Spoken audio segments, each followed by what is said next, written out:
Welcome back, gamers, to the week 2 of BGIS The Grind. Once again, I'm back with Johnny on the panel. And Johnny, considering how week 1 ended, we also saw a lot of heartbreaks at the same time, but a lot of love affairs as well. And I'm talking about the fans and their supporting teams. I'm also mentioning over here Team Godlike, considering they were in the Group 7 and they were able to qualify with flying colors itself. And then you see on the opposite end of the spectrum, and then you see Team Tamilas, who barely qualified on the end.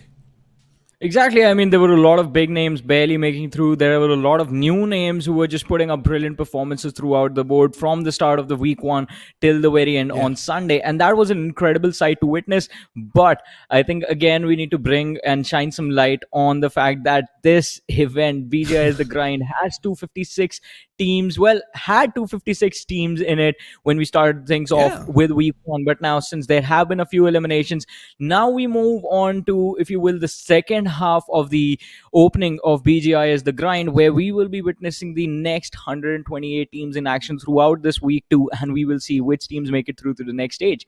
So quite a bit of matches that we have to go through.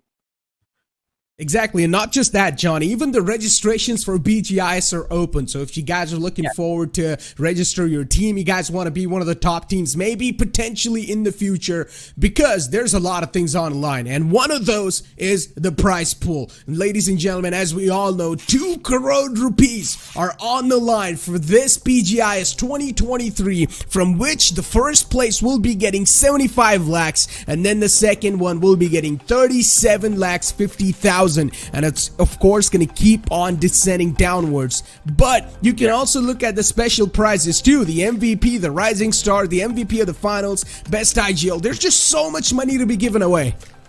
Exactly, and with the money comes a lot of respects, the bragging rights, the fame, and everything that you have been looking forward to basically be on the top echelon of BGMI's competitive scene in this country.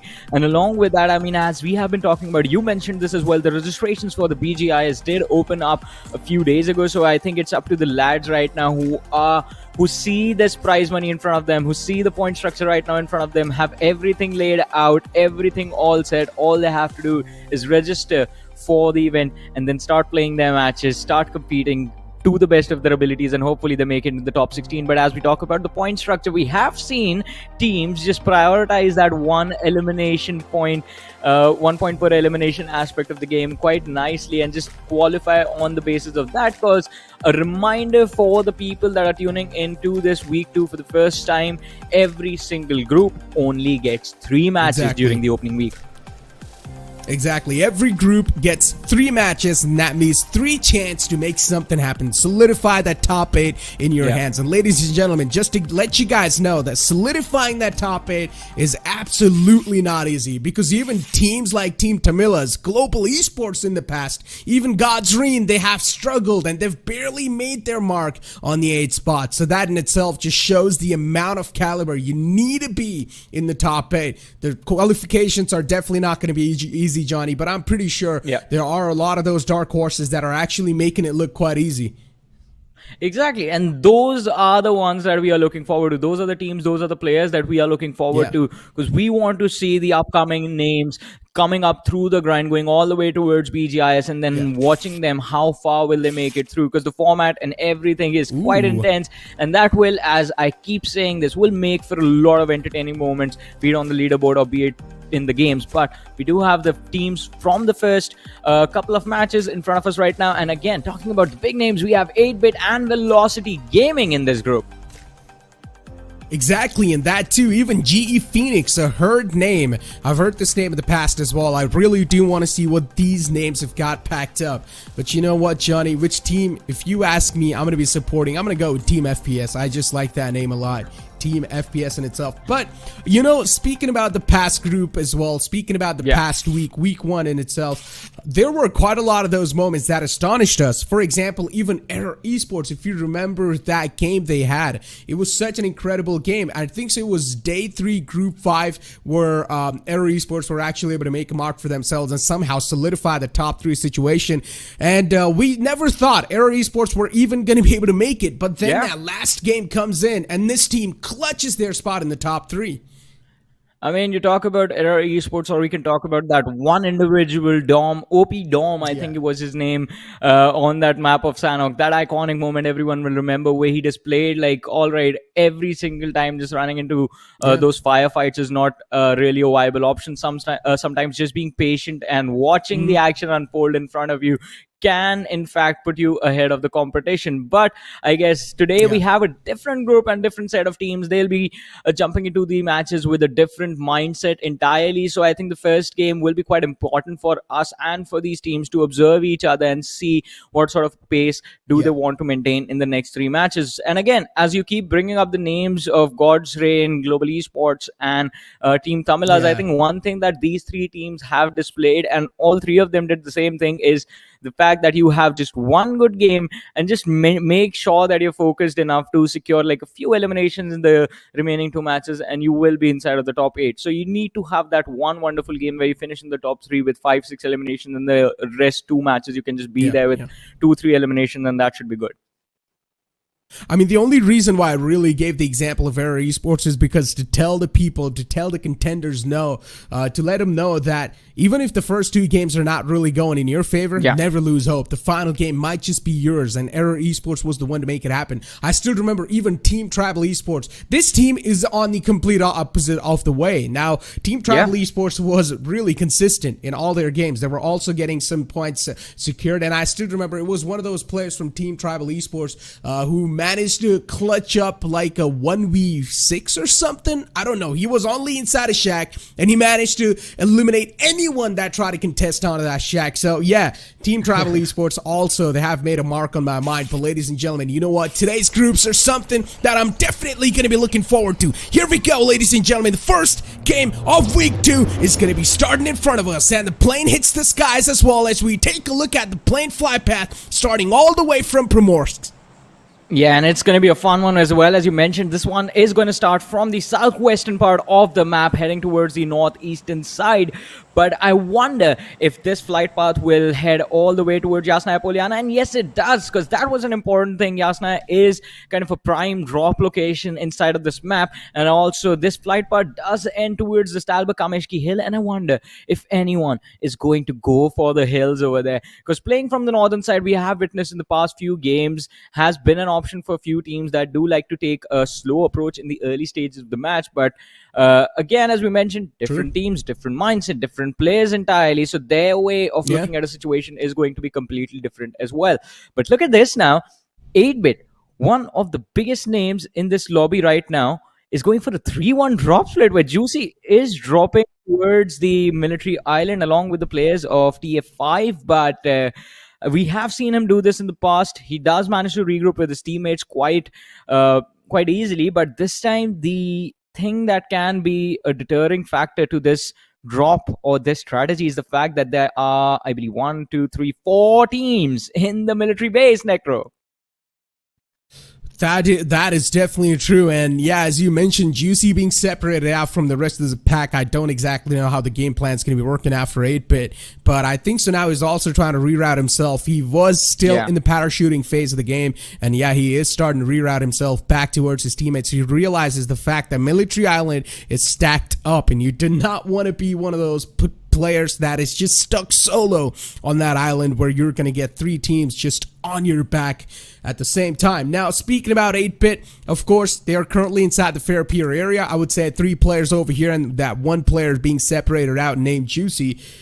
Let's see how the rotation path is going to be looking like for them, because the circle is completely on the southern side and also tilted up to the right side, but it's not going to shift all the way down to the military island. There's no way. It's probably going to take another shift. So let's see how teams are going to be adapting to that, considering you are already able to predict a bit of future. Yeah, it is going to be quite interesting to see how these teams react to the shifts of the zone right now, because Milta is going to be a good spot. You know, teams are going to look to head towards the shelter area as well. And traversing through that part of the terrain can become a challenge for anyone during the mid-game stages. So it will be quite critical for teams looking to move in early to actually go to shelter early and take those tunnels, take control of the tunnels as soon as possible, because mid-game stages, teams are going to be holding those entry points. They will have a lot of cover to work with, and the only way for you to actually come out of that situation is to challenge the fight head on. But for now, at Yasnaya, there is a little bit of a standoff developing, as we do have Team FPS over here. And there's another squad present in the distance, but for now, these two teams have divided the city amongst themselves. Quite interesting. Yeah, I mean, speaking of dividing the city, yeah, we were talking about the military island, right? And currently, that island is being shared by 3 teams at the same time, and one of those is FORCA. So, considering FORCA, they're just looting out on those small compounds in the outskirts, I would still say that's going to take so much time for FORCA to actually reposition themselves from compound to compound. So you can say maybe that team will probably be one of those teams to rotate out of the military island a little late. But on our screens, we've got VLT, a known name in the past inside the IGC. Let's see what VLT Gaming's going to pack up. Because once again, in the past, I would personally say it's not really going to matter to me, because considering this tournament is against the underdogs, VLT would always need to have that adaptive nature quick enough. Yeah, I mean, we'll have to think, we'll be looking at the adaptations as they happen. I mean, it's going to be extremely difficult to predict what these teams could be able to do, but let's see. I mean, so far, this game of Erangel, it has been quite slow. I expected a lot of early fights, considering there were like 2 main drop clashes happening, one in Yasnaya, which we have looked towards, as the teams have kind of a peace treaty going over there, and the other one I did actually in fact expect a early fight on the military base, but that has also not taken place, because again, as you mentioned, I mean, there are 4 teams in military island right now. There's 1 team in Norulextreme, 1 team in the actual military base. The players of ARC are looting towards the compounds close to the military base, and there's 1 team playing on the southern shoreline of that military island. So any of these teams, while crossing from the military island to the main island, there is a very high possibility of a bridge fight happening. But again, probability was there for an early drop fight as well. That was deterred. So I assume that the bridge fight might not take place as well, and we might see a lot of action during the mid-game stages. And I think after 5 more minutes. Probably, but as you perfectly mentioned, no action definitely does seem kind of weird in the early phase of the session, considering we've got so many underdog teams who don't exactly know how the playing pattern is going to be looking like for them, and considering these teams are underdogs, they have still managed to somehow not clash with each other.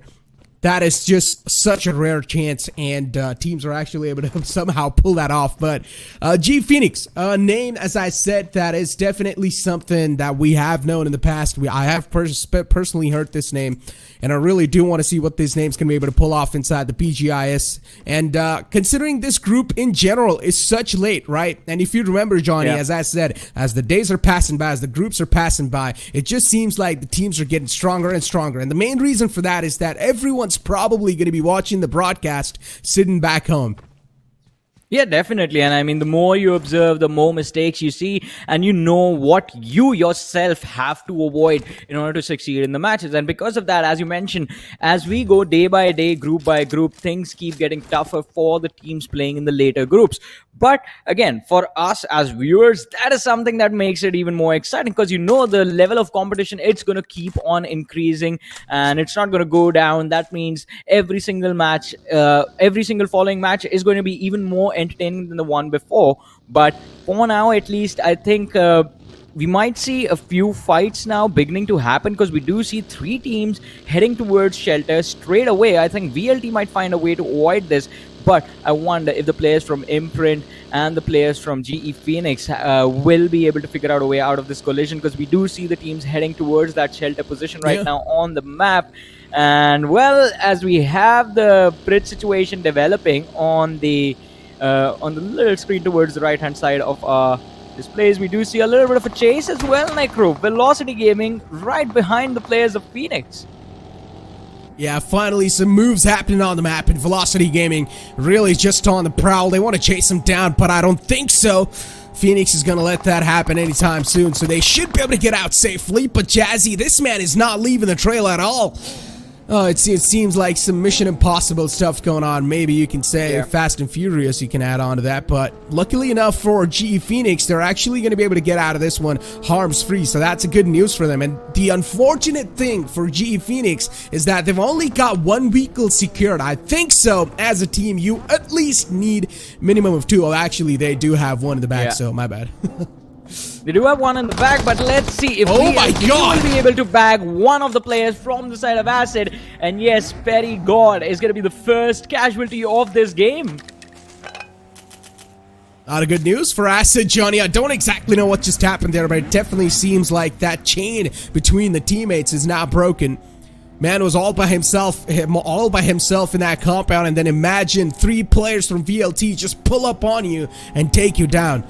And now it seems like one of the players from Acid is definitely taken out, so the team's already handicapped. So 3-on-4 scenario, VLT already having an advantage, but the good thing for Acid is that VLT has no clue where the rest of the team is.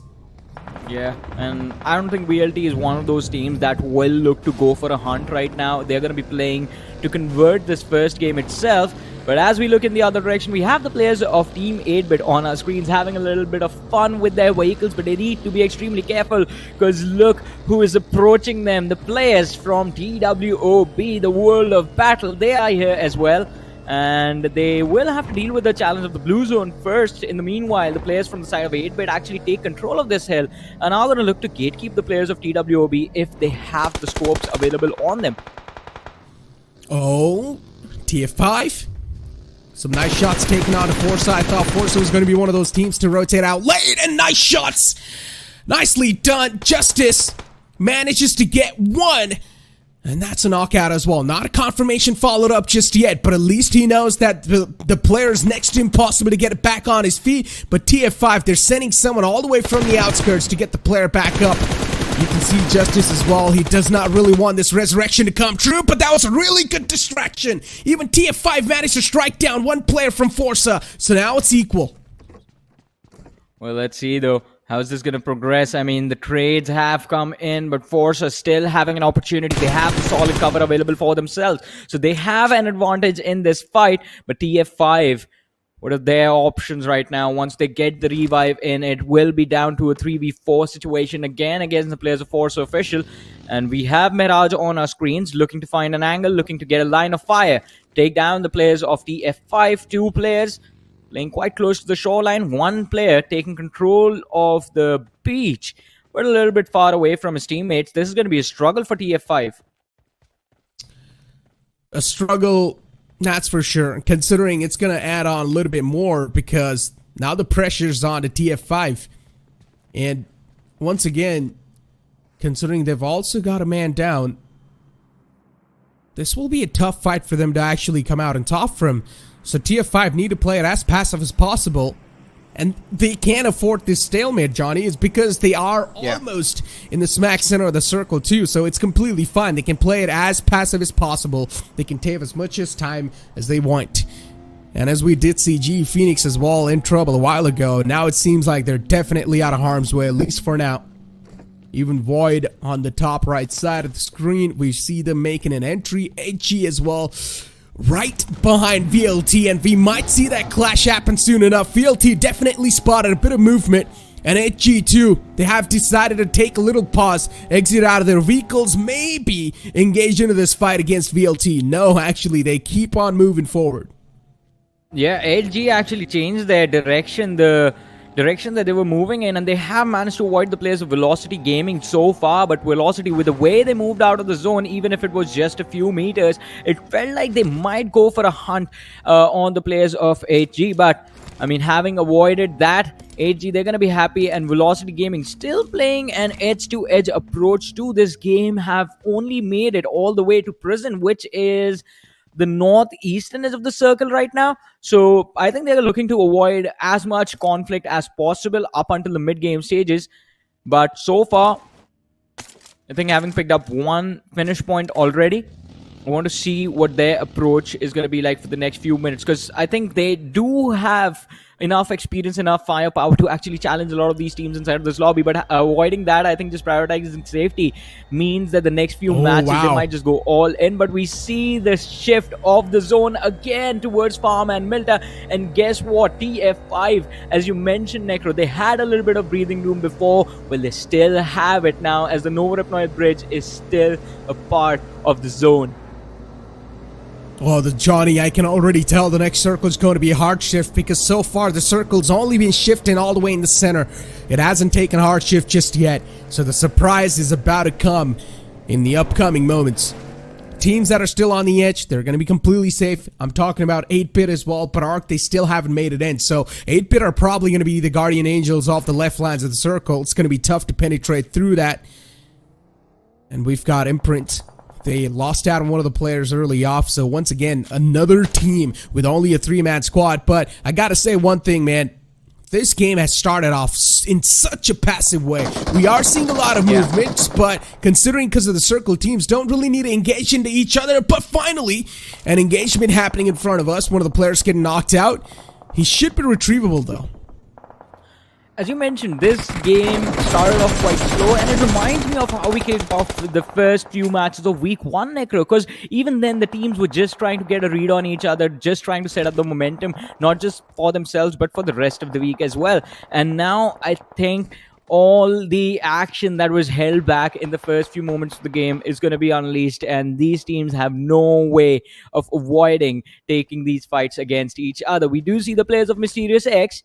Shinigami, with the bolt action, the M24 in his hands, was trying to make sure that he has well, at least some information, or at least the line of vision available to check on the players of Acid, but they haven't revealed their position. So he's going to be just scoping in and out on those houses again and again, just in the hopes of spotting someone and connecting a shot. I'm really excited to see this man crack some skulls open with that bolt action sniper. It's a Car 98, and Johnny, we haven't seen a lot of players use that bolt action inside the game. In fact, I don't think so we've seen any players use a bolt action so far inside BGI, so that man's going to be the first one. I really want to see him crack some skulls open. 8G inside a safe house so far. Nothing to worry about. As I said, 8-Bit, considering they were still in the outskirts, or you can say on the edge of the circle, they're definitely going to have a bit of issues in the upcoming moments if the circle takes a hard shift away from them, Johnny. But there are definitely a decent amount of teams with some prime positioning inside the circle. I don't think so they're going to have any problems at all. Yeah, I mean, if you have any sort of cover available to you right now, you don't really have a lot to deal with. I mean, look at the players of 8G, as you mentioned. Velocity Gaming, they're going to be out in the open. But oh, this is something that was extremely difficult to predict, as the players of ARC step out in the open. And Harshit is going to be the first man taken down by the players of 8G. Open rotation this late in the game, it is not going to work out, and ARC, they are going to be in a world of hurt, as they will now find themselves sandwiched between the players of 8G and Velocity Gaming in the backlines. But players from RC, they have showed up to distract Velocity at least for a few seconds, and Velocity, they're going to be busy securing these few little points for themselves and then readjust, refocus on the fact that the zone has also abandoned them completely. That's what it seems like, but still, I think so for VLT. Yeah, even the zone's packing a bit of damage onto them. They're still getting chipped out. I don't think so it's going to be one of those moments where VLT really need to start panic and crack under the pressure. One of the players was knocked out in the name of Jazzy. This might just be a free elimination point, and Juicy looking to wrap it up, but Jazzy barely just manages to escape that wrath, but eventually, man, falls down. So you can say that threat's being silenced for now. VLT down to a 3-man squad. Even ARK hit. He knew that there's an entire team in the front, so he does not want to mess around that fact anymore. ARK in a safe ground so far.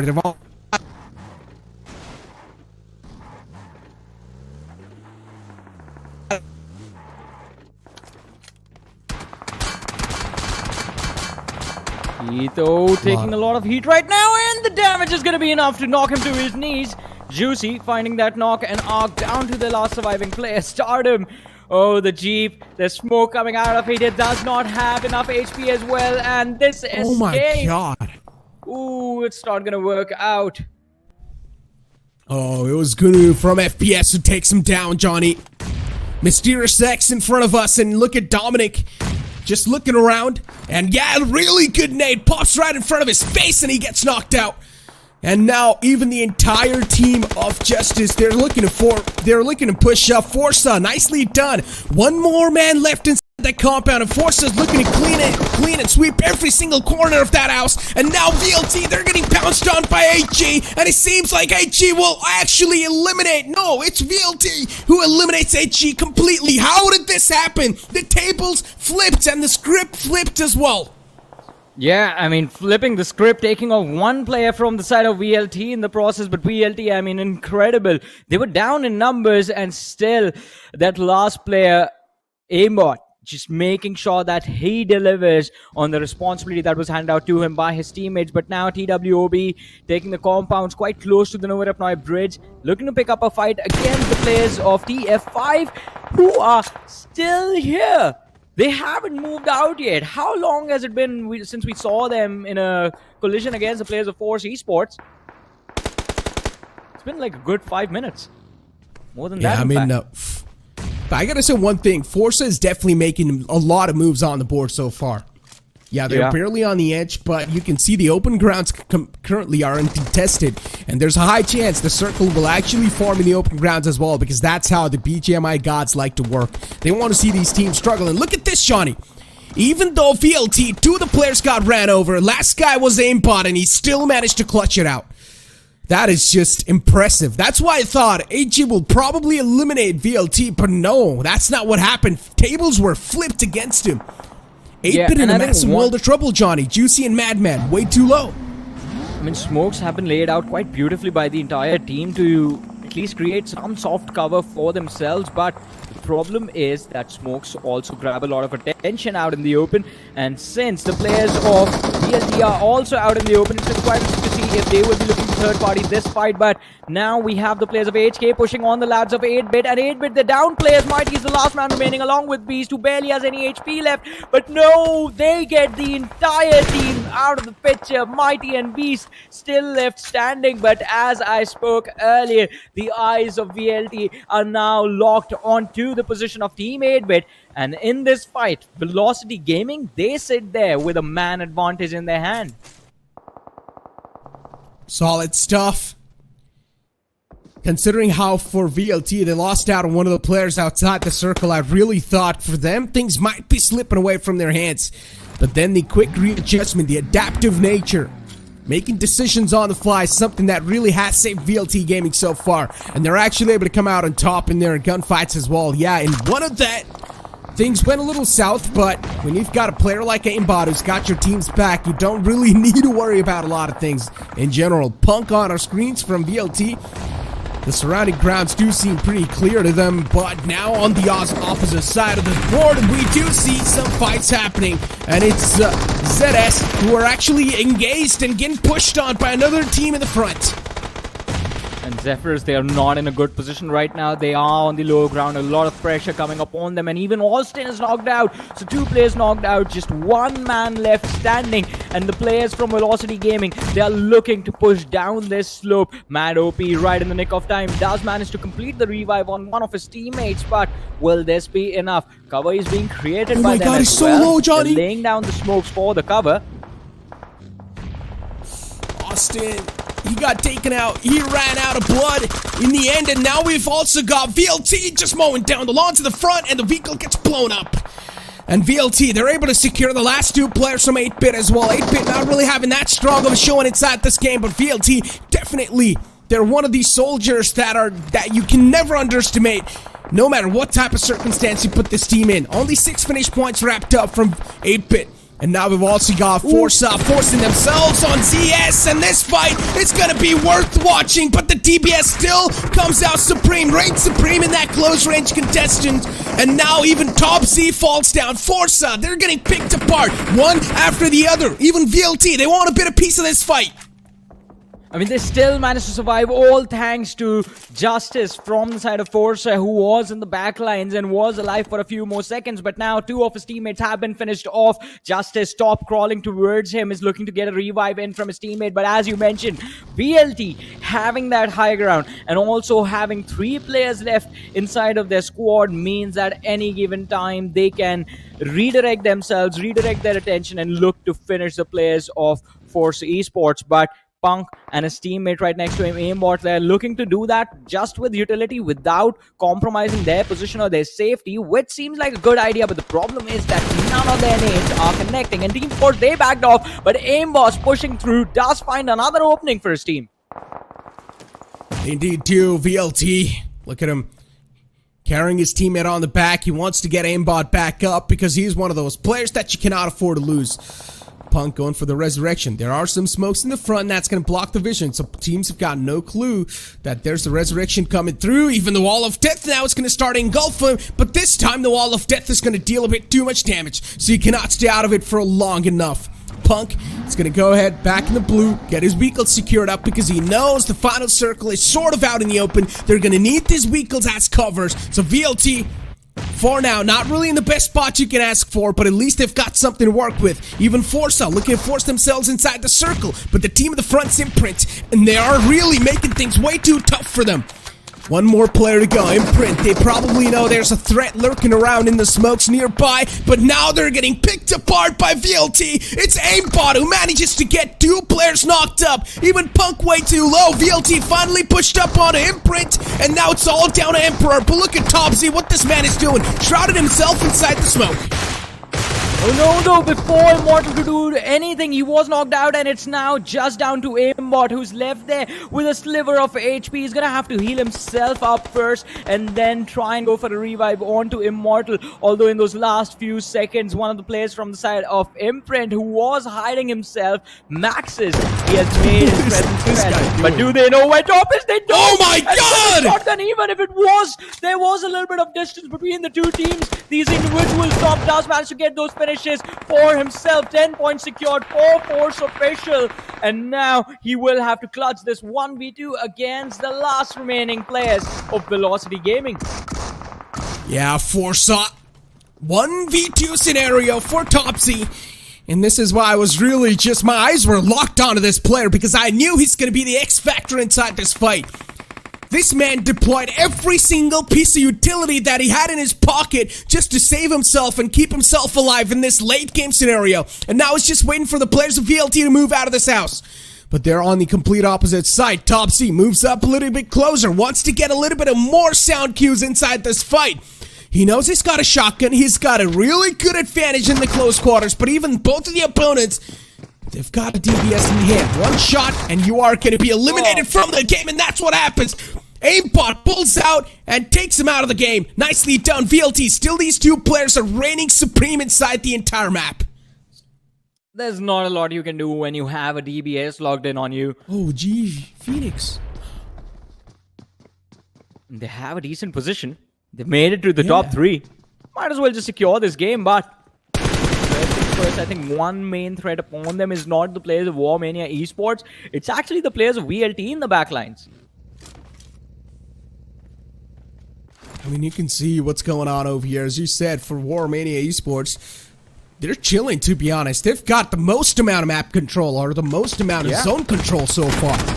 So Mania, for them, they're definitely chilling. But now VLT, they need to take this fight against G Phoenix, and that's what they're doing. You can see these utilities being tossed out as well. They're able to find the 1 knockout, but G Phoenix not able to retaliate back in style. And this is definitely going to start to hurt them. They're also getting flanked from the left. Where is the map awareness from them? It definitely seems quite lacking. Aimbot now is trying to catch him slacking his wall. Molotov tossed out. DBS pulled out, but he still gets taken care of. And now G Phoenix, they're getting pushed out from the back. And it's Mania officials who win the first game of the week too. Man, Velocity Gaming, I have to say, that was an evil move right there. Aimbot going for the flank instantly, and Immortal creating all the distraction, allowing War Mania Esports to push that ridge and finish off what was left of GE Phoenix, securing this chicken dinner and the 15 points in the process. What an amazing start to this game. But as we were talking about in Necro, the first few phases of this match, they were quiet. Well, they were quiet, in fact. To be honest, I had a lot more expectations from 8-Bit, but you clearly saw the indecisive nature, Johnny. I would blame it on that indecisive nature, not being able to make calls, not being able to make rotations on the fly, and I would say that's why 8-Bit really just got stuck in a massive pickle. You saw VLT as well taking advantage of that, and there were so many other teams who were just waiting for 8-Bit to step in the circle. Exactly, and I think one of the reasons why 8-Bit refused to do that is your expectations were right. 8-Bit, I mean, especially with the way Juicy has been leading this team, we have observed this for as long as this lineup has been there, that their rotations are so clean, so on point. They will figure out a way to get to a safe haven inside the zone, no matter how many people are blocking their way. Not in this game. In this game, it felt like they were looking for fights. They were looking to get those elimination points, as many as possible. And I believe if that was their mindset, they might have succeeded as well, because they finished off with 8 or 9 eliminations, which is going to be good enough if they can keep it happening in the next 2 matches as well. I mean, 8 points per match average should be able to keep them inside of the top 8. But again, I mean, not really what you expect from Team 8-Bit. I mean, 8-Bit is on the other hand, but I really feel bad for Acid because Perry God, dude, imagine, Johnny, put yourself in his shoes. You're looting a compound. You're all by yourself. You're thinking that, okay, the surrounding grounds are probably going to be clear because you're completely on one corner of the map. And then you see 3 players from an experienced team pull up onto your compound. And there's no way you can fight back into that situation. So you are just completely screwed. All you can do is accept the fate and just crumble down in front of your opponents. But I'm really impressed with how even G Phoenix ended out that game. I really do want to see how many elimination points they racked up. Yeah, and also, I mean, kind of a lot of unorthodox, weird pushes happening inside of the game, especially the fights that took place out in the open as well. I mean, we saw a lot of teams just moving in without any utility as well. We just, a few moments ago, we saw the players of Team 8-Bit taking down FPS.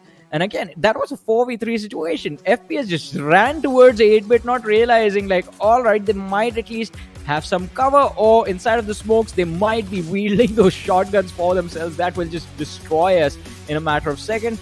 But nonetheless, as we move towards the closing moments of the game, again, I think the last-ditch effort that was put on display by the players of Velocity Gaming was impressive, but the only thing they were able to accomplish was just guarantee the fact that GE Phoenix were not winning this game, and this game was going in the hands of War Mania.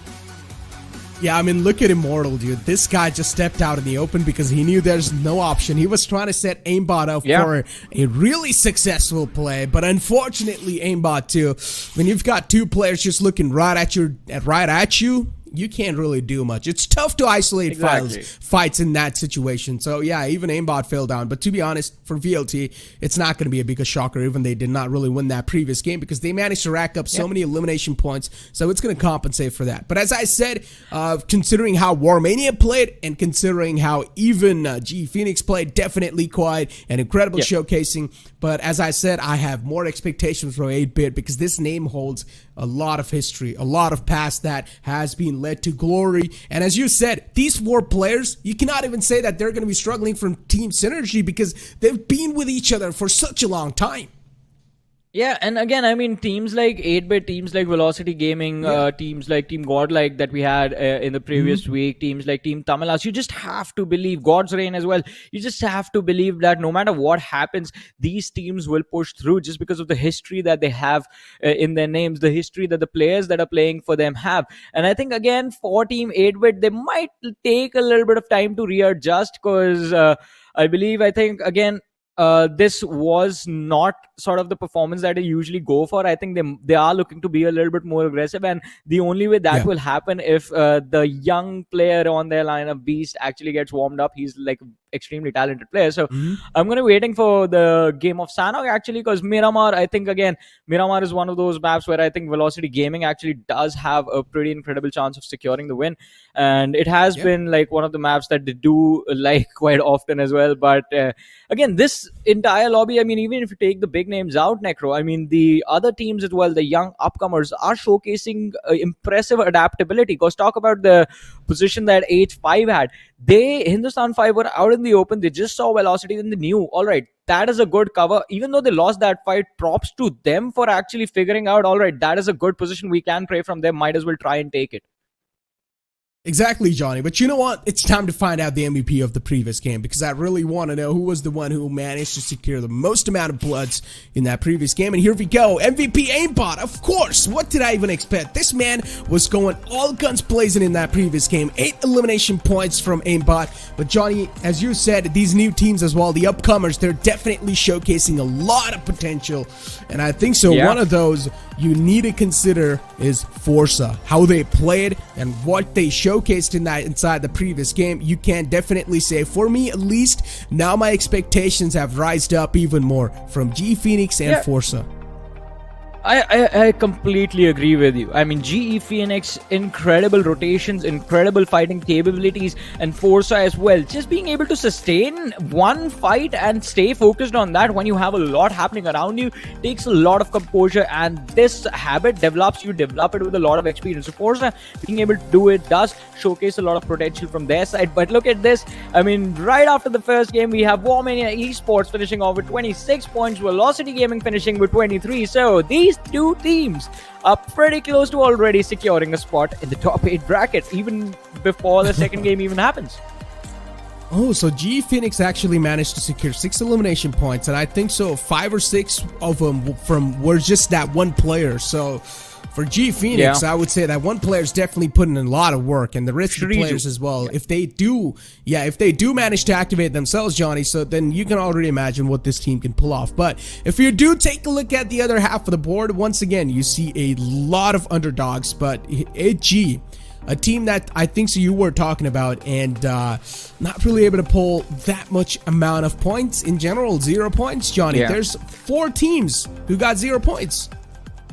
Again, 8G, I think, as I mentioned before, the approach was correct, but the execution was poor because, again, quite unfortunate for them that the team they charged upon was Velocity Gaming. Had it been everyone else, we know, I mean, with the way those vehicles slammed in, they could have actually picked up that fight as well. And even against Velocity, they brought them down to 1 player. Even Aimbot was there with just a sliver of HP.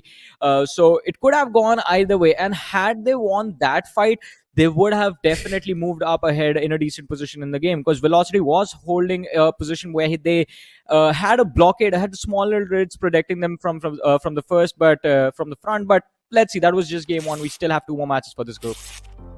Exactly. Still got 2 more matches, and from now, that means the upcoming game's going to be Miramar and Sanhok. The upcoming game's going to be played on the map of Miramar, a map that is quite a massive one. As I always say, it's easy to navigate, but tough to sustain that spot. But ladies and gentlemen, here we go. Once again, the matchups in front of us. HG, a team that got absolutely demolished by Aimbots all by himself, where we thought HG was probably going to win that fight. That's not what happened. FORCA showing a lot of potential and a lot of promises.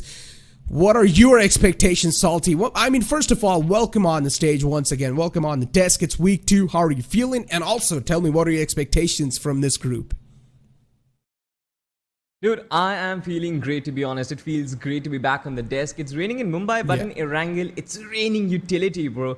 I mean, the way teams executed fights with their vehicles, we got to see a lot of those vehicle movements, a lot of those places where just vehicles tumbled upon players, and we saw smokes and nades being just flooded in. So in terms of expectations, my expectations are really high. We got to see a really organized game of BGMI, even from the underdogs.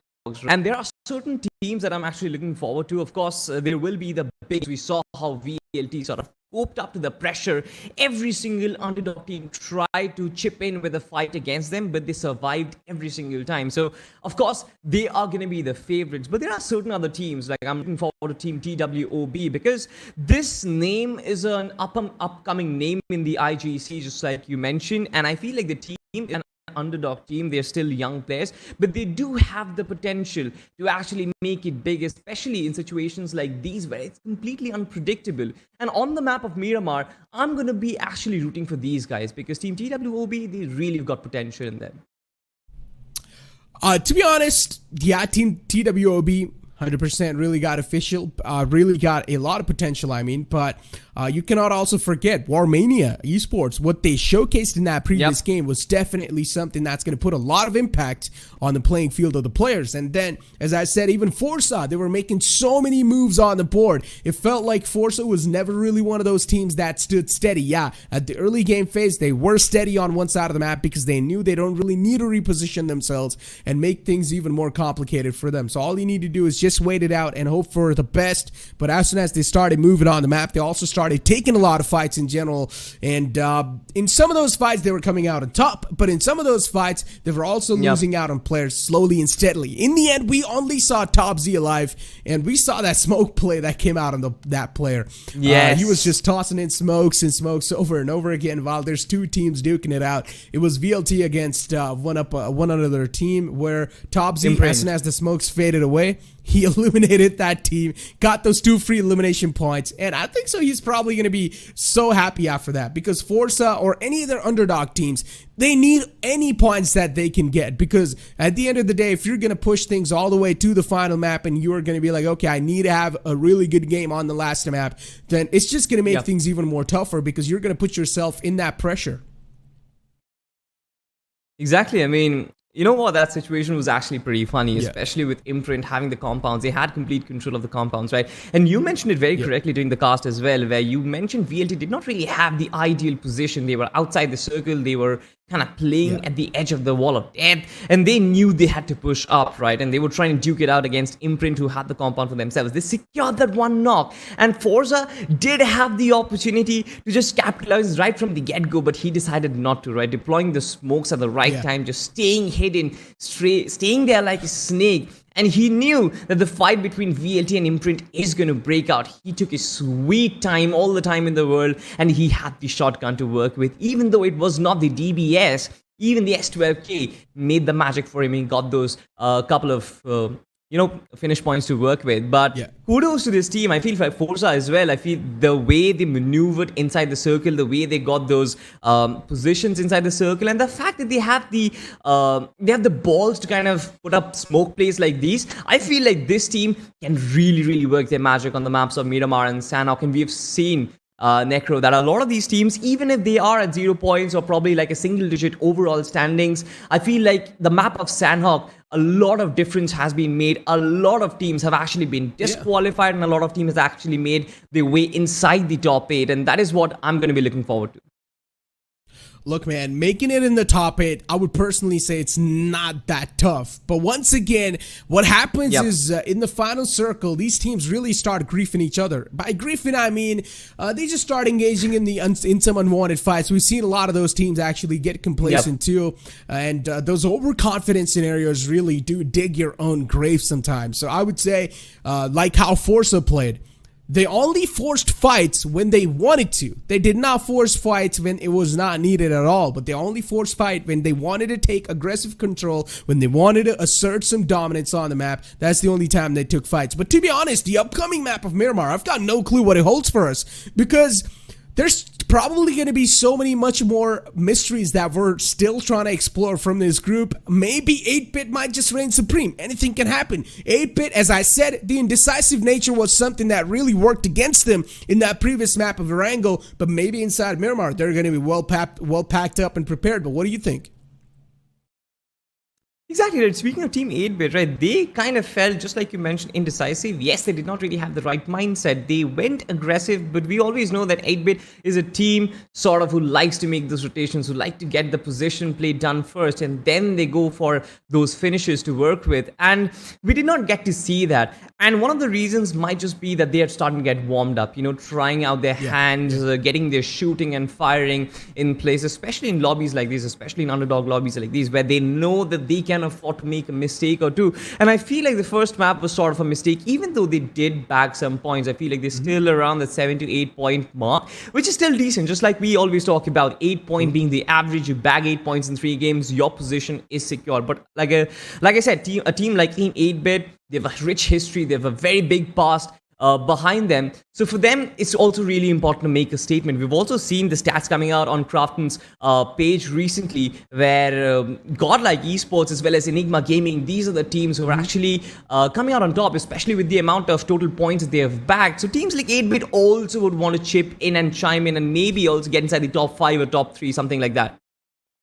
I mean, automatically when you hear the known names inside the lobby, right? What's your expectations? Absolute domination? You're gonna expect them to excel in all the facts. You're gonna be wanting them to dominate the lobby, get a lot of elimination points, get a lot of placement points, win pretty much almost every game. But when that doesn't happen, it's like a massive unfortunate situation, or a massive, either like you can say a disappointment for a fan, right? But I would still say, as long as you're able to qualify yourself in the top 8, that's more than enough. Because as me and Johnny also had these conversations, there's probably a lot of these top teams who are not willing to showcase their true potential, who does not want to reveal their true strats, what they're actually going to be doing inside the games. That's going to matter a lot. So that in itself holds a lot of weightage. So that means what you guys are seeing right now in front of you guys from these top teams is not their actual form. The final form will be seen in the grand finals. But for now, we've got the plane once again hitting the skies, and we've got the plane fly path in front of us. Plane fly path starting all the way from Campo Militar. Yes, of course, it starts from Campo Militar and ends towards the right-hand side of Los Higos, ladies and gentlemen. A sort of a flight path which is skewed towards the right-hand side of the map. Therefore, if your drop location is anywhere towards El Pozo or maybe towards Crater Fields or even La Cabrera, for a matter of fact, I feel like you've got to do a lot of traversal. You've got to glide, you've got to find those intermediate vehicles and try and rotate there. But of course, we've seen a lot of these teams take to drop locations where they are at the edge of the map. Even on the map of Erangel, Necro, I found a lot of these teams, especially I feel Team VLT had dropped to Kameshki, and then I remember Team 8 being somewhere near Ferry Pier, some team going towards Primorx. So really, a lot of these big names just sticking to the edge of the map and playing the edge of the circuit gameplay. But what's your take on it? Do you really think that is an important strategy? Looking at how the circle has been panning out, looking at how the underdog teams have been panning out. I mean, personally, I would say it really just comes down to the team and how they prefer to play. I personally think so. Whichever team that is really good when it comes to that aggressive play style, or whichever team that prefers to play aggressive, they like to be on the edge of the circles. That's what I've seen so far throughout my casting career. Whichever team is really aggressive, or they think that they've got a good firepower and they think that they can breach through any other team's defense, that's how they like to play. They like to play on edges. They like to take their chances. They like to take the odds against the other team and go for a straight up duking battle. But the teams that like to play on the center, they like to be on the passive end of things. They like to be a little safe and sound. They do not really want to take that extra risk, and they do not really, or they're not really aiming for those elimination points in general.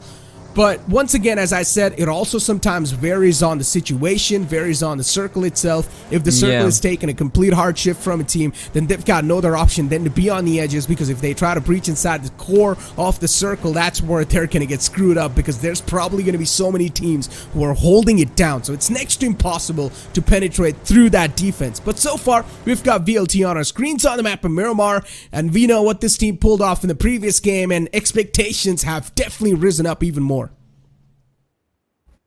Certainly, especially with the kind of responsibility which AIM got has risen for the fans as well as for the rest of the team, to be honest. The way he clutched out against H5 as well as the way he racked up all those finish points, I feel like he had somewhere around 8 to 9 finish points just for himself. But look at this though. Elsewhere, we've got Madman from Team 8-Bit who's been knocked down in the middle of nowhere with his teammates. He's not even there. This is a free finish for Zphyrus. But where are his teammates? My man Madman was probably looking for that vehicle, but has been taken out. Taps. And now we've got Beast on our screens. So far, 8-Bit, they definitely know They're in the struggling shoes, so we're probably going to be seeing 8-Bit being even more passive compared to that previous game. And now as Madman's knocked out, the main priority for 8-Bit's going to be get that fallen player back on his feet. What? Team Zphyrus, they did not even try and charge up, confirm that finish for themselves. They did get that knock. But the fact that they thought Team 8-Bit, the rest of the teammates, might be lurking somewhere else, probably just made them escape the situation and they go away with no finish points whatsoever. There were some shots, just like you mentioned, there were certain taps from 8-Bit which might have deterred their encounter.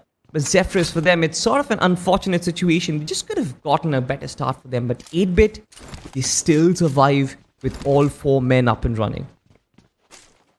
Still a big could. And Zphyrus, the only reason why they did not decide to engage into that fight is because they've dropped out in the small compounds. I think so maybe the plant flat path sort of screwed them up, but I'm not exactly sure what Zphyrus is trying to do here. But hopefully in the upcoming games, or hopefully in the upcoming stages, they're going to be stacked up on loot. So the only reason why they did not really go for that fight or go for that confirmation is because they were just really underconfident, or you can say they were not really confident enough with the state of the game they had so far built up for themselves. So no extra risk taken from their side. As I said, there's going to be a lot of those teams who prefer to play passive, and now we know that team is one of those. Acid in front of us, a team that took early collision, early hit in that previous game. This time, they've probably learned a valuable lesson. Do not split up. Certainly, and so far they are sticking together very much. Of course, they've got another team in the vicinity, but this entire city is big enough to host multiple teams at once. And considering the fact that they are sort of inside the circle right now, I don't really think they have the compulsion of moving in as well. The other team in the vicinity is going to be Team TWOB. Now, they have certain experienced players as well as some sort of underdogs as well. Evil Surya, Mr. IGL, of course, known names in the community. A lot of their fans, of course, Team TWOB, they've got their fan following themselves as well. So a lot of those fans will be expecting performances, and that performance did not come in the map of Erangel. Miramar has to be something of a difference, especially for them getting that early start, getting that good position is going to be of prime importance. They've got the firepower, they've got potential in terms of individual skills. It's just about finding the right execution, finding the right spots, and clicking the right heads. True that. Mania Esports, the winners of the previous game. Confidence should be all-time high. Once again, this game of Miramar starting in such a passive fashion. No action so far. Imprnt on our screens, a team that was seen somewhere in the late game phases, but then later on we're not really seen after that. We've got SKS in the hands of Ninja, and these are quite rare moments actually when you do see a bolt action sniper or a DMR in a player's hands, because these days players do not really opt out to do so. An overcooked nade from TWOB is still desperate to look for that elimination point. Hell, of course, with the DBS as well as with the nade itself, trying to close in. But does he exactly know the position? He does not have any sort of reinforcements in the form of his teammates so far. And Team Acid, they know that the world of battle is actually ready for battle itself. They disengage, try and get themselves some better position. Well, as from Striker, you can see that holding those back lines, getting that high ground advantage as well, so that he can shoot people from a distance. TWOB. Still, at least they know that there's someone in the clotheslines is really looking forward to take him down. Well aware of the situation, Acid's just gonna run away from this one. Do not want any of that smoke against TWOB. And speaking about Los Leones, I personally think so Los Leones is good enough to overall contest or take over 3 teams into itself, and they can loot comfortably without even needing to fight against each other. That's how much of a big city Los Leones is. So 3 teams maximum should be good to go in that city. They can loot up, they can have their individual drop locations and their individual surroundings. But so far we've got TF5 on our screens. They've taken a couple of shots onto themselves. Those bullets being caught are gonna hurt in the future. Team RC also in the vicinity. Of course, Levi OP knows exactly what the position is and would want to confirm a few of those heads, especially with the Mini 14 that he does possess so far. Came in the arsenal as well to try and close in the distance. Nades won't really connect because the other team has also disengaged. They are on their vehicles and they've made a move for themselves. This is nice stuff, Necro. So far, every team just disengaging from the fights that come up ahead of them. I love this approach, especially with the fact that these teams, they know how important the late game is, how important surviving in a situation like this is, because qualification is at stake. Even though the early games are really passive, it's like there's no action whatsoever, but it sort of builds up anticipation. It even builds up the story and the hype, because at the late game phase, you've just got more teams and more action. The Roaring Champions, RC. I mean, so far, as I said, it's really easy to navigate on this map, but tough to sustain. Now, teams, I don't think so they're going to have any type of rotation clashes, because already you've got so many terrains that you can hide yourself in while rotating. At least till a little bit more late game phase, it's not going to be problematic at all for them. RC should be able to make it safely inside the circle. 8-bit, once again, it seems like it's going to be one of those teams who's looking forward to take a late game rotation in the circle. Yeah, so far, but we've also got Team Imprnt, Mafia OG, just looking to spot out players, of course, in the vicinity. There is no one. Teams in the backdrop are at a far different distance, to be honest, so they don't really have a lot to worry about so far.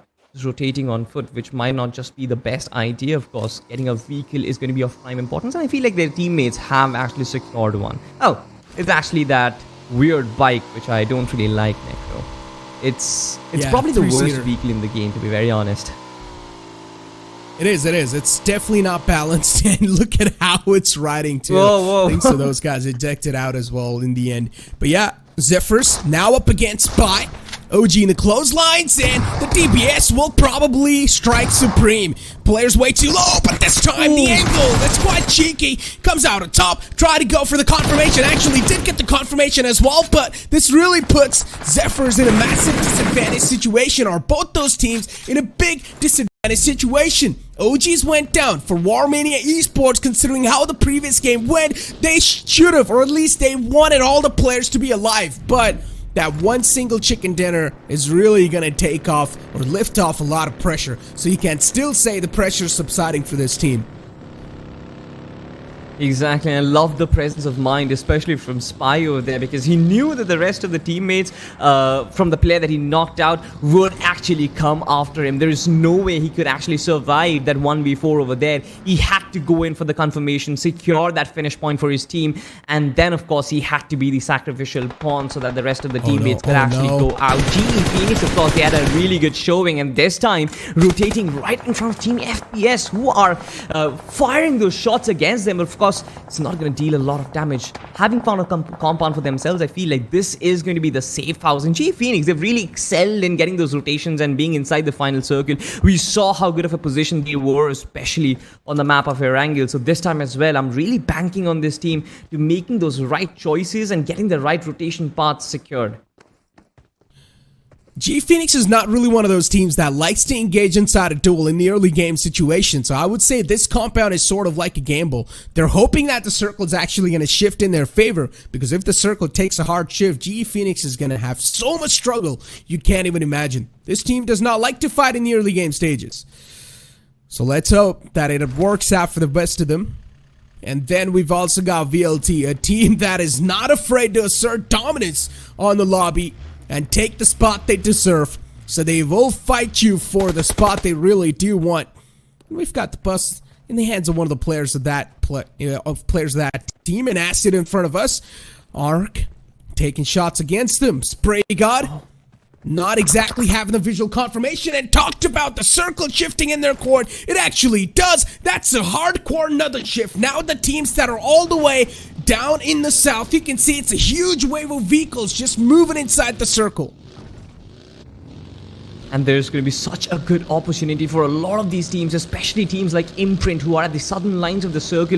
They can gatekeep for days and rack up as many finish points as they can. Of course, provided they have the utility as well as the position to work with, they do have that high ground advantage. I feel like they can reign supreme in every single situation. But look at this, just like you mentioned, an absolute arsenal just tumbling on from the hilltops. Of course, Team Roaring Champions roaring across the map so far in the vehicles. But right in front is going to be Team... I'm not really sure the team name, what it was, but I believe we'll find out pretty soon if the fight breaks out. Roaring Champions still moving around. They haven't really found themselves a spot that they can stick around with. Easy to navigate, but hard to sustain all the time on this map. Topsy knocked out. FORCA taking a massive blow, a punch in the gut for them. Gonna be tough to recover from that. Mania moving up. Even this team is looking to find a good spot for themselves. And Arc, finally this fight breaks down as Arc lost out in 2 players itself. Instantly, even Hith is still alive, but he should be confirmed soon enough. Arc, not a good news. And Roaring Champions, this team is indeed roaring on this part of the map. But they've also got another team that is in the name of Imprnt, who is looking to take them down. And they also have a massive high ground secured. This is the perfect trifecta, Necro. Team Roaring Champions, of course, they had their players knocked out. Electro once again just being on the receiving end of those bullets. Beautifully executed gunshots from Team Imprnt. Just like you mentioned, high ground advantage gives them that added lines of sight. Of course, one of their players were knocked out, but I believe he's going to get resurrected pretty soon. And I believe that's enough motivation for Team Imprnt to actually push up and probably engage into this fight, because it's certainly a win-win situation for them. 2v4. If their player gets resurrected. Mafia OG still on his knee so far. But why I said try right at the start of it, because the Phoenix also in the backdrop, and as soon as this fight finishes, I believe another fight brewing up. Both teams, both Imprnt as well as Roaring Champions, they've got to move northward. They've got to move towards the center of the circle, and pushing forward means engaging into another team even before they can reset from the battle that is currently going on elsewhere. Team 8-Bit just barely lying at the vicinity of the circle itself, and the wall of death just hugging them from behind. But of course, they've got a couple of other teams who are right in front, so they've got to choose a different rotation pattern. That is exactly what they're doing. That is exactly what they're doing. And as we all know, 8-Bit is one of those teams that really does like to play on the edges. But so far, we haven't really seen the magic of firepower work out for them. And as long as you're not really going to be that confident enough in your firepower playing on the edges, yeah, sometimes it can't be safe, but it can also pack a lot of risk. So 8-Bit moving up, and that's what they're doing. The entire team's trying to stick together. It's a 2-2 split they've got so far. But considering they're on the edges, now they need to face against TWOB. And look at the world battle. Evil, sure, got sightlines on one of the players, but was not able to connect those shots. And now is also giving his position away. For Evil, Surya, this is a situation you do not want to be at all. Because when you're going to try to make it inside the circle, you're going to get ripped to pieces with the bullets of 8-Bit. Certainly, and that is exactly why Team TWOB try and move out of this situation, get themselves a better positioning. Even Juicy is actually on the run, takes in a lot of damage from the blue zone itself, but a lot of shots from Striker coming in. This man is just open, firing, but out in the open, he instead gets knocked out. Ideally, this is not the right situation where TWOB would want to be in, but Team 8-Bit, the way they have adapted to the situation is brilliant. 3 players still survive, and I believe it's a hell of a task for Hell as well as Mr. RJxTUD, who are the only 2 players who are up and running.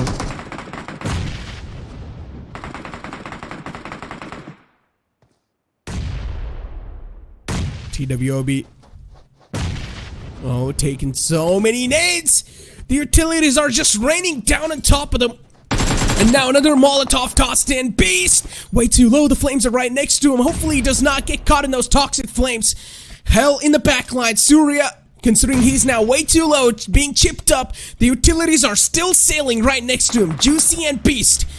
Players are way too in a critical condition. 8-Bit moving up in the front, as they have gotten a decent amount of map control secured so far, but they're still not out of harms. They are still surrounded by so many teams. 3 teams, in fact. TWOB is still one of those, and 8-Bit, once again, I think so, the wall of death is going to start to suffocate them to death.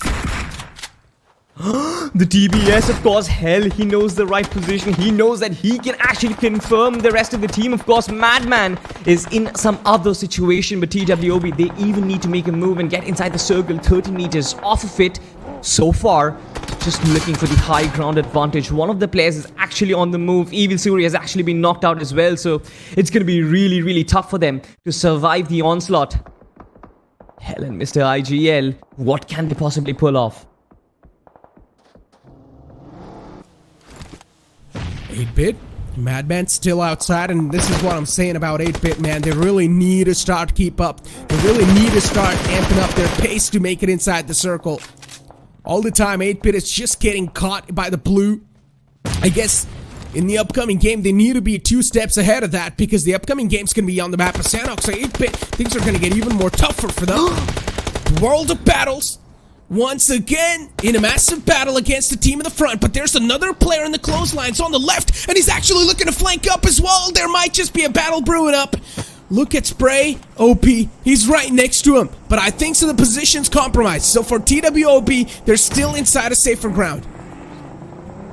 Yeah, and thankfully to him, he still has hell as cover fire, especially if Spray OP does decide to close in. Of course, there are teams in the backline, just like you mentioned. There is going to be Team Void, there is going to be Team TF5, and both of these teams are duking it out. And once they start approaching, I feel this is going to be a lot of tough job for Team TWO to try and make it inside the final circle. So far, just ruining their game, their fight itself. TWOB. Erangel wrapped up 3 elimination points. Hell as well, just raining down death and destruction from the heaven. And now TWOB, considering they've got really good high ground they can play off of with, that means they also have a lot of valuable intel that they can rely on. And this intel is going to be so important for them, considering TWOB, they have gotten the information of all the teams that are currently around them. They can use that intel to reposition themselves in the future if the circle takes a hard shift away from them. Exactly, but they need to fight. And with 2 players surviving, it's going to be really, really important. Elsewhere, Team Imprnt is still duking it out and still trying to survive. Emperor has actually been knocked out, and I believe this time they're actually fighting against Team Zphyrus. Once again, we talked about it. Imprnt would have that massive advantage holding the southern lines of the circle itself. They just might be able to gatekeep multiple teams at once. As good as it sounds, I feel like it even makes their job even difficult, because with multiple teams approaching your direction, you just have to be so good taking your shots. You just have to be so precise, and so far Imprnt haven't really been able to manage that. They did manage to survive with all 4 players, but they've only bagged 1 finish point for themselves. And with Team GE Phoenix, Team RC, as well as, if I'm not mistaken, Team FORCA coming in from the backlines, Team Imprnt, they are in a world of trouble, Necro. Indeed they are, man. Once again, I mean, Imprnt's on the edge. And some of the players haven't even made it inside the circle so far, and now they're charging against the players of RC. 3 teams in the same vicinity. For Imprnt, this is going to be a tough battle to take, but they also will probably get started to strike down from the left flank soon enough from the back lines. It's GE Phoenix, really good nade, pushed onto the players of Imprnt, and now they also get third party from the back, and they get wiped out of the game completely. Not a good news for them. RC, they will be staying alive for the upcoming moments once again, and look at Tucker and Whitey still in the back lines. He hasn't strike just yet. Yes, of course, but with only 1 first aid kit, I don't believe this player is going to survive for long, especially with so much damage from the blue circle. Tony from Team Void has actually been showered with nades over there, and utility. This man is currently a burning steak on a grill so far. Team Void, of course, for them to survive, they need to rely on their smokes, and so far, they have deterred the bullets coming in from Hindustan Gaming, but it's going to be difficult for them to move in from this position. Hindustan Gaming, of course, 4 finish points to their name and 4 players surviving. I feel like this is a good spot, especially with multiple covers right in front of them. They've got those little boulders to play across, and they can move in and close in as they like it. Void, of course, getting eliminated in so much battle, etc. And Team TWOB being right at the such great positioning. But Leader is just spamming in with that Mini 14. A wonderful knock, almost secured Micro. This man was just going all in with that Mini. Instilling, inflicting pain and hurt with the bullets, just shredding him apart. And now HG looking to make some moves. They know there's a team in the front, and this man straight up jumps his vehicle onto the opposite side. There are flames right underneath Nick OP, so there's a chance he might just get knocked out right here, right now. But no, he's still alive. Somehow, HG, they managed to wipe out the team in the front, and now they're looking also good. MJ was in the back, so for HG, once again, all the 4 players back up on their feet, looking really good to at least try and disrupt flows off the teams that are going to be standing against them in the front. Top 5 teams alive, ladies and gentlemen, inside this game, from which only 13 players are remaining. Taps from Mini. Once again, Leader 25 strikes another player down. This is so good from Hindustan Gaming. Team Johnny that I was talking about. I feel like they're doing so good. So much map control. And Leader 25 is just barraging his Mini and roaring across the circle itself. And nobody's being able to survive. His prior victim was Team TWOB. Right now, he has his scopes on Team TF5. He did just take down Team Acid as well. This man has his wrath on his head so far in Hindustan Gaming. They dictate the circle right now. They dictate the pace of the game. They dictate when they spot out their opposition, and they dictate when they start the fight. Such a massive high ground advantage with vehicles up for grabs as well. I feel like this team is well suited for a chicken dinner. But of course, Team RC coming in from the sidelines. They've got Thunder, a 2-1 split to work with. But I don't feel this is the ideal situation for that split, especially with 4 players up in front. Cloudy gets knocked out by the nade itself, and now the Bgis come by for Electro. It's a mammoth task right in front of him, and the best way he can deal with it is probably reassuring and sticking to Thunder so that he can at least have some sort of backup fire. Will he be able to do so is the question, and will Team Hindustan Gaming go for the encounter? That too is up for grabs. For HG, it's the massive hurdle right now is the circle, considering it's shifted away from them. And for Roaring Champion, the hurdle is in the name of Acid. They're looking to eliminate that player, that one last player that might just give them a lot of problems in the front. Spray God peeks out. Now the AKM's going to be on his face, but he's still just going for those spams. Even HG looking to capitalize from the back. One of the players pushed up. Now the Roaring Champions in a massive world of trouble because there's another team that might just be looking to strike in. Hindustan, they're closing in slowly and steadily. One player falls down. The second one to go in the name of Thunder, but he's not peeking out just yet. And I think so. The hammer is gonna strike Thunder down, and HG will probably come out on top in this fight. Final 2 teams alive. TF5 versus HG, and Ninja is the last man on the other side of this ridge, just proned out, and he's also getting pounced on by the entire team now. I love what Ninja pulled off, especially the fact that this man just lied low to survive, let every other team fight it amongst themselves so that they can at least back those placement points to work with. But of course, a dominating, a thumping chicken dinner from Team Hindustan Gaming, and what a display. Johnny was talking about this team, you were talking about this team, and I feel like this team really have it in them. The fact that they had 4 players alive, the fact that they knew where the circle is going to end up, getting that high ridge advantage and then dictating that fight from their point on. They did not seem to lose control of the game whatsoever at any single moment of the game itself. I would really like to say good rotations from them and good way to hold down the ground. I really just love those adaptive instincts on the fly, the decisions they made to push inside the circle, when to push, when not to push, when to look at, where to look at. I just feel like for HG, everything went picture perfect. They had all the players till the end secured up, because one thing that really worked in HG's favor is that they were not tunnel visioned in just taking control. They were also looking around them. They were having that map awareness all the time, playing so much on that information. And this is why information is so important, Necro. I feel like every single time Team Edgy went in for an encounter, they always knew which other teams are also in the back lines, which other team might have a potential chance of flanking them. And all of this action, ladies and gentlemen, we are going to break down as soon as the highlights come in front of screen. And this fight, of course, which proved up for Team Zphyrus, if I'm not mistaken. I feel like for Spy, it was a little unfortunate to be caught out in the situation, but the awareness to go in for the confirmation and secure at least that one finish point for his team was brilliant. I mean, as these games are passing by, right, the early game fights, the early game collisions are really starting to just nullify. We're not seeing those collisions come into play. And then for GE Phoenix, we saw Tucker and YT till the end staying alive, but once again, because of the blue zone, she was not really able to make it inside the circle, so that is one of the facts that just worked against them. But still, valiant efforts. GE, as we know, the previous game for them, that really went good for Phoenix.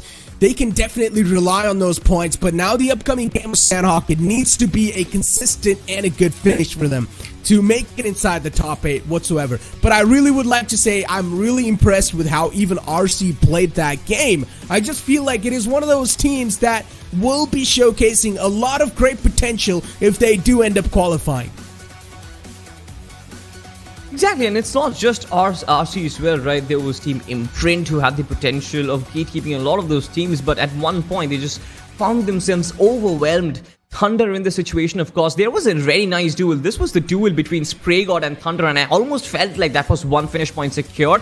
But then he decided to pop in that first aid kit to try and reassure his presence and his survival inside the map. But that was a bad decision, especially because Team Edgy, they decided to engage right at that exact moment, and that man could not survive. But you know, valiant efforts from a lot of these teams, and even for GE Phoenix, the way they got in that good position, the way they were pushing in. Of course, we saw a situation where the southern end of the circle was just completely blocked off, and the rest of the northern territory was completely uninhabited. So there are always these situations where too many teams engage into fights, and there's just nothing you can do. And at those situations, I feel like it's really important to either survive, try and disengage as much as possible, or probably, if you cannot disengage, then secure as many finish points as you possibly can. And I feel like GE Phoenix, they did just enough.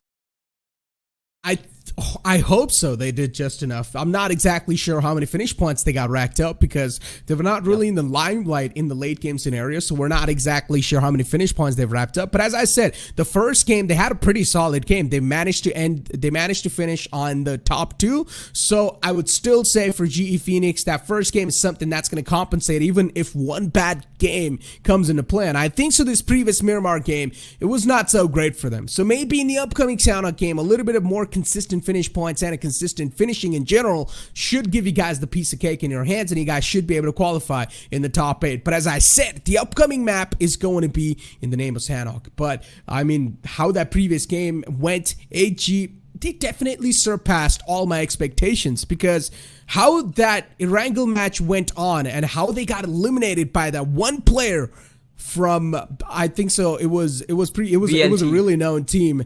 Yeah, VLT, exactly. I was not really able to like get that name in my head, but yeah, VLT, how they got eliminated by VLT, I thought that, okay, they might just be having a rough showcasing, but no. Now, in that previous game of Miramar, HG really surpassed all my expectations.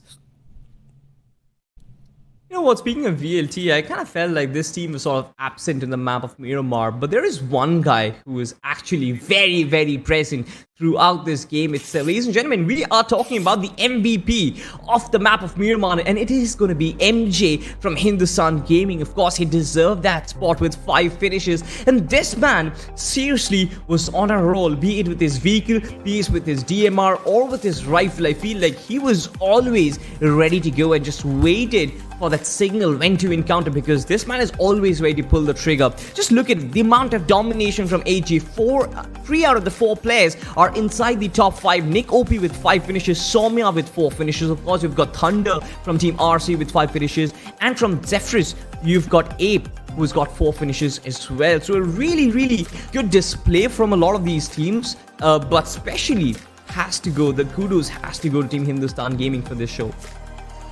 Oh, definitely. I mean, look at the top 5 players. There's 3 players from this team inside the top 5. And as I said, the elimination points were equally distributed.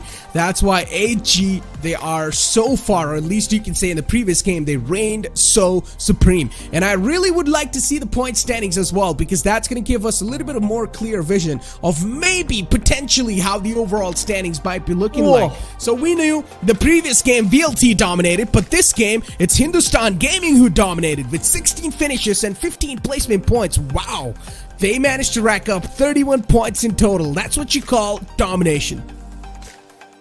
Certainly is, but a lot of the underdog teams have actually come up on top as well. Team Roaring Champions, 18 points for themselves. Team TF5, just look at this stat. 12 placement points, pardon me for that, and just 1 finish point to work with. And that last play, if I'm not mistaken, it was Spray, or probably I'm mistaken, maybe. But he survived till death. He survived as long as Hindustan Gaming ambushed upon him. Bagging those 12 placement points is just so important. And this page, the second page, just filled with big names. Now you've got Mania Esports, winners of the map of Erangel with only 2 points, Velocity Gaming eliminated with a null, and 8-bit also being destroyed with just 3 points.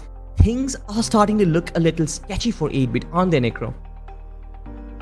Definitely they are, man. For 8-bit, the struggle's now really starting to see over here. And to be honest, if 8-bit is not able to qualify, there's so many fans of 8-bit that are going to be disappointed. It makes a lot of sense too, because it's a big name, it's a big brand. You expect for this team to dominate inside the tournament. And if that's not going to happen, then yeah, disappointment's understandable. But you know what? For VLT, in the previous game, they were actually able to win that game, but then in the Miramar, things went completely south. As they say, the higher you are, the harder you will fall. And that's what exactly happened with VLT. It seemed like anything that they were trying to pull off in the previous game of Miramar, it just did not work out. For 8-bit, the only tip I would like to give them is that yeah, it's okay to play on the edge of the circle, but sometimes rotating way too late is not good. But it's time for us to take a break. We'll be right back.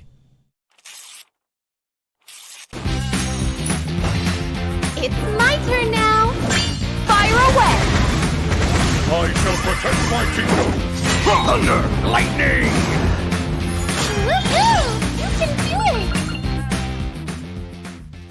Looks like you need my help. Go down. Let's go. Water clears the mind. Soldiers, give me strength. I'll take care of it. I shall protect my kingdom. Trust my shield! Stop right there! Come at me. All right, here we go. Surrender to the power of the dragon! Go away! Back off! Now, shall we fight? Fire away! Rapid fire! May lightning always be with you! Get struck by lightning! Thunder, lightning! Oh, is it time to go? Ha! The power of the land! My heart is burning up! Go to hell! I'll show you overwhelming power! My turn! Take that!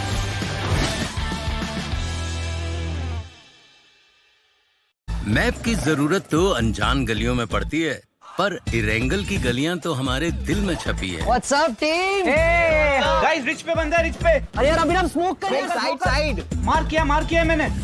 Life में हर जीत है important, Thank you. Nice one, perfect. लेकिन जीत का असली मजा सिर्फ अपने squad के साथ ही आता है। Yes! ये बैटल ग्राउंड ऐसा कंफर्ट जोन है जो कभी भी रेड जोन बन सकता है मेरे भाई। भाई प्लीज रिवाइव कर दे। अबे यार नू। युद्ध के मैदान में बड़े बड़े MVP भी कर जाते हैं भूल। Noodle soup. पर चैंपियन बनने की मंजिल में क्या नूब क्या pro. Come on guys, compound hold. कोई नहीं है सामने। Center slam.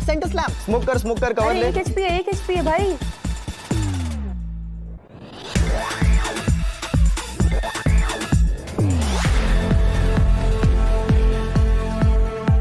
ये गेम हम सबका है, धड़कनें और जोश है हाय। इंडिया खेल रहा है BGMI।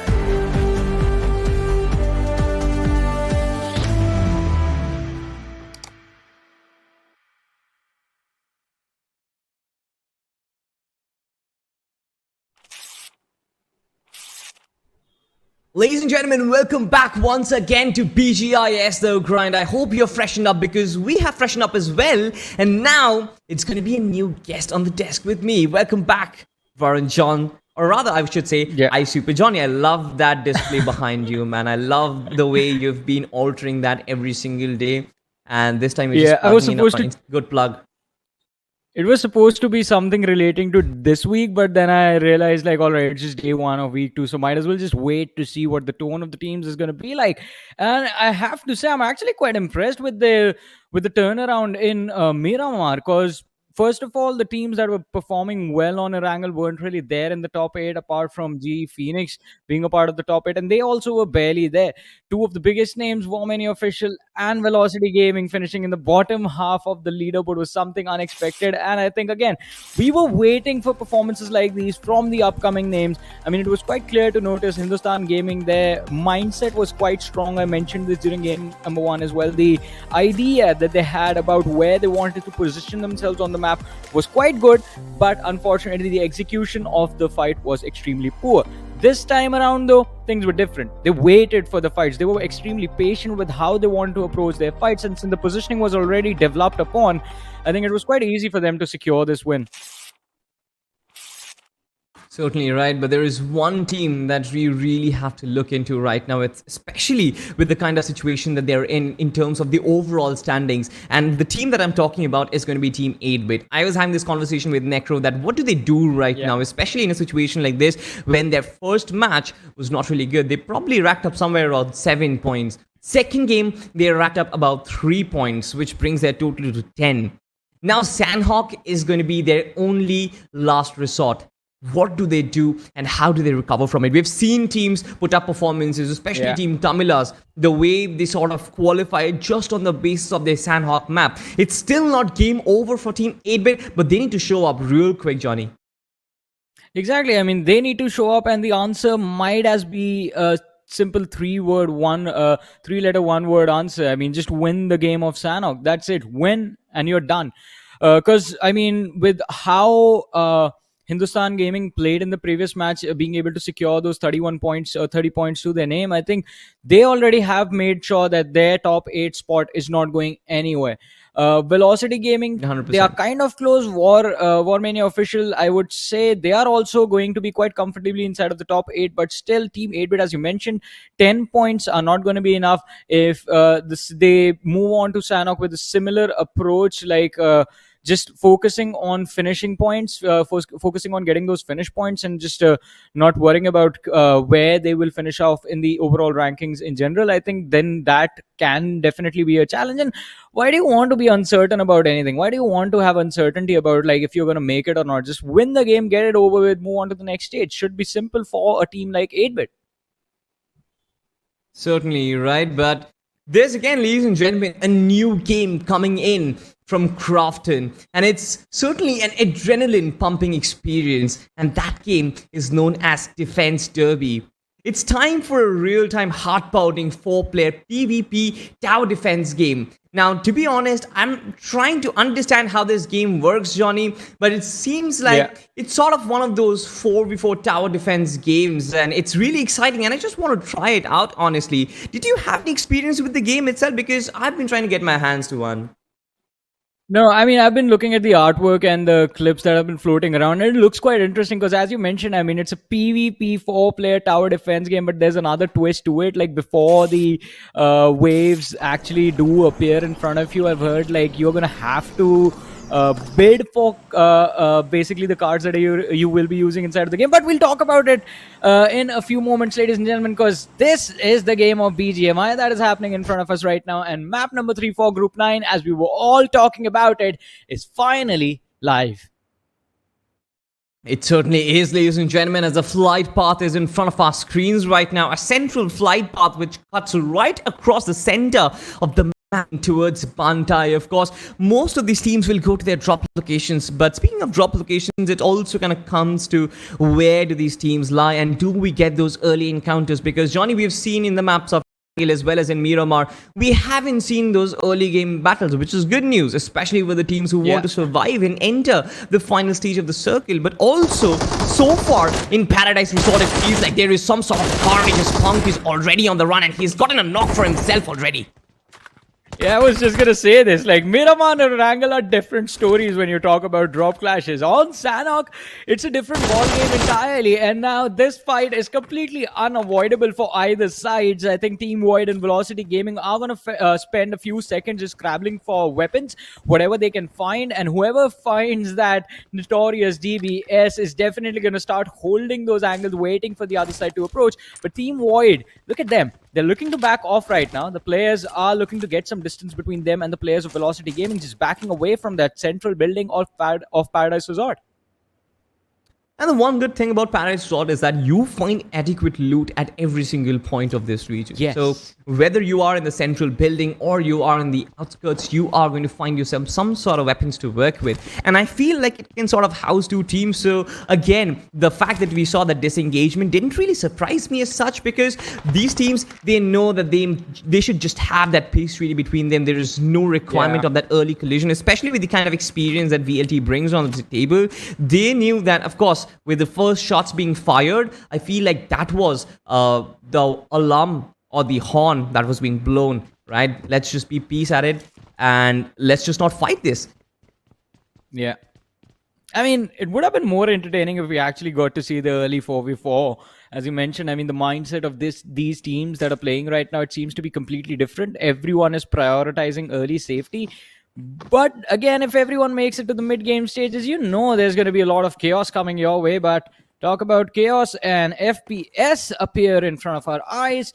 Trades have come in. TWOB, they had one of their players, Striker, knocked out, but they did manage to knock one down from the side of FPS as well. But, ladies and gentlemen, guess what? The reset times were there for both these teams. So now both of them have recovered, but I thought they had recovered. HK2 from the side of FPS does make himself visible, and the rest of the players as well pushing forward are not going to be comfortable in doing so, as Striker yet again finds an opening. But DG Bot from the side of FPS with the DBS was able to turn things around, at least for a few short moments. Team FPS, they survived. And the first pick, ladies and gentlemen, has been DG Bots, but Team TWOB, they just want to go in for revenge right now, as Evil Surya cooks up that nade, cooks it up a little more than required, so it explodes right outside that window. But so far, he's been sniffing around that entire compound so far, trying to understand exactly where the players are stationed so far. Two players being knocked down, just one player up on his feet so far. Should just be an easy finish for Team TWOB if they capitalize in the right situation. So far, they've been able to delay the fight, which allows DG Bot that amount of time, that little amount of time to maybe get that second player up and running and flip things around, Johnny. Yeah, they are sitting in the corner room getting those revives. And as you mentioned, I mean, these few seconds that DG Bot, that were given to him, kind of did in fact allow the players from FPS to recover. But what will they do now? And in fact, Gunnu just runs headfirst into a nade being lobbed towards his teammates by Hell. And this might be the end of FPS, as the players are there with barely any HP on them. And Hell, he's going to charge forward with the DBS in his hands. But before he pulls the trigger, his teammates are there to help him out. And that was the first squad wipe of the game. Team FPS getting destroyed. But look at this. We thought Void, they were going to back off, but no, they tried to pick up and re-engage the fight against Velocity Gaming. And this was a massive blunder from their side. Definitely a massive blunder, Johnny, especially when I thought that these two teams, they had that invisible peace treaty between them. It looks like one of the teams probably betrayed, and I guess it's going to be Team Velocity. But the way they maneuvered, right, every single player, three players sticking together, not even letting that 50-50 chance of a 1v1 battle challenge them. You know, they're always trying to be together and take those duels out. Even Team FPS, for a matter of fact, the amount of time they took to kind of reset from that fight was just not at the competitive level. You've got to react quicker, because it was still an advantageous position from them. 3v2 could have possibly been if the players were resurrected, but just I believe the player who was surviving, who was still standing, just did not revive the players quick enough. Elsewhere, Acid Esports, they've just found this good position for themselves, especially with Team Arc. Just got in the middle of nowhere. They are defenseless, Johnny. Yeah, Talk about shooting fish in a barrel. This barrel is quite big, but definitely not big enough to allow the entirety of ARC Esports to make it on the other side safely. Danger, in a world of danger, as the players of Acid have his location. Bring on those bandages, and Harshit. Oh, this is quite awkward between ARC and Acid. Harshit, he can't do anything. He can't even move a foot. He moves, he's going to give away the sound cues, and then he's going to be showered with a lot of nades. Yeah. But elsewhere, Mysterious X, Gaku is actually trying to close in. I think he spotted Team GE so far. Of course, nades might just be tossed in before he tries to engage with his weapon. Team GE Phoenix, they don't move an inch. They can certainly hear the footsteps coming in, and they don't react. It's a good strategy. I like it already. Not reacting to your opposition's moves might just invite mistakes from their side, but Team Mysterious X, they've actually got some sort of reinforcements coming in as well. So for GE, this might just be bad news for them, especially when they are right at the edge of the circle. Being on the edge on Sanhok early stages, not a lot to worry about, but I do agree with you. They will have to act quick. They do manage to bait the players, this team, out in the open, quite close to their compound, then they might just surprise them with just a few early knocks and convert the entire fight. But there's a lot of ifs and buts in that situation, a lot of variables for us to calculate, and well, things are definitely going to change as the minutes of the game go by. But rewatching this first fight, look at this. The ricochet was just perfect. It hit Gunnu on his waist right as it blew up the nade. Exactly right. And for Team TWOB, it was just brilliant, especially with the timing that they created. Of course, the space and the time which allowed them to resurrect their fallen brother and then go in together. Of course, Team VLT also just nullifying Team Void over there. But look at this. The bootcamp situation is getting pretty tense, Johnny, especially with so many teams in the vicinity. You've got Team TF5 who've just got the most amount of control in the bootcamp itself. But then there are the outskirts, right? The small little factories, if I would say, there is one team that is Acid Esports, and they do not decide to engage so far. But one team that I'm really concerned about was ARC Esports, who were still swimming around in the waterways and the rivers that divide the islands of Sanhok. And so far, they still haven't found any sort of solid cover to work with. And that is just concerning, especially when you get spotted, especially when you hear gunshots being fired on the water bodies where you're defenseless. It means that to be alert and they need to find that escape route pretty quick. But look at this! Paragon! Oh my god, this is not the right situation if you want to be in. Electro misses first shot. That man was swinging, going for that Superman punch, but great recovery as Electro is almost down and out, but he manages to find enough. The DPS connects on the head and brilliantly done. Roaring Champion still survive. A massive blunder just avoided by the sliver of HP from Electro. And Team 15, Team Acid, they are the ones who'd bear the brunt of it. Yeah, losing out on Perry again. I mean, happened in Erangel again on Sanhok. Not really a position the team was thinking that they were going to have to deal with, especially in the early stages of the match. But look at this. We have Shinigami taking a lot of damage, but it's not going to matter. Sprays down 2 players from the side of GE Phoenix. Gaku there to help his teammate out. Mysterious X, they have the players of GE Phoenix now pinned down in those shacks. Vixen keeping an eye on Shinigami, making sure that the position of the opposition is there, the information is there for them to work with. It's not going to be easy. It's going to be a 2v4. GE Phoenix so far. Yeah, Raven as well as her teammate.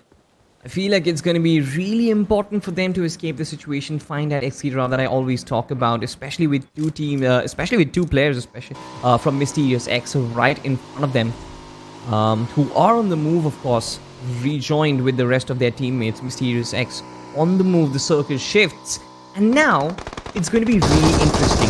GE Phoenix, do they go on the offense as the DBS strikes once again, Johnny? This is not good news for GE Phoenix. I felt like this team really had the potential to make it count on the map of Sanhok, but there's just only one player surviving. And that's on foot. Definitely. Oh.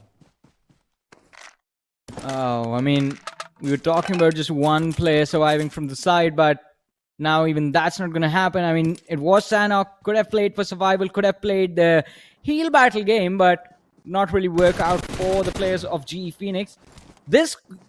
I am not happy with how this went for Electro. I mean, even though he did end up winning this fight, but it should have been a little bit more cleaner. That's all I'm going to say, because Perry came out in the open. He wasn't aware of Electro's position. Electro just got a little too over-eager, and his movement was the thing that made him miss the initial spray. Otherwise, he would have secured the knock as soon as Perry was visible. He had the crosshair placed perfectly.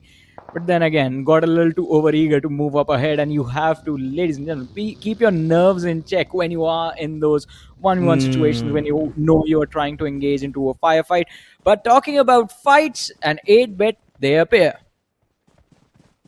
Yes, Team 8-bit, we were talking about this team. We were talking about how Beast really needs to show up to its true colors.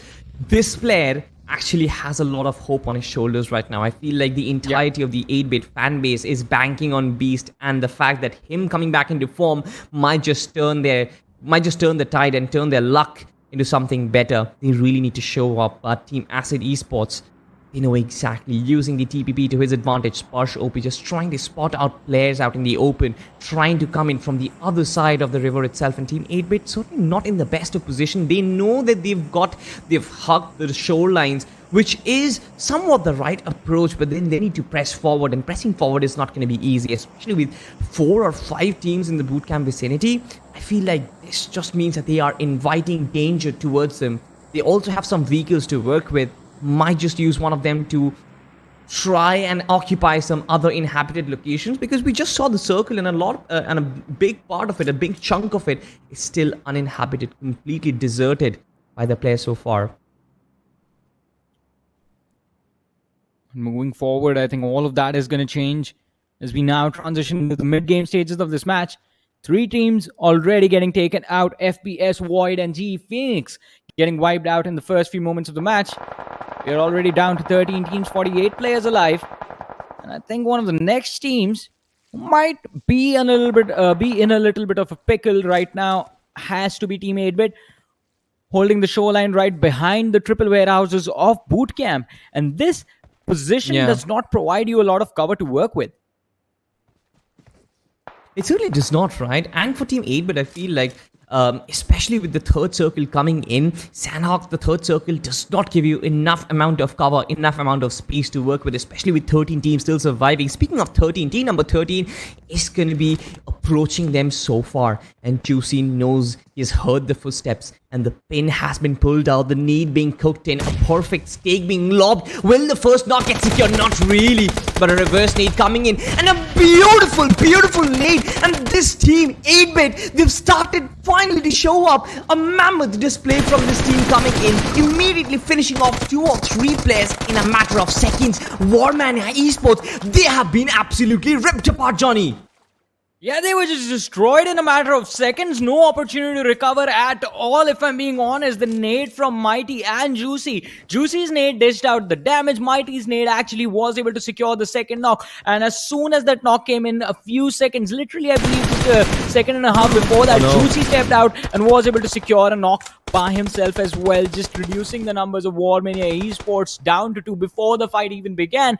But unfortunately for Team 8-bit, they get a little distracted, they get a little complacent, and Juicy is going to be knocked out because of that, because 7 Hill Esports, they have a good position for themselves inside of Bootcamp, and the line of fire was available for Levi, but they can't really convert anything from this finish. The knock. They just were able to secure the knock. They have given away the information to the other team, and now they will have to find another exit option available for them to actually come out of Bootcamp and find a better spot inside the zone. Yeah, rightly said. I really believe that for the map awareness, the awareness from Team TF5, because they heard the nades explosion, they heard the gunshots being fired, and they knew the Team 8-bit had actually wiped off a team right in front of them. And possibly they might have just guessed the fact that they might try and loot in from those crates, of course. And of course, Levi just took his sweet time once again just trying to lay down and pour down those bullets in the right direction. But it's not really the end of trouble for Team TF5, because no matter how much time they hold on to boot camp 2, I feel like they still have to move forward. They still have to wipe off Imprnt as well as 8-bit in the process, so that they can rotate northwards up inside the center of the circle. So far, they're still hugging the backlines. They're still hugging the southern shores of the circle. It's going to close in pretty. And we've always talked about it. The rotations in Sanhok is real. You don't want to get into a position where there are snakes already. Instead, you want to be the first snake and occupy your territory, isn't it, Johnny? Yeah, definitely. I mean, if you have that cover for you early, if you get that cover for you early, especially those shacks to work with, that is just phenomenal position to have in those endgame scenarios. But as you mentioned, you will be worried about those snakes mid-rotation, so it's better to avoid being out in the open. But look at what's happening in front of our eyes. Dominic from the side of Mysterious X spots out the players of Imprnt rotating out in the open on that buggy, manages to secure a knock and also deter the rotation even further. And now Mysterious X, they are looking to pick up this fight inside the third blue zone of this game, but this decision is a big gamble, and for either sides in fact.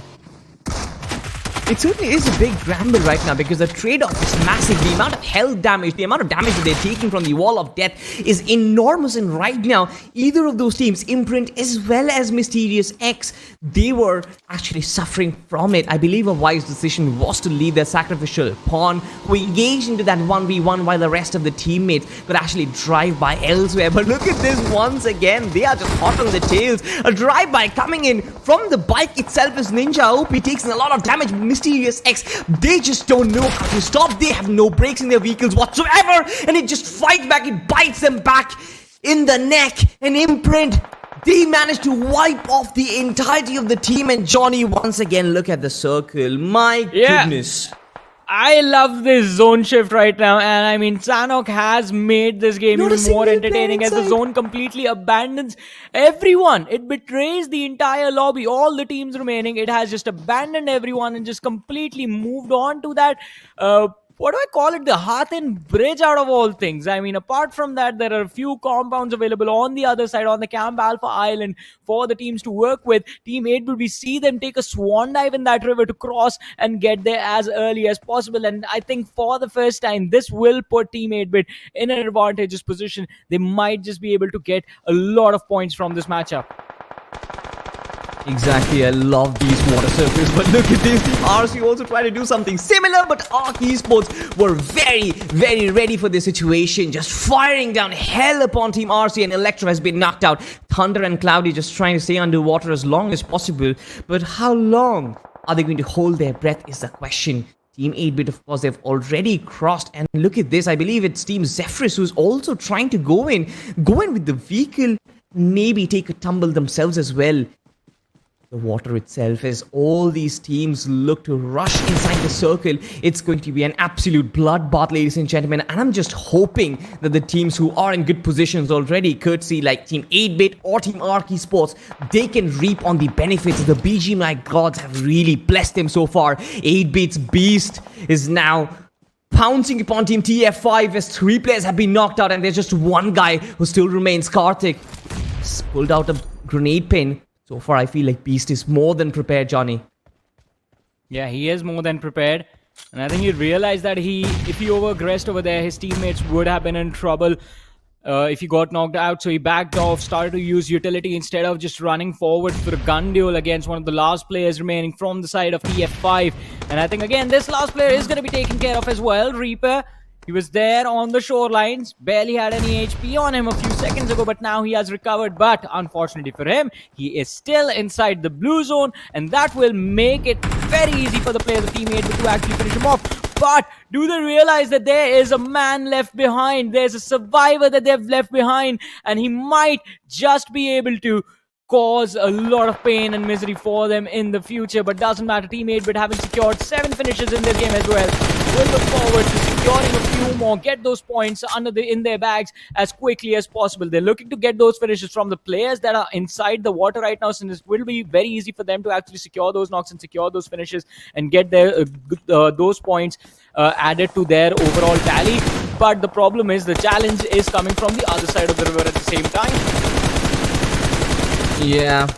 It seems like Lady Luck has blessed Team 8-Bit with open arms, especially in times of adversity. But look at this too. The circle hard shifts once again. Crazy northward shift, ladies and gentlemen. As Team 8-Bit, they need to finish off this whole fight pretty soon and move a lot northward. 150 meters which they need to traverse to get inside the circle, and they have no vehicles whatsoever. They also have teams coming in, approaching in from their southern side, especially in the waterways, which are easy finish points for them as well. So they need to decide, do they prefer the circle or do they confirm those finish points? With 7 points already acquired, I feel like Team 8-Bit, they are well set for the final game. They should just prioritize the zone right now and play for the end game, play for those placement points and play for qualification. As ARC Esports versus VLT still continues, I feel like VLT, with the kind of high ground advantage that they have, it's going to be really difficult to actually shake them off. But 8-Bit still in the open grounds as VLT's aimbot has spotted, and I love this. The prone and spay is really accurate, and aimbot might just be able to wipe off the entirety of the team, Johnny, and this is not good news. Yeah, this is definitely not good news. 8-Bit were put under heavy fire by Reaper, one of the last remaining players from the side of TF5, and Velocity Gaming's aimbot. And as you mentioned, aimbot, his precision, well, it's extremely good. Mighty, oh my goodness, what happened? All right, Reaper finished him off. Reaper was still there in the backlines, dishing out the damage onto the players of 8-Bit, and he has gotten sweet, sweet revenge for his teammates. Finally, 8-Bit, I think they would have been extremely happy a few moments ago when they actually swam to the other side, swam to the Camp Alpha Island, thinking that, hey, we got here early and this game is going to be ours. But the game itself, the zone, it had something else in its mind entirely, moving back towards the main island, just a curveball, throwing everyone's game plan off. And see, Velocity Gaming, since they were the ones rotating extremely late, all of a sudden they are the only team that is inside the zone and the only team who will have any sort of cover to work with. Johnny, I'm just so startled by what I just saw. I mean, Team 8-Bit, they saw two extremes. They saw their extreme highs and they saw their extreme lows, and being taken down by VLT as well as Team TF5, it's probably going to be the hardest pill that they've had to swallow. But so far, I hope that they've secured enough points. Look at this though. I mean, the rest of the teams trying to come in, and VLT just holding their ground strong. They've got the massive amount of map control, and the rest of the players aren't even qualified to fight right now. I believe there's Hindustan Gaming, who is still trying to go for a run, who is still trying to make it work, but of course out in the open it's going to be hard for them to survive. A lot of shots being fired in every single direction as Topsy goes in for that close quarter battle, but he's gonna get engulfed by the play zone as well as from, I believe, from the players of VLT, if I'm not mistaken. Yeah, it was VLT. I mean, they were the ones available, with the line of fire available to just be able to shoot underneath the bridge. But again, I think no other team is going to be able to challenge Velocity Gaming for the final, for the chicken dinner in this match in particular. It's just a question of how many elimination points will VLT actually finish this match with. I think that is something that just we're all waiting for, because this win is guaranteed dead. There is no way any other team takes this away from them. Alright, I'm gonna bite my words, I think, in a few moments, because the zone has now completely shifted inside the water. There is not a lot of land to work with, and since it is Sanhok, I expect some cheeky guy sitting in a corner with a bunch of first aids just healing. They certainly are. There are a lot of cheeky guys in the corner. Speaking of them, there is going to be one guy in the name of Hell who is still trying to punch in his final first hit. Just managed to get that top 4 position for his team. So I feel like Team TWOB, this must have been a decent showing, but it's not the end of it all. There's still 2 players from Team Arc remaining. There's also Spray God from Acid remaining, and all of them are hugging the rocks that lie in front of them. The slope is so steep that there is no line of sight from the top, so VLT have to find a way so that they can execute these players and secure the chicken dinner to their name. But so far it hasn't really been a possibility. Arc just sticking together, and aimbot also swimming. I feel like they have just been spotted, but none of them can actually use their weapons right now because they are underwater. It's just about finding information, and from top they will barge in those nades, and exactly that is what is happening. Punk TARKIN Immortal charging in with the nades itself. And Aimbot and Jazzy just looking to spot out the players. Punk falls down, takes a dip in the water. I believe Team VLT, they've actually cleaned up Team Arc, and Chicken Dinner goes to their name. But of course, what a topsy-turvy game we have had, Johnny. Yeah. I feel this was one of the craziest zones we have seen in Sanhok so far. Man, they bullied that last guy into the corner on purpose just so Immortal could nade him and finish him off. They did not want to give up on that last point as well. Velocity, I mean, just showcasing the kind of dominance that they're built for and what they can actually pull off if the zone shifts are like a little bit more manageable as compared to what was happening to them on Erangel. And again, this was quite a good game for them, managing to finish up with a lot of points. The chicken dinner just being secured already as the zone shifted upon them. It moved from Camp Alpha to the main island, again on the eastern side of the bridge. And I think had that not happened, 8-bit would have actually secured this win. This game would have either gone to 8-bit if the zone completely shifted to Camp Alpha, and Velocity if it came to the main island. Because these two teams, 8-bit got to the Camp Alpha position quite early, and they set themselves up in such a way where they could actually watch the teams coming from the river and the teams crossing the bridge, the Hearthen Bridge at the same time, and they wanted to gatekeep both those positions, not let anyone in. That was the game plan. It failed. The only reason it failed is because the zone again shifted towards the eastern side. Had that not happened, they were like on a pretty good roll inside of this match. Exactly, and I feel like VLT, they've just had their offerings to the BGMI gods, thanking them for gifting them the zone in a platter, to be very honest, because this victory was snatched from 8-bit's hands. And I mean, we could literally see the amount of confidence that they had, right? They were just jumping around out in the open, trying to gun down every single player coming in across the rivers, swimming in across the rivers. And 8-bit were in such a good position, but none of it worked out because of that circus shit. But elsewhere, we also got to see this fight between Team TWOB and Team FPS.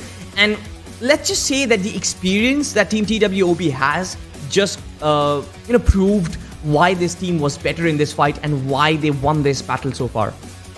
Yeah, I mean, TWOB, our expectations were always going to be there from them. I mean, we have seen this lineup. I saw this lineup a few months ago, and the performance was quite decent. You could see the signs of improvement from their side.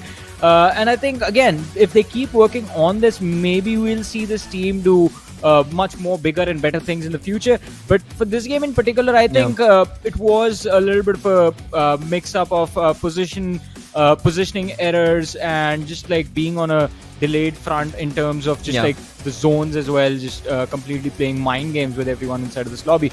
Along with them, I think one more team that could have actually converted this match had 8-bit not been in front of them would be the team of Reaper.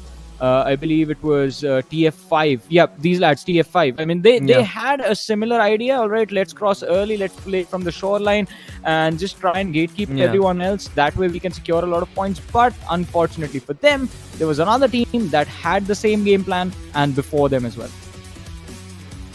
Exactly. Team 8-bit just reached a fag bit earlier than Team TF5, and nothing could be done, right? It's also a race against time, and when Team 8-bit as well as Team TF5 was swimming, they were just like swimmers, to be very honest. But speaking of Team 8-bit, I feel like you can already see that they had acquired 9 finishes on the board already. We were speaking about getting like 10 odd points to work with, and I feel like they've sort of managed that. And now whether they are going to qualify or no is going to be a big question mark. It still feels, I have a hunch that this team has just done enough, but when it comes to maths, I'm really poor at it, Johnny. I feel like you are much better than me at maths, so you might just try and predict if Team 8-bit is going to qualify. Meanwhile, I will just wait for the overall standings to come in front of my screens, because that is going to dictate the fate of a lot of these underdog teams as well. A lot of these teams have brilliant showing. Imprnt, for a matter of fact, Mysterious X, for a matter of fact, we got to see some good fights from them. They've really got the mechanical skill to take down any team in the competition. But when it actually comes to surviving the onslaught of the circle instead, I feel like there are the bigger names like Velocity or 8-bit, for a matter of fact, who can really survive and make those quick decisions on the go itself. I mean, they can try to survive, because this game was a perfect display that no matter how much experience you have under your belt, sometimes the zone just does what it wants to do, and there is absolutely no way you can predict where the circle is going to go. You will have to just adapt and try and react to it. And if you are able to do that, if the gods of BGMI are gracious upon you, then the zone is just going to shift on top of you, from you being on the edge to you being just smack in the center of the next few circles. I think that is situation that we've seen built up for a lot of these teams. But then again, I think, as you were talking about 8-bit qualifying or not, unfortunately, I think they might be out just barely as well. But I think we'll just wait for the overall rankings for that verdict, because I believe, as you mentioned, I mean, they're 10 points prior to this match starting, and in this game, I believe they've finished with like 10 or 11 points total, including the placement points. So I think that is going to be quite critical. Other than them, I think GE Phoenix is one of those teams that I'm actually concerned about. Like, will they make it through? Will they not make it through? Because on Miramar, let's be honest, like the consistency that we wanted to see wasn't really there. Erangel was a wonderful game for them. Miramar, they walked away with decent points, still being inside of the top 8 in terms of the match rankings. On Sanhok, did not really get a lot of time. In fact, on Sanhok, they were just destroyed first up front. So I think G Phoenix might have to be a little bit concerned about making it through the next stages.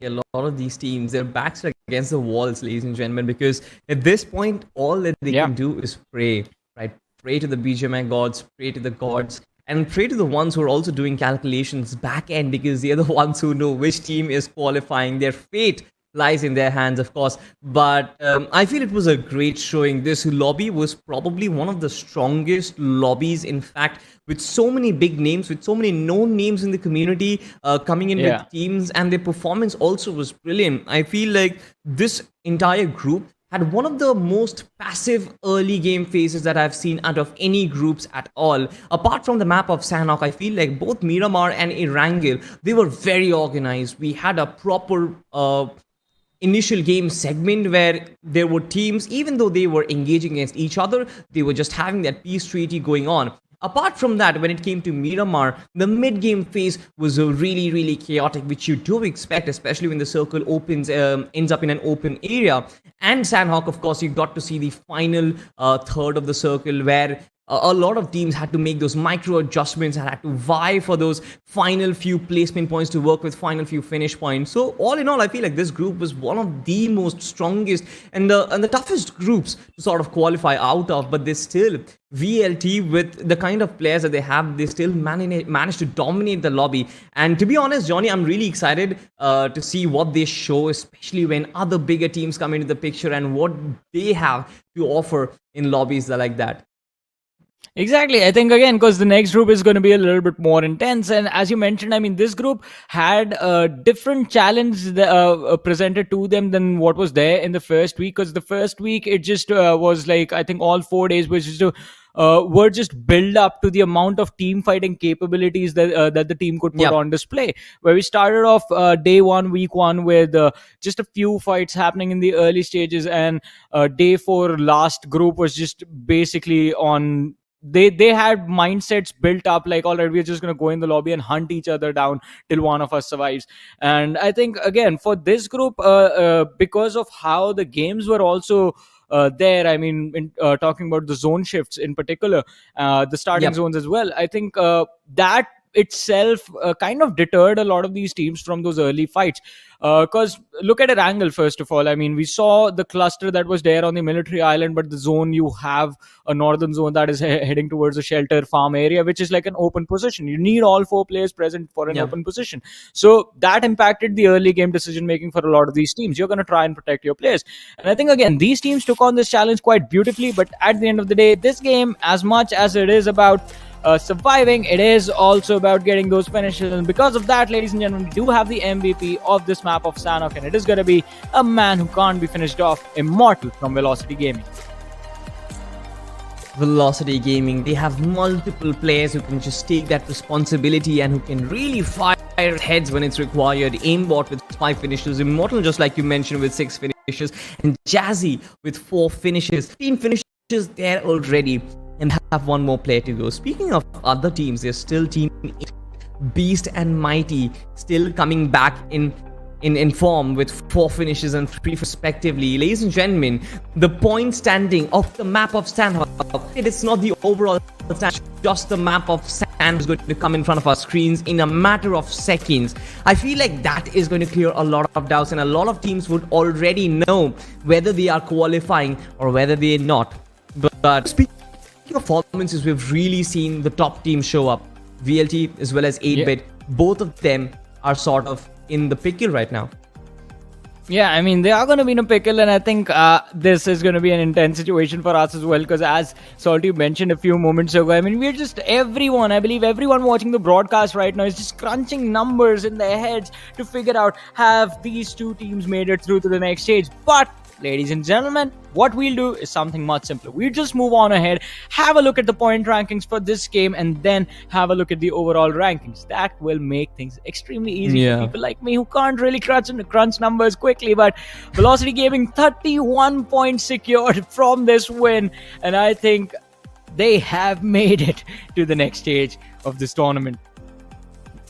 They certainly have, right? I mean, after a game where you back 31 points, there is no way you are losing out on that top 8. I'm pretty sure Velocity Gaming have cemented their way at the very top of the overall rankings. 8-bit with 11 points, I believe, which brings that total to 21 points. It's really going to be a tough battle for them to qualify. It kind of depends on where the other teams lie as well, because we've seen that bar fluctuate between 18 as low as 17 to probably as high as 23 on some days. So that bar has to be decided. Acid Esports had a decent showing in the last game. I feel like this game as well, 13 points for them to work with. Arc Esports, 14 points for them to work with. A lot of these teams really avoided getting those finishes, especially when they were not in good position, just vying for those placement points, and they get a lot of these important points in their bags, I feel like, which might just be the deciding factor between whether they're going to qualify or whether they're not.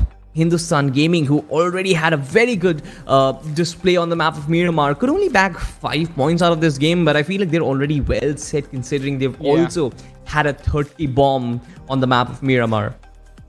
Exactly. I think so because of those two outstanding performances, we can say that Velocity Gaming and Hindustan Gaming pretty much guaranteed the top 8 spot, because 30 plus points from a single game, and the cutoff for the entirety of first week was just between 20 to 25 points. So these two teams are definitely pushing through.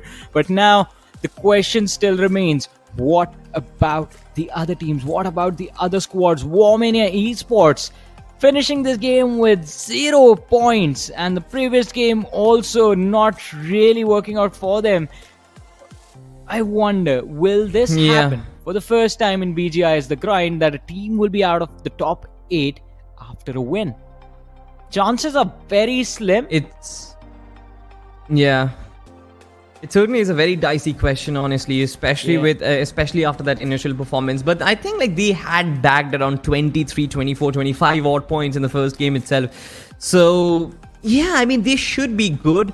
But of course, the consistency is a very big question. The biggest question mark on Team GE Phoenix as well, who had only had 1 point. Ladies and gentlemen, the overall standings in front of our screens, and now look at this! Velocity Gaming, Hindustan Gaming leading the charts, but there is Team 8-bit nowhere. Johnny, my goodness. Yes, and I mean, I think they're just shy of a point. I think they're going to be there with a total tally of 21 points, and 22 is where Seven Hills Esports finish up with on the 8th position. So congratulations to these teams to making it to the next stage of the tournament. But yes, definitely a heartbreak, as you mentioned, Salty, that 8-bit will not be moving forward from here on out. Velocity Gaming, congratulations, them finishing off with 54 points. Hindustan Gaming, a wonderful game of Miramar, they pushed through. Mania official, my apologies, my calculations were off by quite a lot. I thought Mania would be there with like around 25-26 points, but 31 point total tally. So they did definitely rack up those finish points in the first game, and a few in Miramar as well. G Phoenix finishing on the 5th position. They also pushed through to the next stage of this event. Team Roaring Champions actually edge past Team 8-bit due to the placement points. Of course, placement points we know has higher priority than the finishes, and because of the fact that they have 11 placement points, they edge past, but it's not really going to matter because Yeah. both the 9th and the 10th team with 21 points, they are just shy by 1 point to work with. 8-bit, not the kind of showing that they expected. They've got the amount of finishes, they had the amount of firepower, but they really failed where it mattered the most. We always have to keep in mind, ladies and gentlemen, to all the underdog teams, it's sort of a game where you have to survive till the end, and placement points are going to be the most important asset in any team when it comes to qualification. Imprnt could not qualify, Team Void could not qualify, and Mysterious X just at the fag end of that overall standings. It's going to be heartbreaking for a lot of fans, Johnny, and to be honest, I'm not sure how to feel about it, how the fans are feeling. I really feel for them. I can make things worse for everyone right now.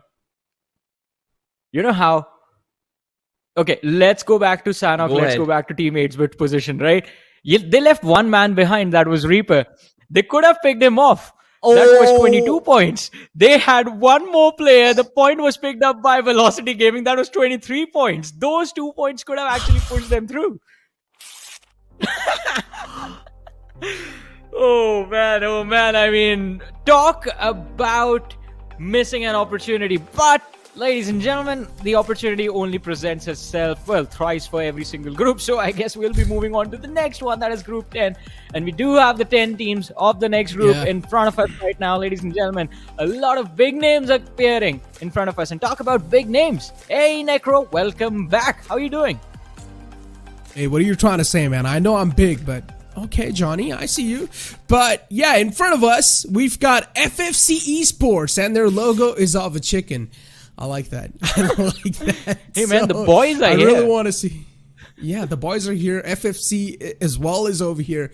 I really want to see what these two teams are capable of. But you know what? Jokes apart, man. Teams like OR are one of the OGest teams out there. Now, expectations even from the previous group, we had so many from 8-bit, but just because that one single point, they were not able to qualify, Johnny. And 8-bit not being qualified inside the entire BGIs, this is definitely going to shake the entire fan base.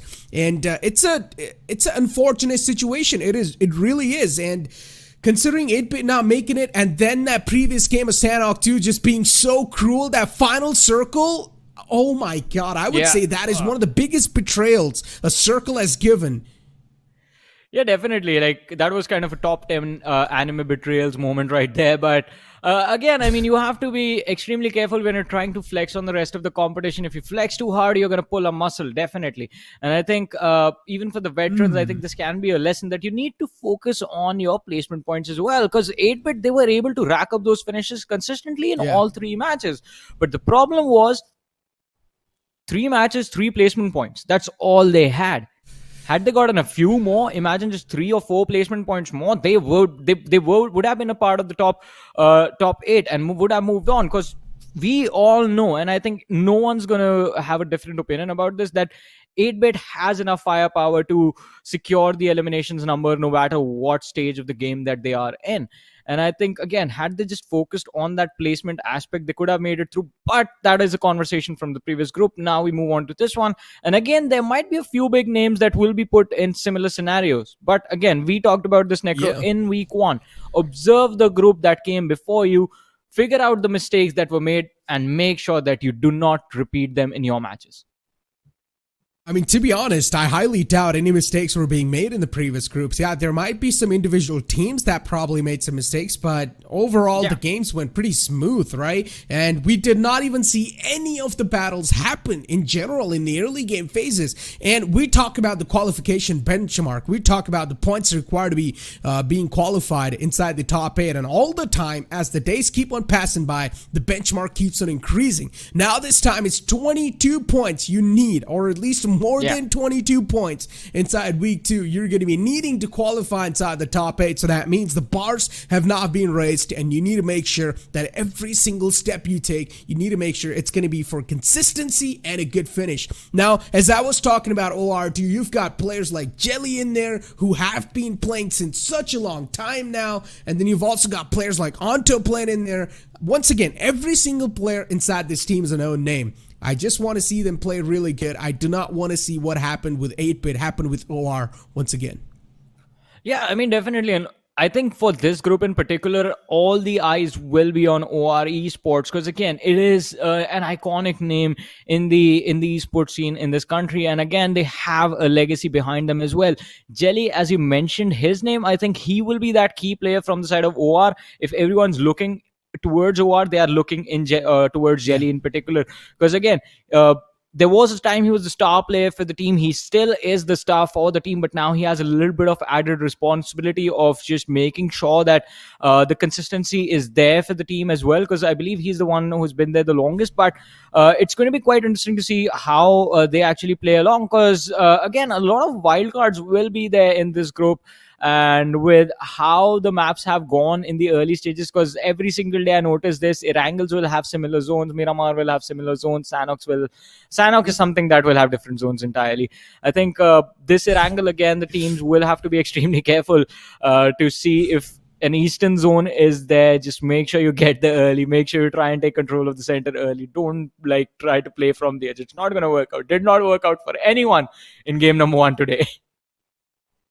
Johnny, I mean, you talked about Sanhok, and I instantly got a reminder of that previous circle. Dude, first of all, it shifted on that Hot Tin Island, and then later on, at the last moment, just shifted right on top of VLT. Like, if you are 8-bit, what are you supposed to do? Like, anyone in that scenario is going to think that, okay, we are currently inside the safe zone. There's no way anyone's going to be able to steal this chicken dinner away from them. But then the circle is like, psych, you thought we are going to give you the chicken dinner, but no, you guys got scammed. That's not the case. It's VLT, maybe, who's going to get the circle this time, and you guys will need to breach in once again, show some hard work, and then maybe you guys will get that chicken dinner. But at that point in time, when you need to cross a river out in the open, it's next to impossible to do so. You are not going to be safe at all. Inside a river, you cannot pull out guns, you cannot shoot, so you're pretty much handicapped. And that's where 8-bit, as I said, unfortunate. I mean, it was a gamble. I mean, they knew it as well. The early swim that they took towards the Camp Alpha position, it was a complete gamble from their side as well. And they were counting on the fact that, all right, this is a very hard shift towards the western side of the map. Maybe the next one, it might just be a northern one, but it's definitely not coming back east. And that is exactly what happened. The probability of the circle moving back east towards the main island was very slim. But hey, if there is a chance, I mean, of something happening, it will happen. We talked about this a few days ago as well. And it was just a lot of unfortunate events just being stacked one up on the other. But in this particular upcoming game, there's one more interesting name that I'm looking forward to apart from OR Esports, and that has to be UP50. Because, I mean, I think it's been a while since I've seen this team, and I think it's going to be new players this time around. I mean, hopefully they're going to be delivering onto the expectations, right? Because once again, there are so many underdog names, and as I always like to say, underdog names are always either one of those names that are going to be funny or creative, or either something that's going to be super serious, and you're going to be like, okay, we probably think this team should be able to do really good. But as you said, another known name inside this entire community, so definitely expectations are going to be high from them. And speaking about the previous group, once again, even GE Phoenix actually, considering being able to secure that top 8 spot for themselves in the first 2 games, completely solo off of that, especially in that Miramar game when I saw that GE Phoenix did not really have that good of a finish for themselves, not really a lot of elimination points. My hopes started fading away. But then when I took a look at the overall standings, I was like, okay, wow, they're sitting in a comfortable spot. They don't need to worry about anything.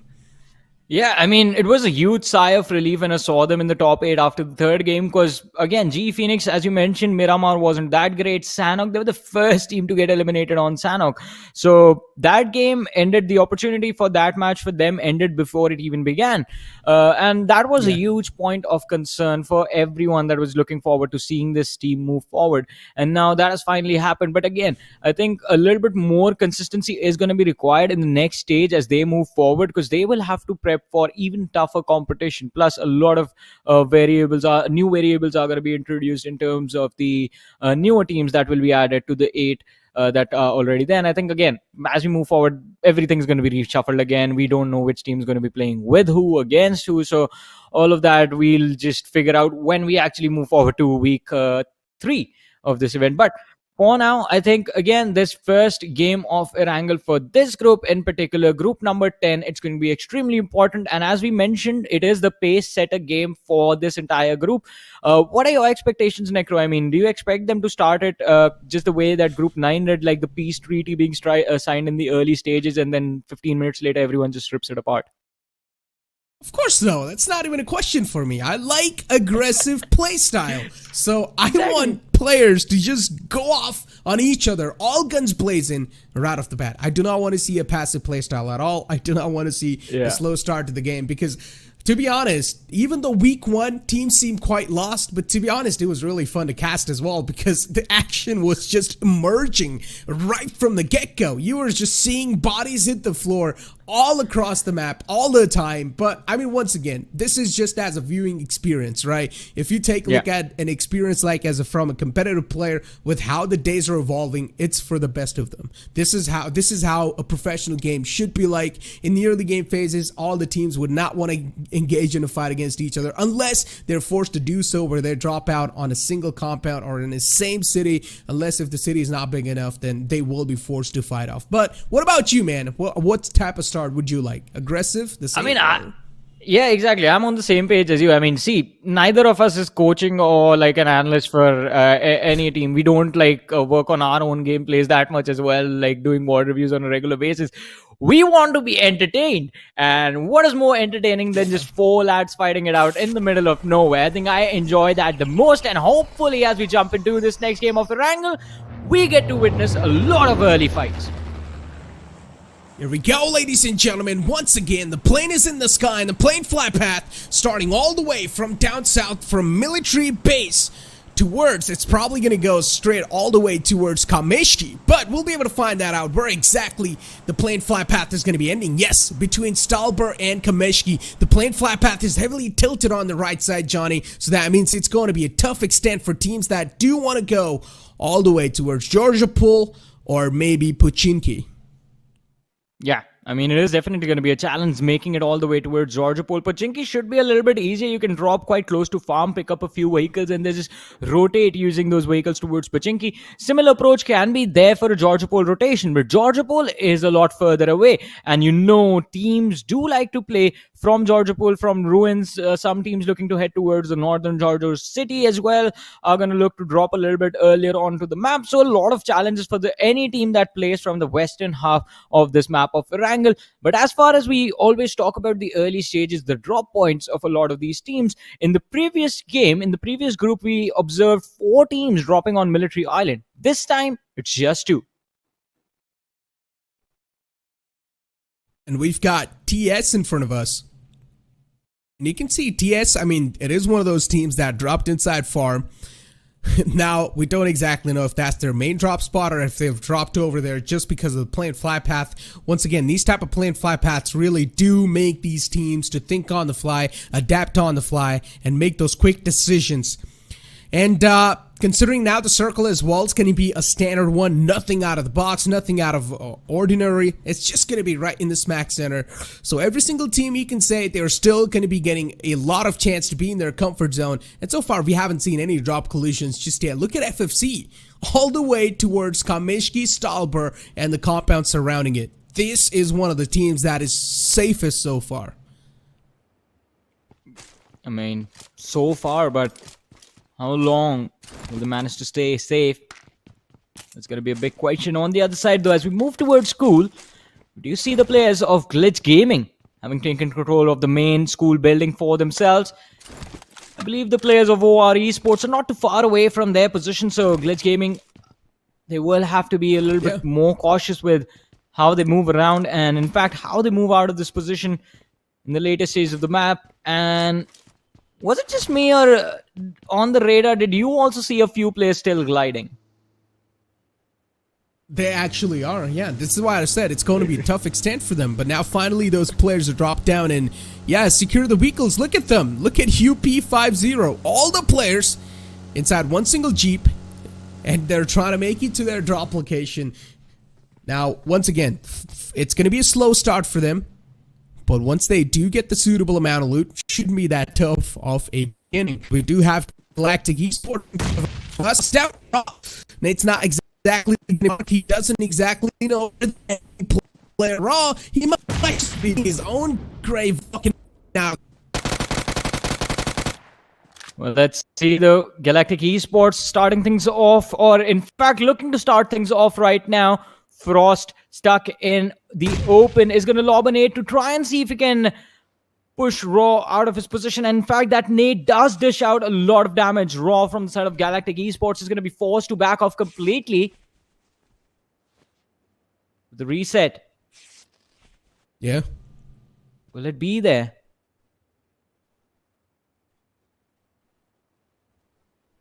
Don't exactly know for Initiative that, but Esports. Yeah. yeah. Raw, though, chipped out a little bit.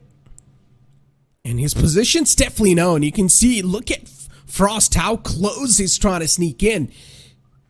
Way too close, actually.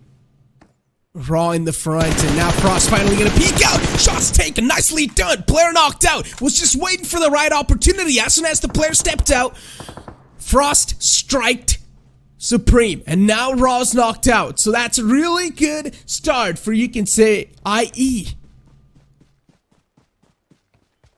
Definitely a good start and a good approach from Frost, making sure that he wasn't picking up the fight until he knew exactly where Raw was and he knew that his position wasn't compromised. He did reposition after that nade quite beautifully and did go onto an off angle to pick off Raw, but the problem is that the knock has not yet been confirmed. Raw was just knocked out and he's crawling back towards his teammate. And if Galactic Esports, they get this reset done, then the effort of Frost will all be in vain, especially considering both these teams are still towards Lipovka and the zone is nowhere near them. Indeed, Johnny. And I mean, considering IE, they've already got a good start for themselves, at least that first blood. I personally consider those first bloods can be such a massive uplifter for your overall confidence inside the upcoming game. It really can be. Galactic Esports, once again, one of the players was in the front lines, and now they know that they have been surrounded by a team. So this Lipovka city that they've got, it's quite a small one, and these two teams will be forced to engage against each other. Look at the circle as well. This is something that I'm really concerned about, Johnny, because this team, IE and even Galactic Esports, they're so far away from the circle. And as you remember, 8-Bit was one of those teams that likes to go for late rotation. And late rotation, I'm personally not a big fan of that. Yeah, I mean, late rotations are definitely quite tricky to pull off, considering you will be quite paranoid about teams that are expecting teams to gatekeep you, expecting teams to blockade your way from entering the zone. But for now, I think, again, the biggest blockade for both these teams are the players from either sides. Nova on our screens right now, just laying down smoke so that he can, I believe, go for a push onto one of the players from the side of Galactic, but it's not going to be an easy push since his teammates are marking those rotating points, are marking the gaps between the compound. So they might be able to dish out a little bit of a damage on Nova before he actually makes it through to the other side. But we switch perspectives, ladies and gentlemen. Moving to Tactical Esports in the middle of Nova, still looking for loot, but the push has come in, and Nova from the side of Initiative finds the opening, the first knock and finish for his team. Yeah, finally, that's stalemate. That silence breaks into a full-out war. And as we've got Noah once again just standing inside his building, as I say, man, these stalemate situations just burn through so much time. And they do not even provide that much value. You could use this time to reposition yourself, get a better amount of loot, get some more ammo. But the problem is, every single player inside the game so far, they're running low on ammo. And Meds, you can see IE and even Galactic Esports, they're not in a comfortable spot. Yeah, Galactic Esports definitely aren't, since they are the ones on the receiving end of this trade. They've lost 2 players, just 2 remaining, Nova and Light.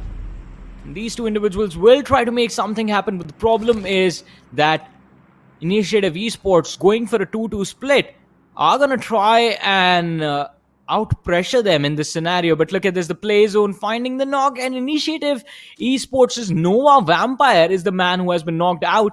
not really a situation that you want to be in. But as you mentioned, Necro, just because of how these teams decide to fight it early, both of them are lacking critical utility in terms of throwable, in terms of healing utility.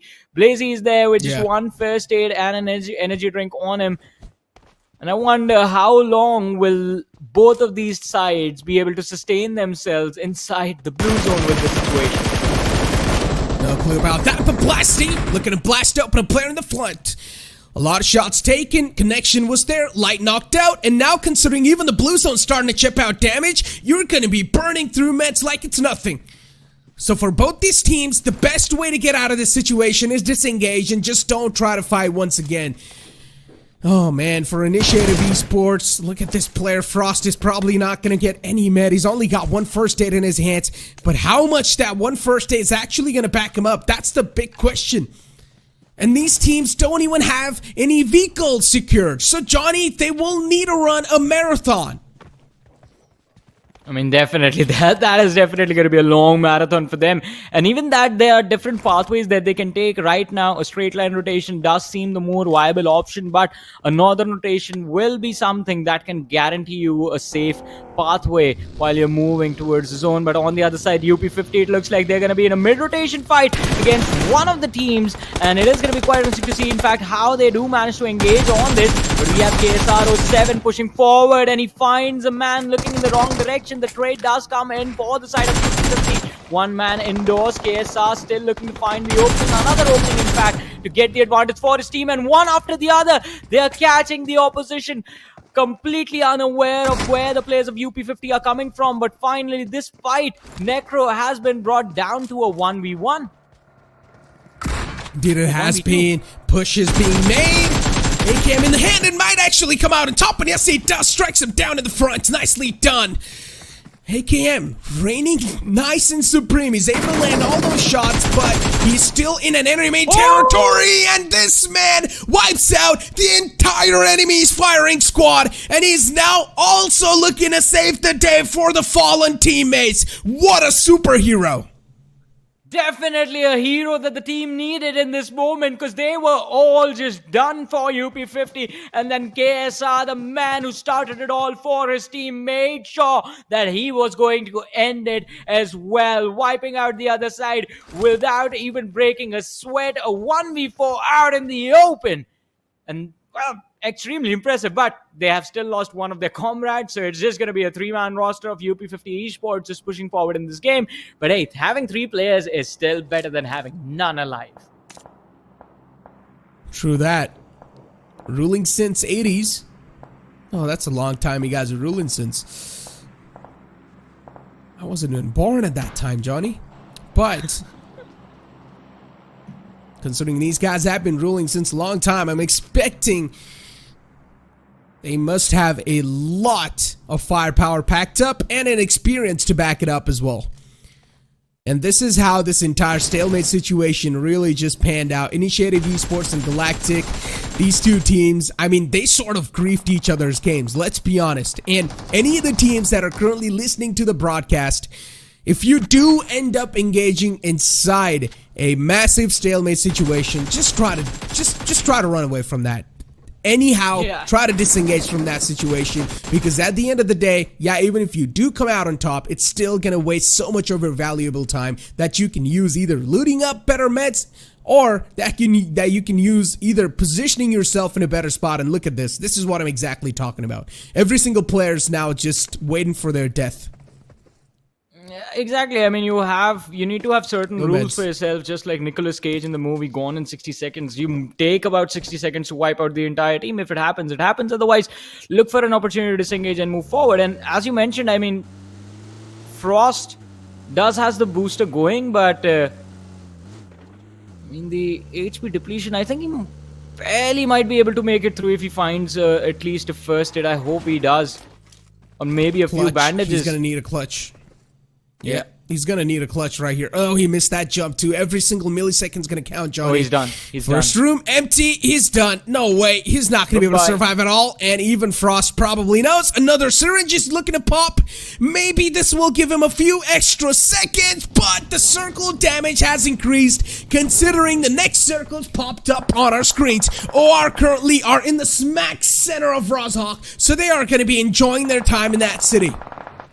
Yeah, also not really how boosters work over there. I mean, first, even a bandage would have given him an instantaneous, a little bit of extra HP to actually just sustain an extra second, and then the booster would have kicked in to give him a little bit more. But again, being late to the party, I mean, means the door is just going to be shut in front of you, and Initiative Esports also an unfortunate exit being handed out to them. And while all of that was happening with the players of IE, look at Galactic Esports. They still have that one man who managed to survive the entire fiasco and who has managed to make sure that he outlasts the entire team that has destroyed them in a team fight. Tactical Esports in front of us. Not really the best of spots you can ask for, but still not even inside the circle. They're playing on the edges. As I said, in the smack center's OR, so they're going to be chilling over there comfortably, but now a fight engages, and it's TS versus RIP. For RIP Mizo, this team, they're playing quite safe and sound, right next to each other, but for the opponents, they're sort of separated out, but now they're looking to reunite, and yes, that's what they exactly do. Nicely done. Rozhok City, for now, is under contention for them. They are in a really good spot. Monster OP could have been knocked out while he tried to vault that window, but he's going to be safe for now. And RIP, they were getting pushed on from two teams, in fact. OR Esports, they sent one man to flank and get the information of the players of RIP Mizo, but they were aware of his position, and with an aid, they were able to secure that finish point for themselves. But now, looking forward to the team that has gotten quite close to them, the players of TS. Do RIP, or in fact, they're looking for an opening, but will they find it? The nade is going to be lined up by Freezix, but it blows up a little too quickly outside the compound. And even though it did dish out a little bit of damage on the other side, not really a position that RIP Mizo thought they would find themselves in. They're looking for a knock. They're looking for at least one knock. So as they push forward, they don't really have to charge in an unfavorable situation. And they charge into a situation that is kind of a 50-50 laid out for them. But hey, look at this. The players of ZX, they were looking to move towards Rozhok as well. Oh my god, the circle actually takes a drastic shift. Down south, Johnny. Once again, the circle is not loyal to anyone. It's going to be completely RNG. Tough to predict where the circle is going to be shifting next as well. But there's a high chance that the Rozhok City might not be in the circle for the future line. The circle probably will be forming out in the open. So for OR to make a rotation out of that city, now it's even more tougher. Rip Mizo, looking to bombard this entire house, throwing a lot of utilities in there, but Nungai eventually finds a knockout. Well, the knock is going to be there, but they'll be able to secure the finish from the other side. No! Freezix as he steps out in the open.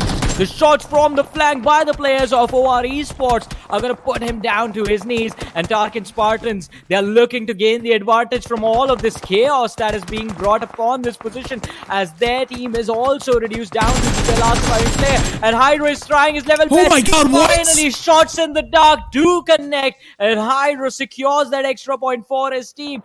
But look at the chaos. Two teams were on the verge of being wiped out. One of them have been finished off completely, and TARKIN Spartans are just barely surviving in this one. RIP Mizo, that final player, did not really check all the angles of the house. The corners are something you're supposed to check all the time, but he neglected that, and then in the end he also got taken care of easily. Look at TLG. Oh, what just happened? They got this control so easily. UP50 so far, they're also getting quite separated out. Team Lightning do realize it's time for us to take an exit from this spot. Not really one of the best spots you can ask yourself to be in. But for Team Lightning to make a spot inside the circle, it's going to be a big hassle, a big struggle. And that's why they're just laying down a path of smokes. I like this idea, what they're doing. Yeah. Good utilization of the utilities. Absolutely incredible and on point. They needed to do this if they even wanted to think about crossing that bridge. And as you mentioned, it was beautiful. It was something that needed to be done. And all thanks to the amount of utility that they had, they were able to pull it off. But how will they move forward once they actually cross the bridge and make it to the other side? I think that is what I want to look forward to, because now there are a lot of teams sitting on the inside Rozhok City and they have good cover available for themselves. Team Lightning, again, Zenu taking a lot of damage, is still surviving though. In the meanwhile, Mickey runs inside the Water City, finds a pick for his team and an extra point. Team Lightning, Yvonne. I mean, now soon enough, the next circle as well is going to start to close in, Johnny. It's way too close to actually close in. You haven't really got a lot of time. Only 30 seconds in your hands. If you're one of those teams that is not looking comfortable, actually, if you're actually one of those teams that is still not inside the circle too, this is a wake-up call for you. Be in the circle as quick as possible. And actually, the boys is one of those teams that is not in the circle. Yeah, they're getting a lot of shots taken out of themselves, but no other option than to cross the bridge. And Ronnie gets knocked out in the open. Ronnie confirmed as well. So now the boys are taken down to a 3-man squad. Well, 3 players. Sometimes even they are enough to secure the game for you. But again, the hard shift of the zone completely on top of the players of OR Esports. Setting themselves up for success, but will they be able to secure it? I think a big question that everyone is looking the answer for. OR Esports move further close to the center. In fact, right in the middle of the zone. They have a decent compound to work with. There's a massive cluster of teams towards the eastern edge. There are 5 different teams just trying to gatekeep that eastern edge, and no one's on the western half. OG. I mean, as I said, for OR to make a rotation out of the city would have been tough, but once again, another hard shift, and the circle actually shifts right on top of OR. What is this circle doing today? It's just so tough to predict where the circle shifts are probably going to be coming in. If you remember, Johnny, the first Erangel game of today's day, the circle was shifting in the center over and over again. No hard shift were being seen, but then after that, it's hard shifts after hard shifts after hard shifts. Yeah. Especially after that previous Sanhok games. The circle has been so unpredictable. So yeah, you cannot even blame the teams if they're not able to reposition on the time, but one thing is for sure, man, OR has found themselves in the lucky shoes. They've got all the players up as well. Actually, 1 player was taken away a while ago, so 3-man squad, but considering you're in a good spot inside the circle, it is completely fine. Exactly, their positioning is superior to everyone else, so I think that is something that they can capitalize upon and use it to swing the upcoming fights in their favor. But UP50 Esports Sarkar did see the players of Tactical right in front of them, and Tactical Esports, I think he definitely wants revenge against this team. But he can't really do much from the backlines. The moment he steps out in the open, reveals his position, he is getting finished off because he will have to deal with a 1v4 right up front. But Lord from the side of Tactical Esports going with this for the spray with the M4 did try to secure a few knocks from the other side, but players from the squad of L4D managed to protect themselves. Tactical, eyeing him out. Good utility tossed on. No connections found with that just yet. Look at OR just raining down death and destruction in the front. Max, sprays are there, but not able to connect the shots exactly on the point. So that's something that is a bit problematic for the team that is on the receiving end. And now even the Wall of Death is trying to force them to make it inside the circle. They will need to move out in the open, and OR taking an advantage of that fact. 2 players knocked out. OR, this is a feast for them. Exactly, the wall of death pushing the teams towards their death as everyone, as they try to make their way inside of the zone, is stepping into the crosshairs of OR Esports, and one after one they are falling down. Look at this, we do see the players from the side of RJTUD as well. They are getting destroyed. One last player left standing. They have a team on the high ground that is dropping nade after nade upon them, and Team lightning killer. He's gonna finish this off. One more finish point secured by the team, and I think just one last player remaining on the low ground means a nade or a molotov inside of that smoke. You will have that final point for yourself as well. In the meanwhile, though, a lot of chaos inside the circle, and again the zone right on top of OR, opening a world of opportunities for them in terms of the finish points that they can secure. True. And they tossed. And a really good one, too. Look at that damage. Chipped him out so much. Another one sails in that same direction.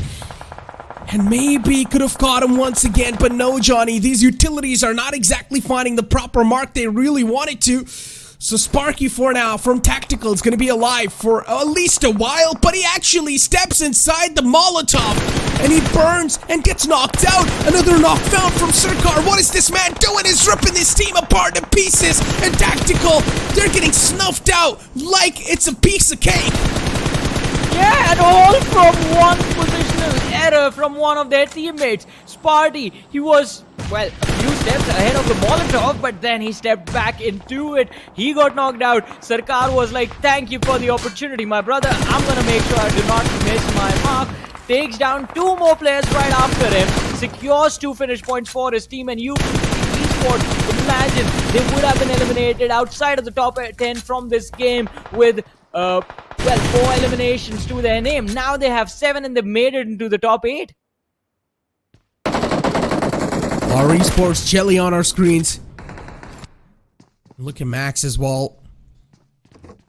I mean, the entire firing squad of OR so far, they've got a really good amount of control of the map. And considering with all the visual information, the vital information that they're getting is going to be so crucial in the upcoming phase of the games. And ruling since 80s, Acid, he's barely alive on a sliver of health, Johnny. One more nade, if that sails into that same direction, Acid might just say bye-bye to the game, but he patches himself in the nick of time. FFC in the front lines, and Magnus way too close. OG Blaze as well, still in the back, and FFC, they're not going to let that single player breach inside this compound. And the circle now is way too small, so teams will eventually be forced to take fight against each other. And the moment you step up and reveal your position inside this window, even that might not be enough to protect you. FFC Esports, as you talked about them a few moments ago, one of the major challenges, one of the major hurdles for them is surviving the 2 players from the side of only Glitch that have actually managed to make it inside their compound. And this is not a position you want yourself to be in, especially as you were talking about the circle as well. Look at this. I mean, there is no team that has a clear advantage in the zone right now. A lot of the teams are just playing from the edge, but OR Max with that nade does actually in fact clear out the flank for his team. Well, kind of. He has managed to secure 1 knock. Hydra was the man who was knocked out. He has his teammate right next to him, and Mac might just be looking to make sure that those 2 points are not going anywhere. Max, that was a really big 3-pointer, and now even in the back, just spraying down with the M4.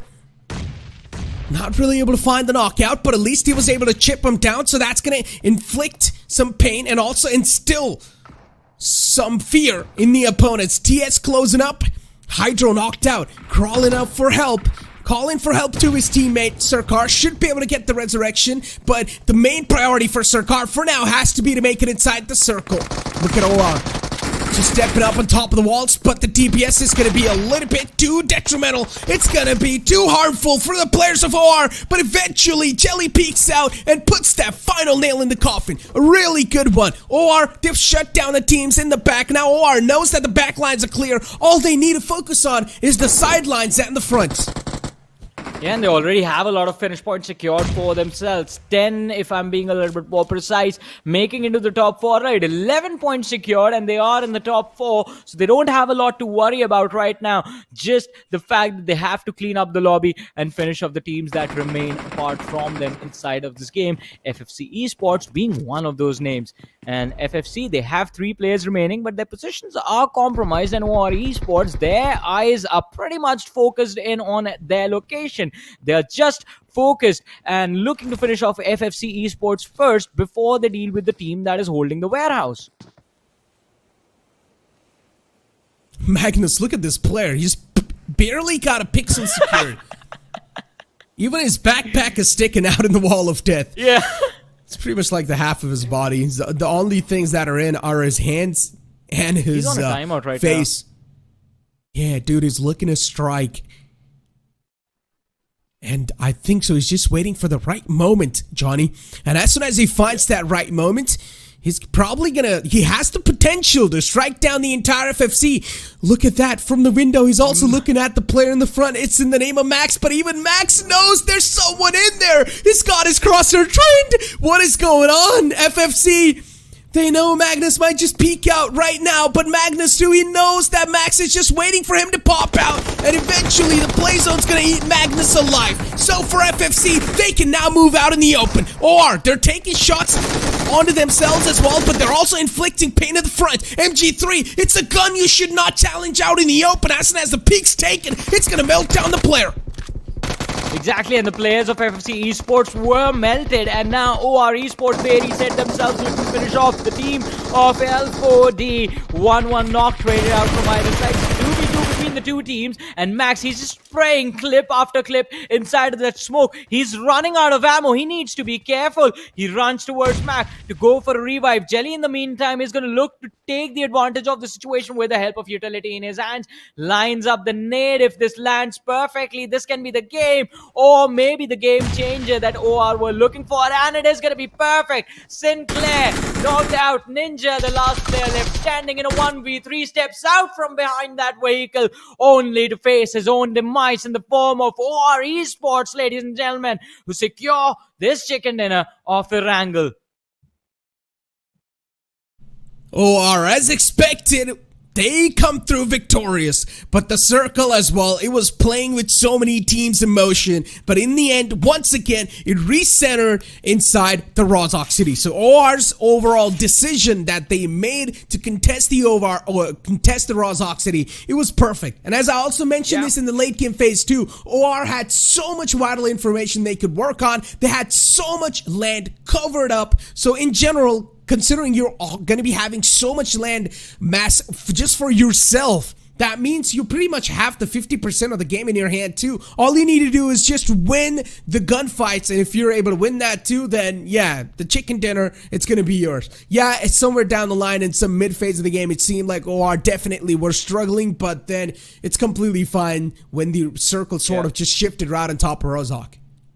I mean, Rozhok is their home, exactly as you mentioned. The moment the zone shifted on Rozhok, OR, it was guaranteed that they were going to do well in this game. Rozhok is their home. They know every nook and cranny of the city. They know how to play the final end games in the city. And I think because of that, they knew how to prioritize, in fact, which teams and which compounds to prioritize in their clearance route. Because if you try and take a wrong fight at the wrong time, that means someone else might just third party you, or you're going to run into a situation that's not going to work, not really going to work out for you.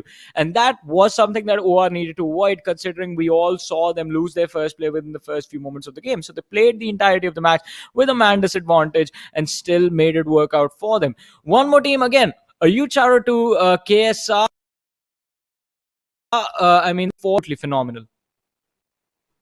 That's definitely for sure, man. KSR, as I said, this man was a superhero. He saved the day for his team, Johnny, and pretty much clutched out that situation when his team needed the most. He was the actual last man standing too, and then I think so in the end 2 players were left and he killed both of them. So nicely done from his side, but you know what, inside the highlights we'll be able to see that even better. I really do want to see that clutch once again, so we should be able to see that. This early game stalemate, as I said, I'm never a fan of these early game stalemates, no matter which teams I'm going to see. It is always detrimental for you and your progression overall inside that game. And here we have the moment we all wanted to re-witness Necro, the 1v4 that KSR was able to pull off, and in quite a brilliant manner he was able to isolate the fights as well. He was able to make sure that he was never running into a situation where he was outnumbered around the corner. And of course that last player from the side from the opposing side, just running in, not really aware of what was going to happen to him, not realizing that yes, the other player had enough time to put the first aid on, be back there with enough HP to challenge him. Quite unfortunate, but still made for a brilliant highlight.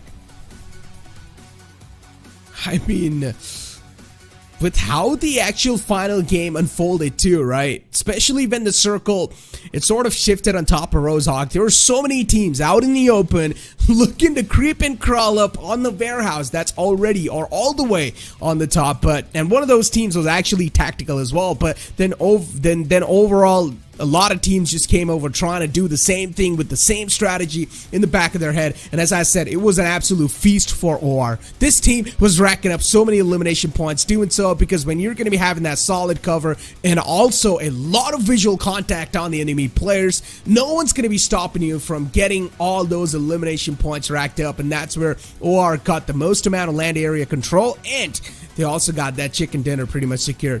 Jelly, as usual, doing pretty great job. And then only Glitch Magnus this moment. He was just waiting for that one player from FFC to look on the opposite direction, but he never did. And I think it was a little bit of a POV misjudgment as well, because from his perspective, from Magnus's perspective, Max was looking right at him. Max was looking at the small little window from where Magnus was actually looking to the other side, but that wasn't the case. Max's crosshair was actually aimed towards the left-hand side, towards the door, so he wasn't really expected anyone to jump peek him, lob a nade, or do any sort of pull off any shenanigans in that moment. But, I mean, to be fair, not really a lot for the last surviving player from Glitch Gaming over there to do. I mean, the moment he took a step back to step into the blue zone, he was done. I mean, he had 4 first aids on him, right? Mm-hmm. Yeah, not Something enough to like survive that. a He had scenario first like aids. that. Yeah. Yeah, I mean, in the map of Erangel and Miramar, it's tough to out-heal the zone. It's next to impossible to out-heal the zone, especially when it's that late inside the game. So yeah, no matter how much good of a timing you've got on the heal, it's not going to matter because the damage is way much more. Yeah, in Sanhok, you can do that. In Sanhok, you can pull off shenanigans like that, but not in this map, Johnny. But yeah, I mean, that previous game was definitely quite entertaining. Once again, the MVP being the zone, just shifting on and off from that Rozhok city, and in the end, SNS just shifted right on top of Rozhok. Like, I'm pretty sure the players of OR must have had a massive sigh of relief. They would have been like, oh, finally, the circle shifted on top of us. Now we can inflict a lot of pain and hurt on the teams in the front. And they started wrapping up so many points too. But the upcoming game is going to be the game of Miramar. And I think so that is where OR will be tested to full limits. I mean, for sure, they will be put to the test on Miramar. But again, their legacy has been of performing really well on that map as well. I said the same thing about Velocity Gaming, but they did not really have a fun time in Miramar in their particular group. So I'm going to keep my mouth shut about OR Esports. Although on the other side, I want to see what the other names that had a good game in this matchup do actually pull off. One of those has to be the players from the side of UP50, because in this game they were pushed into an aggressive position when they did not really want it to come their way, and I think next map will definitely give them a lot of reset opportunities. But we do have the MVP of previous match on our screens, and it's going to be Jelly from the side of OR Esports, finishing with 7 points, followed by his own teammates Mac and Max. I mean, OR, they've taken like 3 spots on the top 5 players, and then you can also see Sarkar and you can also see KSR over there. Those 4 finishes right there are from Clutch. So overall, a really good showcasing from both these teams, but unfortunately for UP50, they were not able to survive for that long enough inside the game. But definitely these finish points are going to be giving them a consistent finish that is needed. And as I said, for OR, it was an absolute feast in the final moments. 17 finishes points, and in total, they got 32. Alright, so this is also another surprising moment, because as you mentioned, I mean, OR Esports finishes and placement point combined. This game itself puts them in the lead and basically guarantees the top 8 position, the next stage of the tournament to them already. But only Glitch, I am so happy with the amount of composure this team maintained in those final few moments, because look at that, just because Magnus made it into the top 4, they have 14 points and they are sitting there on the 2nd position in this game. FFC Esports, the team that was actually stopping them from moving out, are there with just 11. I mean, on the second half of the board, Johnny, we're going to be seeing a lot of those things, or some teams that we expected to see there. And I'm talking about the team called IE and that entire stalemate scenario that we saw in the front. And yeah, they are going to be the ones to be on the latter half of the board. You can see Initiative Esports, they got 3 elimination points against Galactic Esports, but no matter how many elimination points you get at the end of the day, it's still not worth it with the amount of points or with the amount of time you're investing in that scenario. So for even Galactic Esports, no finish points, so they've only managed to secure 1 point in total, and then the rest of the team, RIP Mizo, NorulesXtreme, Glitch Gaming. Especially from RIP Mizo, I had a little bit more expectations from this team, but not being able to perform, it is definitely a sad affair. And the way this team got eliminated too, it was quite funny. They did not check that one single angle where the player was just hiding in the corner, and as soon as he saw him run out in the open in the staircase, he just shot him down. I think the problem over there was just like, along with not checking the corner, the fact that the players from OR Esports were just emptying out mag after mag on that small little window, which actually was able to give them the line of fire of the hallway position. So I think a lot of chaos in that final fight. And again, I think a lot of miscalculation from the other side as well, because as you mentioned, I mean, one more team that was in an awkward spot was Tactical Esports. They were able to survive for so long, but then leaving a man behind completely unguarded was the reason for their demise. But still, 2 more matches remain. Hopefully the teams make a comeback.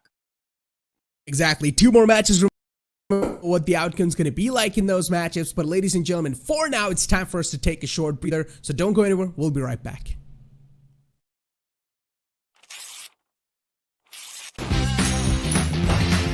It's my turn now.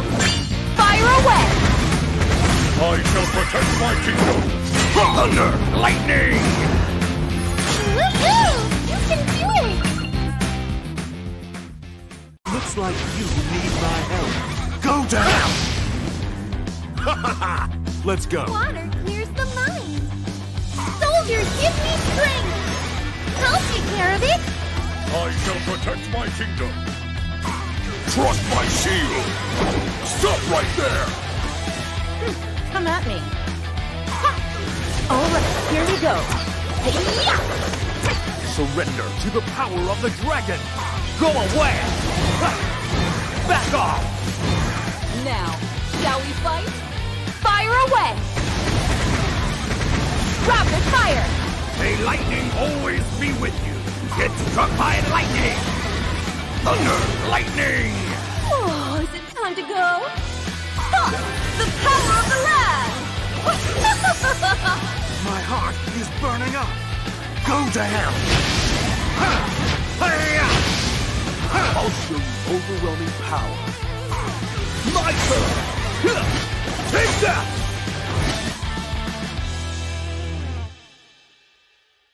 Map की जरूरत तो अनजान गलियों में पड़ती है, पर Erangel की गलियां तो हमारे दिल में छपी है। What's up, team? Guys rich पे बंदा है रिच पे। अरे यार अभी हम स्मोक करें साइड मार किया मैंने। लाइफ में हर जीत है important, Thank you. Nice one, perfect. लेकिन जीत का असली मजा सिर्फ अपने स्क्वाड के साथ ही आता है। Yes! ये बैटल ग्राउंड ऐसा कंफर्ट जोन है जो कभी भी रेड जोन बन सकता है मेरे भाई। भाई प्लीज रिवाइव कर दे। अबे यार नू। युद्ध के मैदान में बड़े बड़े MVP भी कर जाते हैं भूल। Noodle soup. पर चैंपियन बनने की मंजिल में क्या नूब क्या pro. Come on guys, compound hold. कोई नहीं है सामने। Centre slam. स्मोक कर कवर ले। 1 HP है भाई।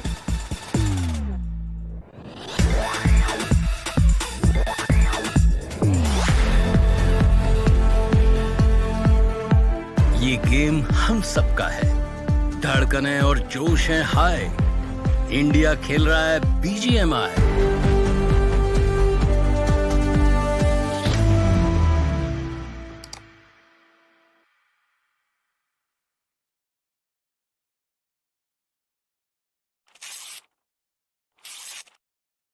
Welcome back, ladies and gentlemen, after that short break, and hopefully now you guys are okay and hydrated once again, because I'm pretty sure the previous game, they were something that must have consumed a lot of your energy, but now you guys need to be well hydrated and well prepared for the upcoming map of Miramar. Ladies and gentlemen, this time I've got Salty joining me on the desk once again, and Salty, considering the upcoming game is going to be on the map of Miramar, what are your expectations, and what do you think, which team might just reign supreme? OR again? I think so. I mean, Johnny mentioned it rightly. Oh, they've had that record of really performing on the map of Miramar, especially those long-range encounters who really reign supreme. Obviously, initially in the past, the org had different players who were long-range specialists. But this time, it's going to be really different. But Necro, of course, we've got a different game coming in from Crafton again that we were talking about, right? It's going to be Defense Derby. Have you had the chance of actually trying it out? Personally, I would say not really, but I'm pretty sure it's a great game. If it's developed by Crafton, I would definitely be trying it out in the future lines. But what about you? Have you tried it out? What are your reviews on that game? Honestly, I have no information as well. Johnny is probably the only person who has tried it out and he knows exactly what the game is. So far, I only know it's a 4v4 PvP tower defense based games. So you've got to really defend that tower. But honestly, I'm not going to shoot in the air, to be honest. But coming back to the point, Miramar up for grabs and OR having already established that lead.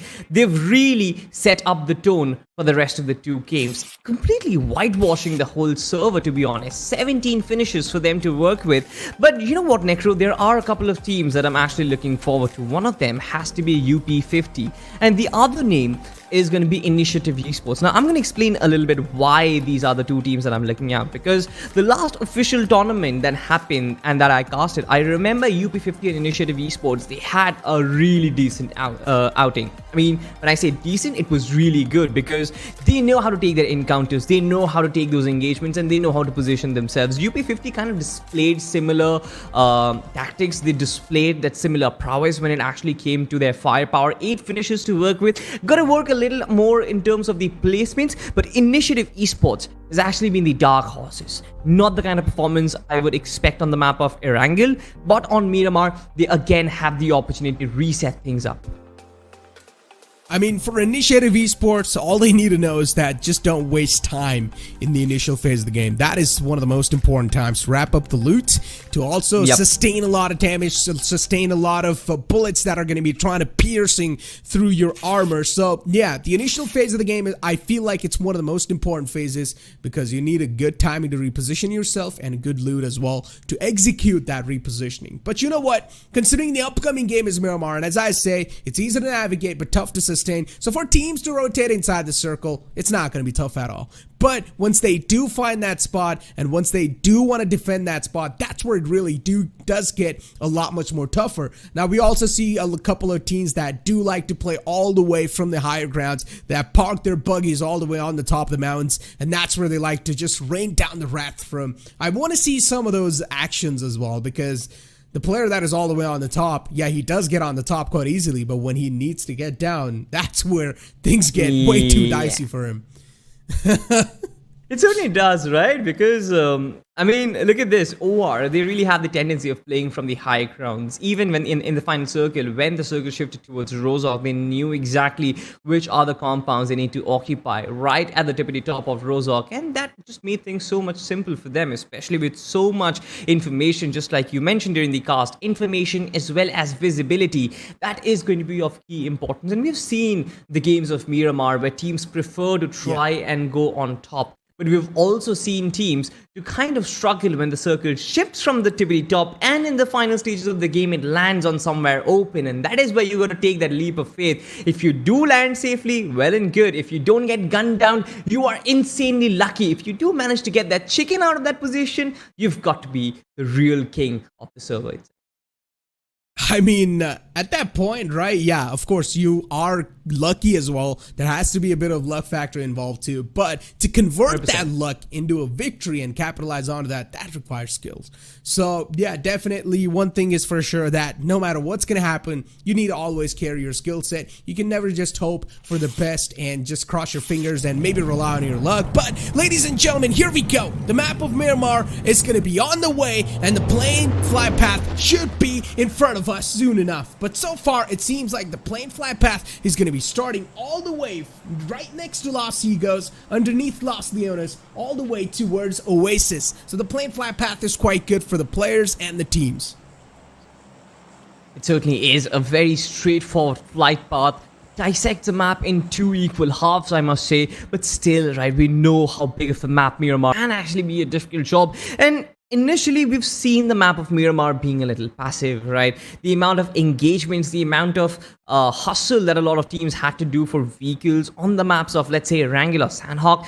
For on the map of Miramar, it's a little different. Teams do get those vehicles. Teams tend to go towards the desired drop locations and do stay there for a lot of time. At least that was the case with Group 9. With Group 10, though, I have high expectations. And to be honest, there is a point in me which also wants the exact same things which you want, Necro. That is initial fights.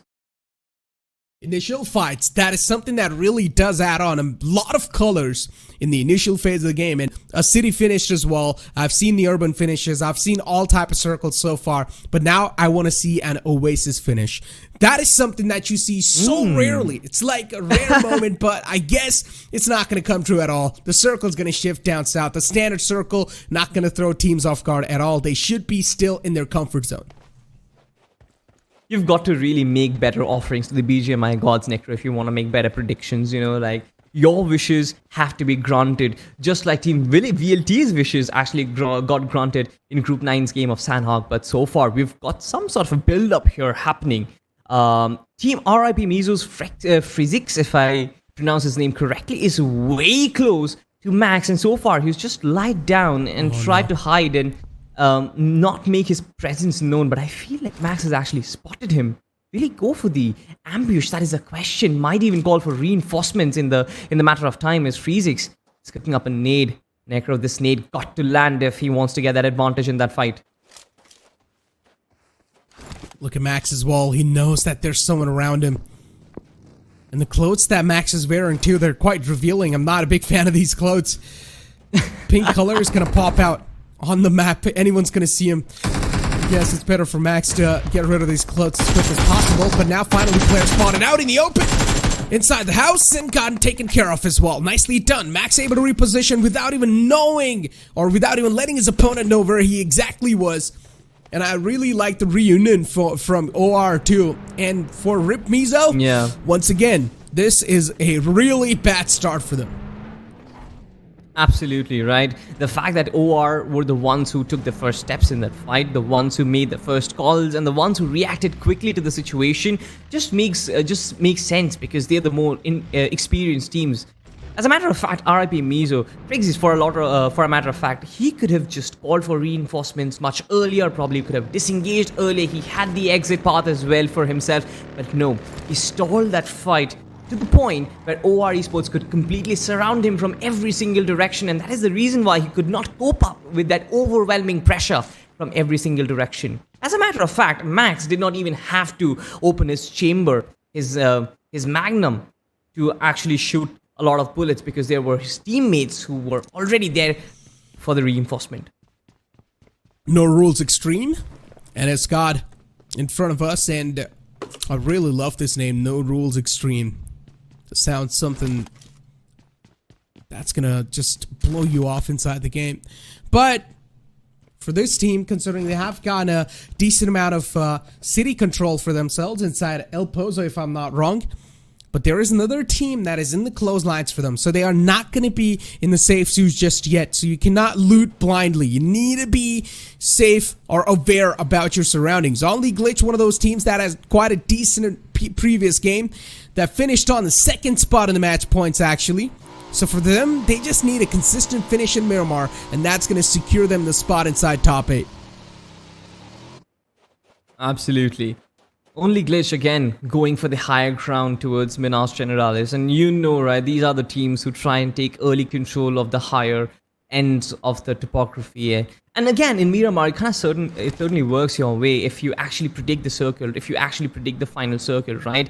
It just might be wonderful, a wonderful strategy to work with, but so early on in the game, I feel like Only Glitch, they're making the case a little tougher, especially for the fact that they're not really going for the proper loot, the proper utility. It's not really the greatest of ideas to capture the hilltops right from the get-go itself. Maybe wait for the mid-game phase, maybe wait where the circle is going to shift towards the second or the third renditions, because we know for a fact that the third circle is going to be a hard shift. So you have to be mentally prepared for that hard shift as well. I mean, hopefully these players are. That's all I'm going to be expecting. You better be prepared for those hard shifts. If you're not, well then, just hope for the luck, as we were talking about in the pregame segment. And if even if the luck is not going to work out in your favor, then yeah, I don't even know what's going to happen then. But as I said, so far the circle hasn't been loyal to anyone. And it's also sort of playing with a lot of these players' emotions, because it's next to impossible to predict the circle and where it's actually going to end up as well.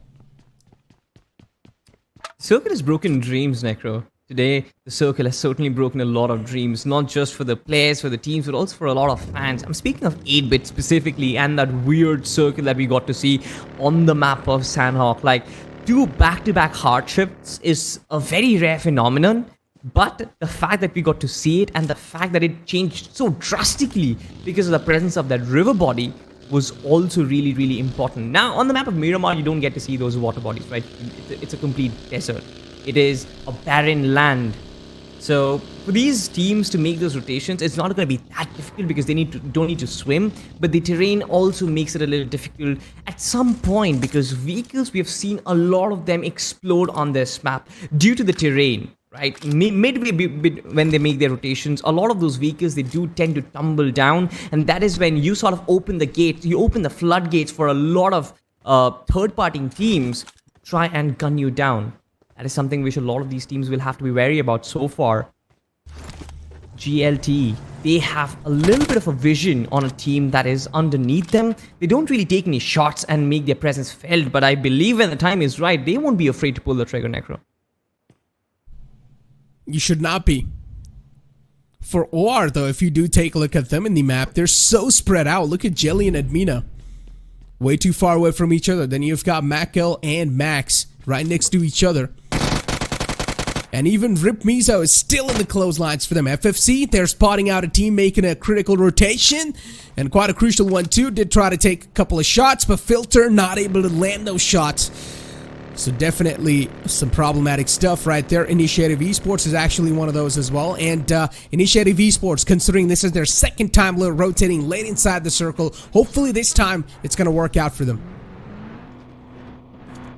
Late rotations, again, we have spoken time and time again, Necro. It's very difficult to actually get it to get it right. It's very difficult to sort of make the right decision, to make that right choice. You always need to have that scout to get that information at the edge of the circle, because you never really know who is gatekeeping right in front of you.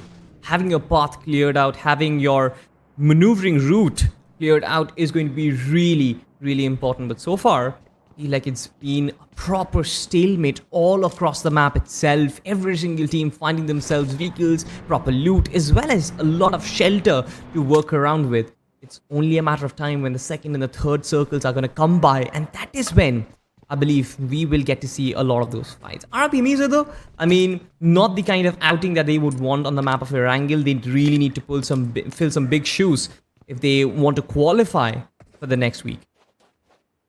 Oh, the circle, though. Think so that should be something we should consider. Takes another shift up north, and as we do see teams instantly contesting for that middle spot, for that center spot.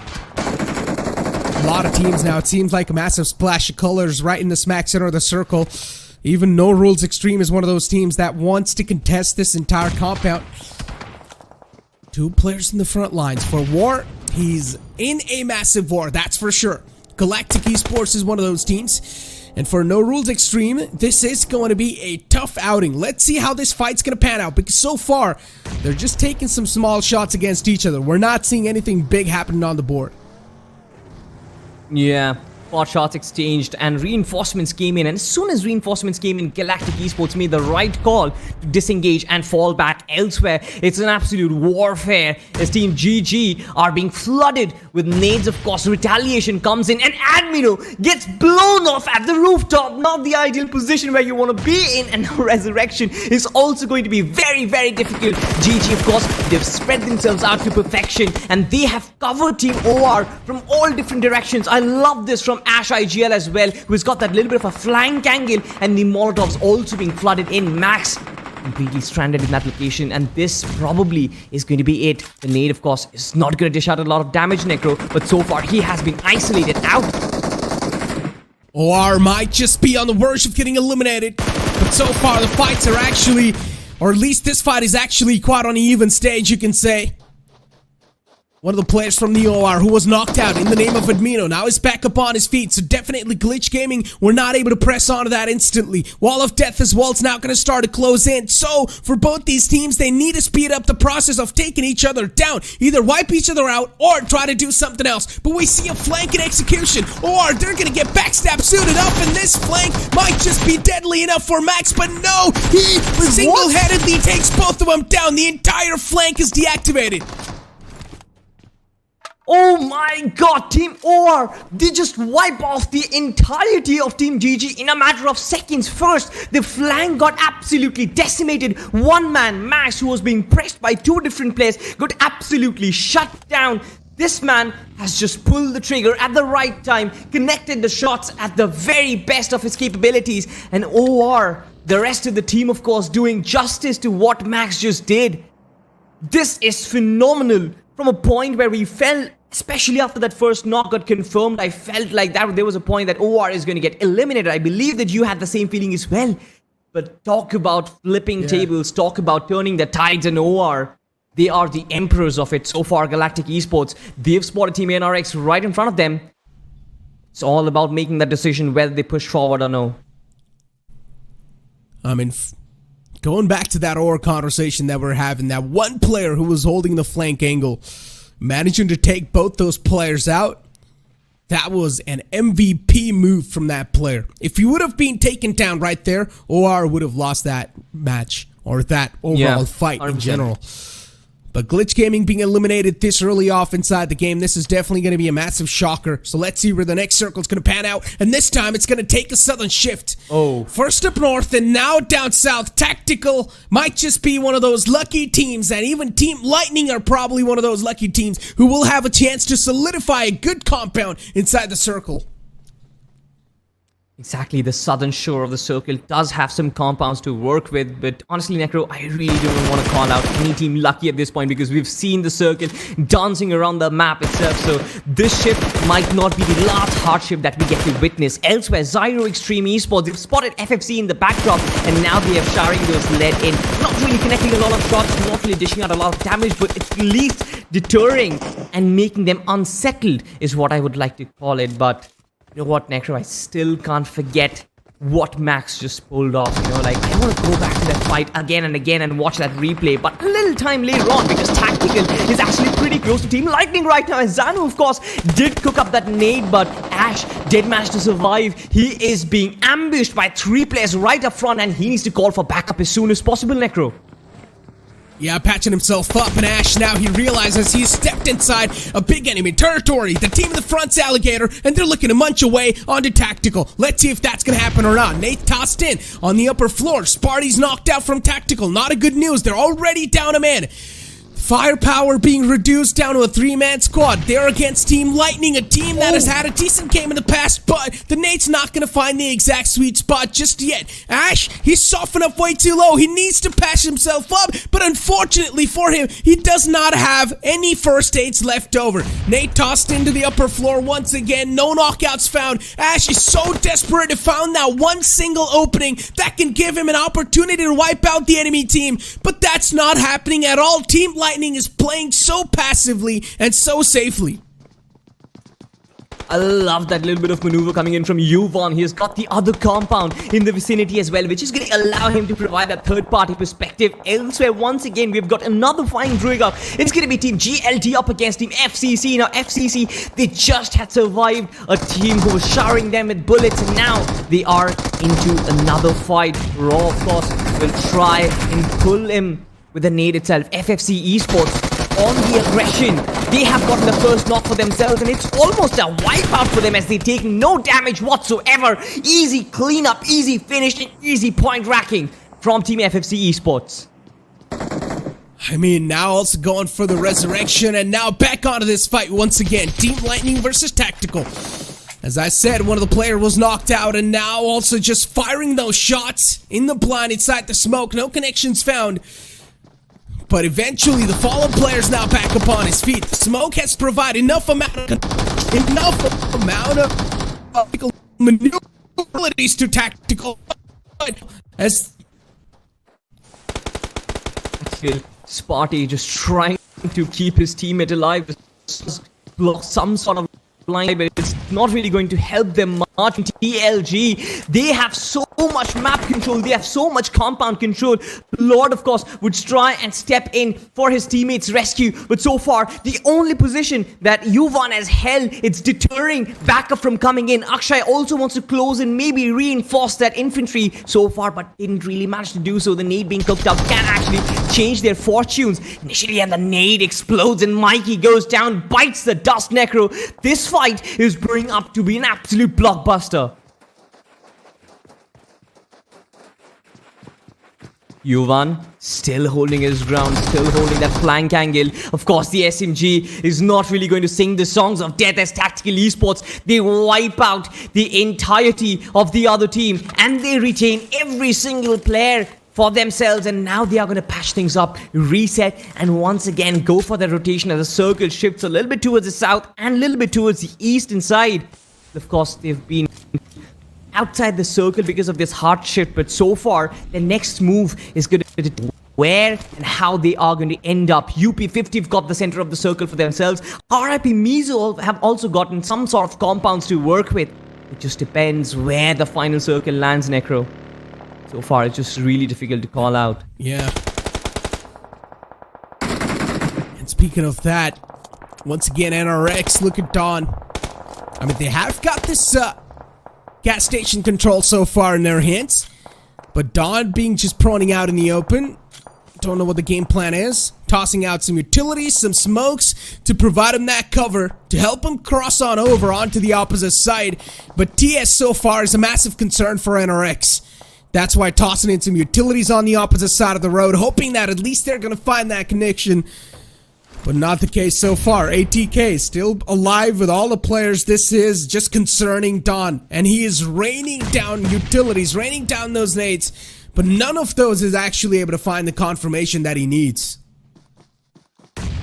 This is such a high pressure situation for Team NRX. Holding on to that gas station is really important, because if they fall out of this position, they are not going to succeed, not going to, reach that final stage of the circle. It's with TARKIN Spartans, for them in 3 players, or rather 2 players who are still up and running. They are being gate kept right up front. They've got Team FFC, they've got Team UP50. Where do they go as the bus is being shattered across? Hydro barely surviving by a sliver of HP as Fearless OP has been knocked out. And from the backlines, he's actually been taken down by Team NRX. Hydro, of course, has so many teams up front. FFC is just going to capitalize on that situation, capture a finish points for themselves. And now they are going to look beyond what's right in front of them. They are going to look towards the periphery on how many teams are right across in the vicinity. You've got Team ZX having a little bit of that high ground advantage. Smoke it up so that they don't really have that lines of sight. Get your players back up and running and maybe go for a different rotation, go for a different route, because look at the map right now. They're completely stranded and the circle shift. Necro, time and time again we've seen these hard shifts happen, and this game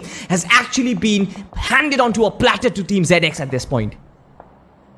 Probably that's what the case is, but on this side of the map there's so many teams that are just right next to each other, crossing the visuals, crossing the eyes, and finally player spotted out. Nicely done. Really good spray from Erangel. Knocks out 2 players. 1 more in the left line is there, but so far he doesn't need to worry about that player because he is not deciding to peek out and punish him, so he can keep on unloading the magazines in that direction against OG.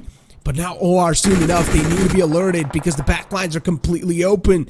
And as soon as that one single solo surviving player, if he decides to peek out and strike him down, things can be way different. FFC against the players of NRX. APS is all by himself. Utilities being tossed in, not able to find that sweet spot. Filter knows that there are players just isolated inside that fuel pump, but he's still trying to fire some shots over there. An entire situation of chaos brewing right in front of our eyes as Team Zyroxtreme. They know that they've got complete command over the circle. They know they have the entirety of map control and zone control, if I must say. And now it's just about time when they start racking up those finish points, because they've done the hard work and it's all about surviving and hitting those bullets right. For FFC, of course, it's a world of trouble, because how do they make the rotation in? How do they go 100 meters forward? NRX, of course, APS just trying to hide behind that little bush, and Filter, by the time he gets up, APS is going to shower him with a lot of bullets, but still manages to survive. That AKM just does so much damage, and this is time for Team FFC Esports to make the maneuver, to make that 100 meters run inside that circle itself, possibly hold a little bit of an edge at the southern end of the circle itself.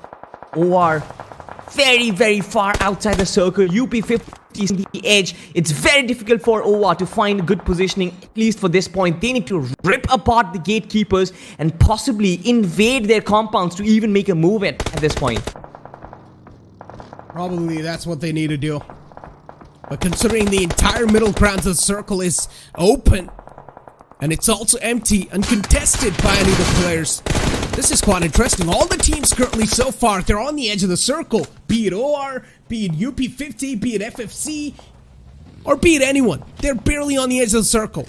Because they do realize the middle grounds are quite open. If you do decide to push over there, you're also going to be the center of attraction. So that is to be avoided. Play on the edge, wait for the circle shift, and hope for the best. That's what every single team's doing. UP50 in the left flanks, and as the circle shifts up, it's actually quite close to the players of OR and even UP50. So it's going to give them an advantage. But for UP50, they need to leave that warehouse, that solid cover they had. So this is where they will be tested. Their decisions of repositioning, their utility utilization will be tested right here. And OR, they start taking some pieces of players of UP50. Time and time again, Necro, OR has been blessed by the BGMI gods, and this time around as well, as UP50 come out of that warehouse, OR try and capitalize, guns blazing, bullets being showered, and now it's just one player from Team UP50, that's gonna be KSR. The only player who decided to still stay inside that warehouse is the only one who survives right now. The nade is gonna be his only means of survival, and it just connects whatsoever, confirming every single finish over there. I believe now there's just only one player from Team OR who is going to survive. KSR, once again, his clutch instincts just coming out in front, and he is displaying what this man is made up for. But Team Zyroxtreme from the back lines, not engaging in any fight whatsoever. They were way off from the circle itself, especially after the hard hit, but they have made their way in. They're almost at the edge. Now all that they've got to contest against is Team FFC and vie for that spot, vie for that little bit of pocket inside that circle itself. But everyone is being very cautious to not be out in the open. Jelly, of course, is going to find one stranded knocked out player and is going to confirm that finish point for himself. Teams are doing really good, but for Team FFC, I don't know how things are tumbling down, Necro. They are just being completely caught out in the open by multiple teams at once. Zyroxtreme still on the edge of the circle. As I said, they will need to be there for KSR. He cannot even move out in the open. If he does, he's gonna get gunned down by so many of the teams that are looking at that warehouse, and especially I'm talking about Jelly. Jelly knows that there is someone over there. That's why he's got his eyes just locked onto that warehouse, and he's just waiting for KSR to step out of that warehouse. And as he does, Jelly will be looking to mow him down, and that's what he does. KSR taken out of the game, but a really good moment being showcased from him once again in the map of Miramar. Opposite maps, but still the output's gonna be safe for that team. Zyroxtreme, nice shots taken, good spray with the dread dot, manages to find one. Rip Mizo, one of the players knocked out. Now Zoples is in the front. Exene looking to close the distance, and the entire team is now in general looking to close a different distance, but eventually they're also gonna come out on top against Rip Mizo. Yeah, of course, one player being knocked out. He needs to get resurrected, but a Herculean task is in front. Team OR Esports is Jelly, a 1v4. It is possible. 1v4 indeed is possible. And Jelly, considering he's got the prime positioning as well, such a good race to play on with. Cool. As long as he's available, as long as he knows where the separated player is, that's good. And he knows where the player was. Now he knows all the three players are in the front. Nicely done. Pops out, takes another player down. Now it's isolated to a 1-on-2 scenario. But definitely, for sure, the opponent team will try to get the resurrection on the fallen player. Now driving the buggy out in the open as well. Zoro pulls up a little close. Zoro managing to secure that bridge, gives them a little bit of upper advantage, but Jelly, he needs to clutch the situation out all on his heroics. Oh, still 2 Molotovs to work with, and this man has got the entirety of the circle to work around, but pretty much damage taken. Jelly is barely surviving by a sliver of HP, and the last first aid kit is going to be applied, Necro. Bullets. This is it. This is all that he has right now. Shots being Oh my fired, God. another player being knocked, but the vehicle comes up close. This man, what can he possibly pull off, Necro? He's only got one Molotov in his hands, pulls out the Scarlet once again. Now he's almost about to run.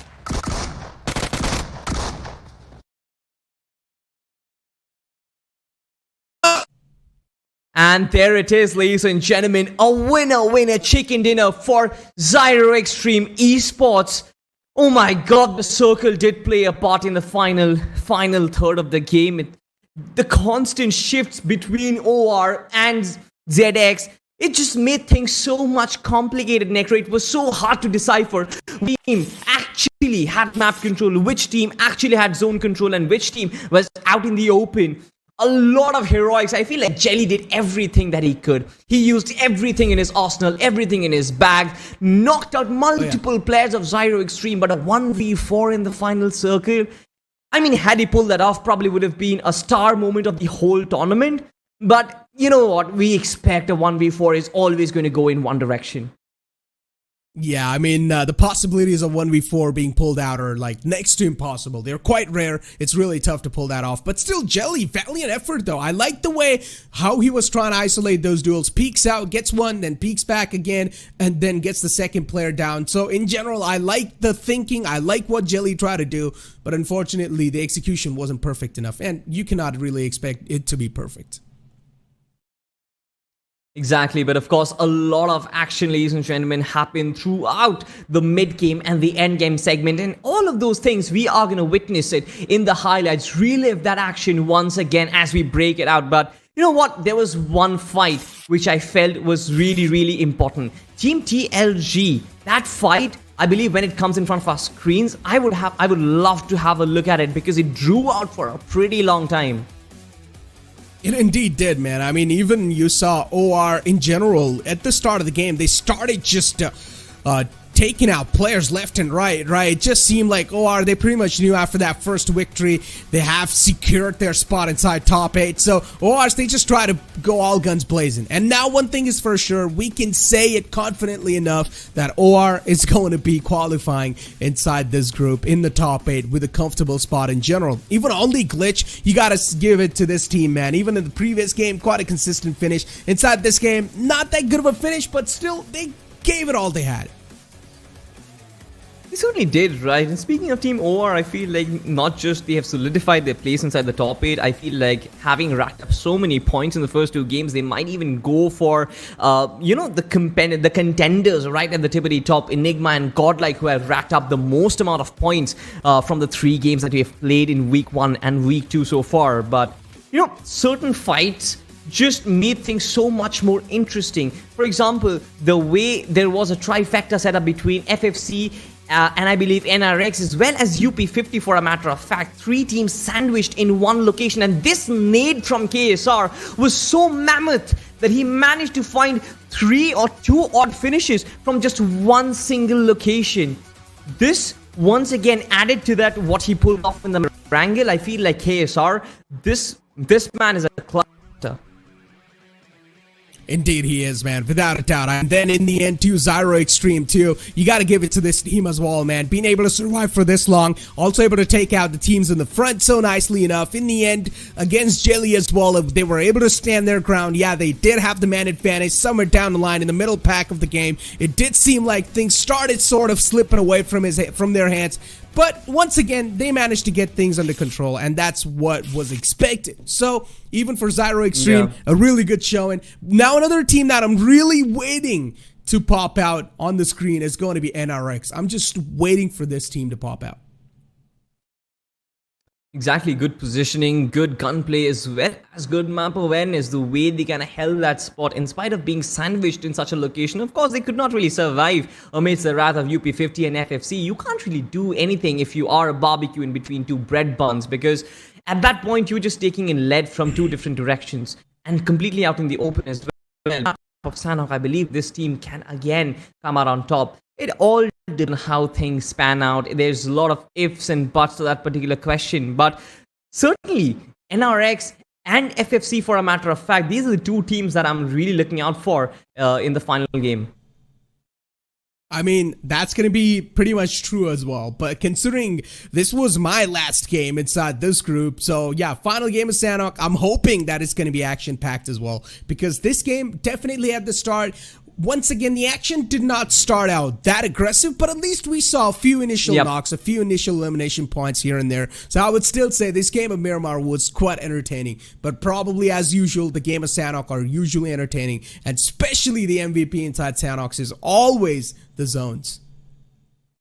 Yeah, 100%. Even in this game, for a matter of fact, Necro, the amount of twists and turns we got to see in the final third, right? Circles 6, 7, and 8 were probably the most dicey, because I remember saying time and time again that it was probably Zyroxtreme's game, and then suddenly it kind of shifts towards OR, and then all of a sudden, all of the players from Zyroxtreme are completely out in the open. So you never really know, and for the first time, probably I've seen such hard shifts on Miramar. I still remember third circle and fourth circles were back-to-back hard shifts. I still remember 5 and 6 were still decent, but then circle 6, 7, and 8 were also very awkward. And I love this thing because honestly, teams know how to play with basic circles. Teams know how to deal with central shifts. But when it comes to hard shift, that is where a lot of stalemates break. That is when a lot of teams are desperate to make a move, and that is where you kind of get your composure tested as well. So it brings out the flavor of competition, and so far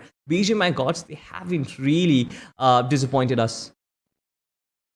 That is true. I mean, now we can safely say is that today's day was ruled by the BGMI gods. Today's day was like the MVP of today's days was in general just the zone. So hopefully in the upcoming game, once again, I really want to see these zones just play emotional games with the players, man. But you know what? Let's take a look at the MVP of the previous game, because that is something that needs to be unfolded in front of the viewers soon enough. And the MVP is OR Mac with 5 finishes. Absolutely, truly deserve that spot right at the top. But of course, Zyroxtreme would probably be kicking themselves because they did not bag a single position inside the top 5 players. Kind of goes to show that they had a more of a passive outing and mostly prioritized the zone, and having all of their players alive inside the final circle. Did not really go for those finish points, but the ones who did go for the finish points, Mac with 5, KSR of course with multiple clutches so far in this tournament, in this group. 5 finishes for his name, Admino with 4 finishes, Levi with 4, and Jelly with 3. And ladies and gentlemen, now we are gonna have a look at the point standings of this map so far. And OR 27 points, no surprises whatsoever, Necro. Exactly. I mean, 27 points, even though they were not able to win those games, it's just because of those finish points. 15 finish points in total that gave them 27 points. And then you've got Zyroxtreme Esports, a team that was able to get the chicken dinner. They've only managed to rack up 6 finishes, so 21 points in total. But UP50, this team is a promising team, that's for sure, because look at the finish points. 8 finish points, but 8 placement points as well. In general, this team, when it comes to the fragging department, they're definitely packing a massive punch. But as you said as well, they need to increase some bars as well. They need to set better bars for themselves in the placement points. They certainly do, right? Once again, the second page being a little disappointing for a lot of these teams. Team Lightning, Glitch Gaming, as well as Galactic and the boys end up with 0 points. Initiative, once again, a poor display from them.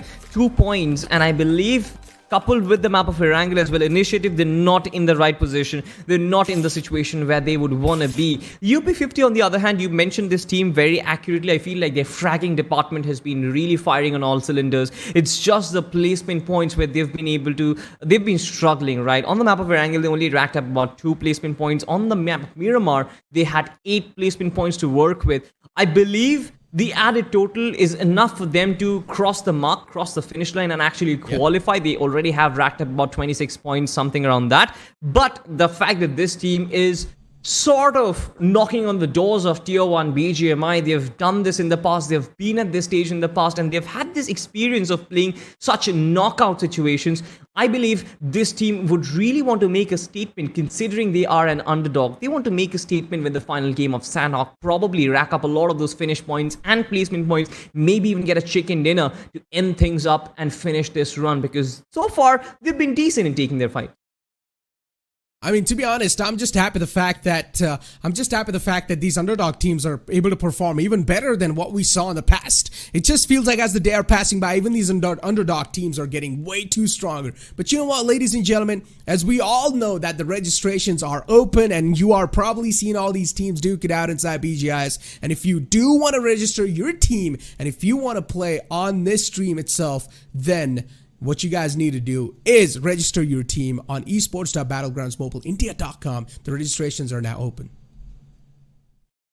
They certainly are, right? And please make sure that you enter your right details and get it absolutely correct. Double check it, triple check it if required, because those details are going to be the difference between you playing the tournament and you getting disqualified in the later stages. So it's going to be really important. But for now, of course, ladies and gentlemen, we are going to move towards the last and the final game of the day as I bid goodbye to my friend Necro and welcome Mr. Super Johnny to the desk. Of course, OR Esports is going to be on the lookout. They are going to be on the hunt. And I believe that this team would not stop, considering the performance that they've shown on the map of Erangel and on the map of Miramar. Johnny, what do you think? Is OR going to continue the run of domination? I think for sure. I think there's no other way they can go as well, because they are a big name, and after what just happened in the previous group with 8-bit not making it through, I think OR will definitely try to showcase to their fan, like, all right, we will not get distracted. We are not going to try and flex on anyone. We're not going to take this competition too lightly. We are focused on our win, and I think that is what they need to showcase to their fan base as well, because OR has a pretty massive fan base. They have a lot of people watching them right now, cheering for them and hoping that they make it through, and they have good momentum as well, with the first 2 games playing out quite nicely for them. So I think they're pretty much already pushing through to the top 8. But apart from them, I think as you and Necro were talking about the underdogs, the not so well-known teams inside this lobby, I think the ball is now in their court as to how can they react to a mammoth like OR Esports being in their lobby. What can they do to actually put up a fight and in fact eventually pick them off? And I think Sanhok is the perfect opportunity to actually make it happen. Exactly. And just like you mentioned, I feel like the underdog teams have sort of reacted to this particular question. OR, in terms of the fragging department, they have whitewashed the entirety. I mean, there's no question, getting double-digit finishes in 2 games.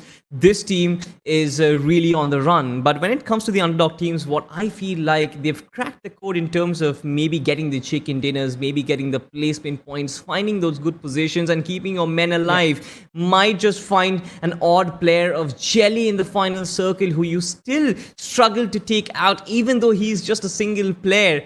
But that's how good this team is, right? And that is the reason why you need those 4 players. You need your team to stick together as long as you possibly can to get those placement points and get that chicken dinner, because that is the only way you will be able to qualify. Of course, a lot of big question marks in front of a lot of teams, especially underdogs. As a matter of fact, who's going to qualify? Who's not going to qualify? All of those questions, ladies and gentlemen, is going to be answered in the final game of Sanhok. And Johnny, I still remember the emotional roller coaster we went through when we casted the last map of Sanhok. I just don't want to see something like that again. This is where you and I have a different opinion, I think. I want it to happen again and again, because those hardships, I mean, with the way the teams were reacting to those, it was beautiful to watch. And especially, again, I mean, there will be the individuals who will go for the gamble plays of pushing in early in terms of those hybrid circles, in terms of those hybrid zones. They are going to rotate a little bit too much, move out too wide, commit to one side a little too much. And I think that decision can backfire. We saw it happen in the previous map of Sanhok that we casted. And I think if the hardships continue to be continue to happen in a similar manner, we are going to see those decisions happen in front of us as well. And again, the beauty of those moments, the beauty of those zones is not in seeing these teams get eliminated, but in seeing these teams make a comeback after that gamble backfires. Now, imagine how incredible it would have been that previous game of Sanhok that we are continuously going to refer to had 8-bit actually crossed back and somehow won that game. It would have been phenomenal. And that is an exceptional moment that I want to see one of these teams pull off. But hopefully we get to see similar zones. If we don't, I mean, it is Sanhok. It's going to be entertaining for sure, one way or the other. It 100% is going to be entertaining, ladies and gentlemen, as the map is getting ready and the flight takes off to the skies. We have a pretty basic flight path for the last game of the day. This is going to decide the fate of a lot of these teams, ladies and gentlemen, and the flight path starts from Kampong and ends towards the right-hand side of Hatin.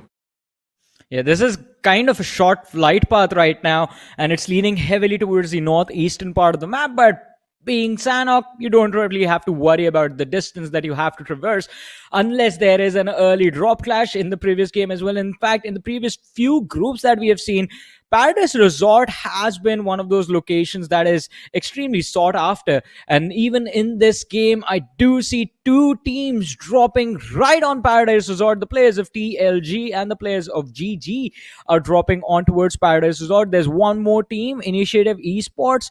They wanted to head towards Paradise, but I think after seeing the amount of parachutes that were open out in the air, they have changed their decision. But on the other side, OR Esports, we're talking about them quite a lot in our pre-game segment, and it looks like Admino on the other side has been caught off guard, but we'll come back to that later as the fight in Paradise Resort has already begun. Exactly, Paradise Resort as well as Camp Bravo. Both of these locations are going to be hot so far. Paradise Resort being the dead center of action so far. Galactic, though, for them, they've sort of taken the brunt of damage coming in from Team OG. So far, one player being knocked out and pot shots being fired. Their compound is being invaded. But how does Team Only Glitch manage to invade this compound is the question, as a player just runs by and knocks down two players. This is absolutely insane. Ash IGL still survives by a sliver of HP as Ansh has been knocked out. On the other side of this compound itself, two players from Team OG, they survive and they confirm the finish. The final nail in the coffin has been put. And now, a squad vibe right from the get-go itself, Johnny.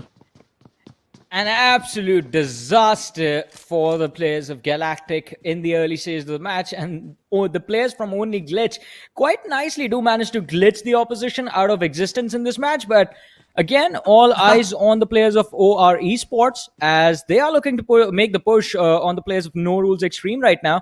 And Max, the first hurdle for him is just to close the distance and kind of gain the entry into Camp Bravo. If he manages to pull it off, then maybe working with Admino, they can create the opening for the rest of the players to actually enter this Camp Bravo position and take on the entirety of NorulesXtreme. But NorulesXtreme, they instantly dip out. Even before OR appears, they are like, nah, we don't want to fight. We are out of this.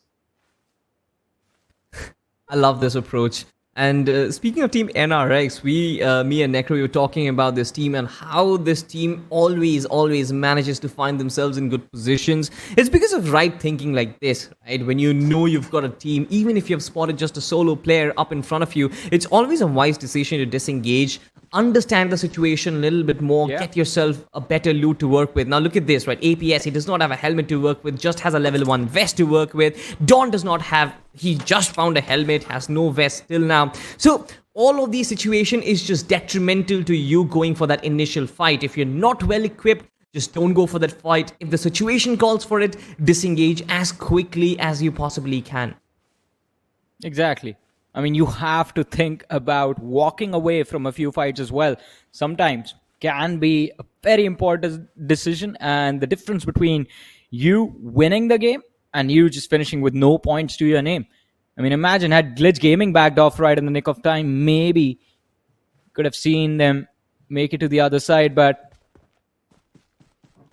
I mean, now they're just going to be worried about their position in the overall rankings.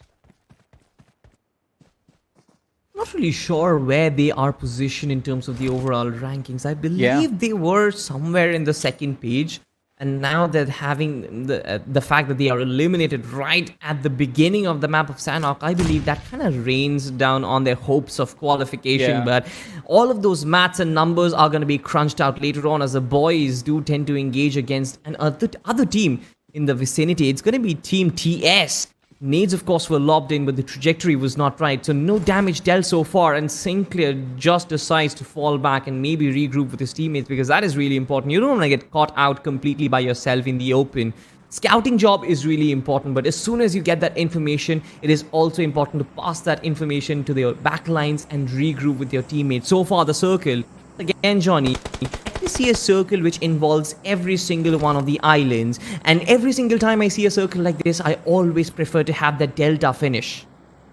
Yeah, I mean, it is quite an interesting position to be in, especially, I mean, since it is in the middle of all of those 3 islands. And I think, again, if the zone completely just moves to the center, it will make for a lot of interesting fights, especially towards that southern and that western side of boot camp. Not a lot of cover options available, but it is a fight that's breaking out right now. The players of TS, TARKIN Spartans, finding the opening against the opposition. They have 1 knock secured out in the open, but Ronnie is quite close to Ninja and is looking to go for a revive, while his teammates in the distance are doing an incredible job providing impressive cover fire for him. Oh, it does not matter. Team the boys, they definitely not in the right position right now, as Hydro has actually managed to find the flank, and this time he's going to find players out in the open completely stranded. Even Ronnie's finish might just be confirmed, as the rest of the players from Team the Boys, they've actually fallen back, and Ronnie has been left to die a very suffering death, ladies and gentlemen. It's sad to see another player disappear, but for the boys at least, 2 other players still survive. And Tarkin Spartans, they really caught them off guard. They really did not shoot and give away their positions initially. As soon as the players were starting to fall back, they knew that this is the time for us to press on the gas pedal, and that is exactly what they did. Team Lightning elsewhere in pretty close proximity against Team UP50, certainly a very tough team to take a 4v4 battle against. So for them, if they want to survive and maybe last longer, it's a wise decision to finish off this team right from the very end, because later on, in the final stages of the game, UP50 certainly know how to bite back.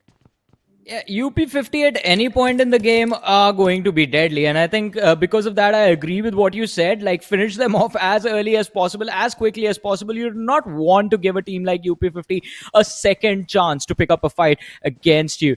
On the other side, though, we did see the players from RIP Mizo a few moments ago. Now they have lost 1 player, and they're going to be running the game with a 3-man roster for the remainder of this map of Sanhok. But OR Admino, in the midst of NorulesXtreme, just slams his buggy right next to the shack where God is actually holding his angle against the window. He spots Jelly as well, and Jelly is going to be knocked out as he steps into the spray of God. And Admino is still holding a point-blank angle right against the window, switches over to the DBS, a weapon that will be beneficial in the close-range combat, but only if he's aiming at the opposition and pulling the trigger. But Admino, the reaction a little delayed, and he's going to pay for it. And in fact, his team is going to pay for his mistake, as now OR will be down 2 players. Jelly is also getting finished. There is no escape for him. It certainly is, right? NorulesXtreme, brilliant capitalization of the situation that was put in front of them in a platter. I mean, OR, they did not have any information that NorulesXtremes were there. Admino just slammed in with his buggy just all by himself, and he got punished for it. This is one of the reasons why you should always get information first. For all the budding esports athletes out there, see the situation and understand how you should have reacted. Jelly, of course, will try to take that painstaking climb, but with the wall of death approaching him, there's no way Jelly is gonna get resurrected. But I'm really surprised that NRX actually didn't go for the confirmation. Instead, they just let him die a painful death. Of course, they know that it is going to get secured because no other player is going to come in and go for the revive. But Max, wait, is he actually approaching it? Jelly, just hold on to your breath. Oh, just a few inches between them, and Max not being able to reach his teammate in the nick of time. Had he made it and had Jelly gotten the revive, had Jelly made a comeback into this game, then I definitely would have said that the lads from the other team do need to like check their priorities.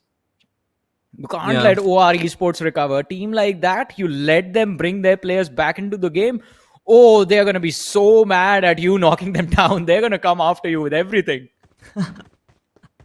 Absolutely, but the way NRX reacted to that whole situation was also brilliant, right? They were proactive. It's not like they were camping inside the compound and just holding their ground and somebody else can just slam in and completely destroy them. No, they were constantly moving. They knew how to create those choke points. They knew how to shoot from the windows itself. And the utility usage was also perfect. Just did not let Admino as well as Jelly settle down outside the compound. And that is what you should do, especially when any team tries to approach you and invade your compound. Just try and unsettle them with nades and as much utility as you can throw. Create those choke points inside the entry doors or windows, whatever it is, and then when the situation is right, go for the flank, go for the wraparound, and take them when their guard is down. And that is exactly what happened against Jelly. He was not looking in the right direction when the flank came in from the door and gunned him down. So brilliant stuff from Team NRX. All that they've got to do is now make the right rotation, get inside the circle, because they are taking damage from the blue zone, and they're making a very weird rotation, completely hugging the shoreline of the map itself as a circle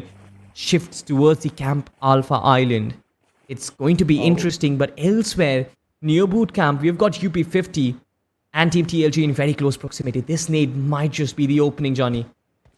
I mean, it's definitely going to be... Oh, maybe not. Ever misses to connect the nade properly, even though it was at a point-blank range. Goes for a Molotov to try and flush the opposition out from behind the cover. Succeeds as well, but at the last second, the man from TLG takes a swan dive into the river, and now Everett might as well just lost the vision of the competition entirely, since the player is going to keep himself underneath the water, reposition, try and come back for just a second, get a breath of fresh air, go back inside, and just try and play for survival. All right, TLG, he's been knocked out. He was a little bit too far away from any sort of cover to catch his breath. But I think that and this knock, Zenu, these are the only two picks that UP50 will be able to secure from this fight. Again, unfortunate situation for Team TLG, especially being caught out when you are jumping into the river. I mean, that seriously was not the right decision, especially from Zeng, right? He was right in front of, I believe, IGL. Oh, sorry, it was Everett, if I'm not mistaken. Being right in front of him, just take your gun duel, back yourself up, and try and go in for the fight. Jumping into the water, taking that leap of faith is only going to make you vulnerable, susceptible to all of these gunshots that they are receiving right now. However, the rest of the two players from Team TLG, they've actually managed to escape, so that's one good news. Maybe they can play for the placement points. U1 once again has been spotted. I have no clue how these players managed to spot those pixels in their mobile devices, honestly, Johnny, because my eyesight is not that strong. You get used to it, man. I mean, there's no way about it. You just get used to it. And sometimes, I mean, majority of the times, it's like a combination of visuals and sound cues at the same time. So you might hear shots in the distance, and then finally you just see one pixel, and you will try to track that one guy to the best of your abilities. I've seen moments where players are just taking shots in the blind, and they're just completely unaware, and someone's just going to walk in their crosshair and get taken out. That also happens sometimes. The map of Erangel. Yeah, exactly. I still remember through the grass blades, and you were shocked and I was shocked as well, considering that I was watching that game from the backlines. I was like, how did this man manage to find his oppositions in the middle of nowhere? But it's just the amount of skill that they have and the amount of game sense that they have, that they can sniff the presence of their opposition. RJxTUD Esports. This is a team that did not really get a lot of screen time. Fearless OP, getting caught off guard completely out in the open. My man, you have to be wary of your surroundings as Galactic Esports. They collect an easy finish to work with. But why is this team playing with 3 players? I have no idea.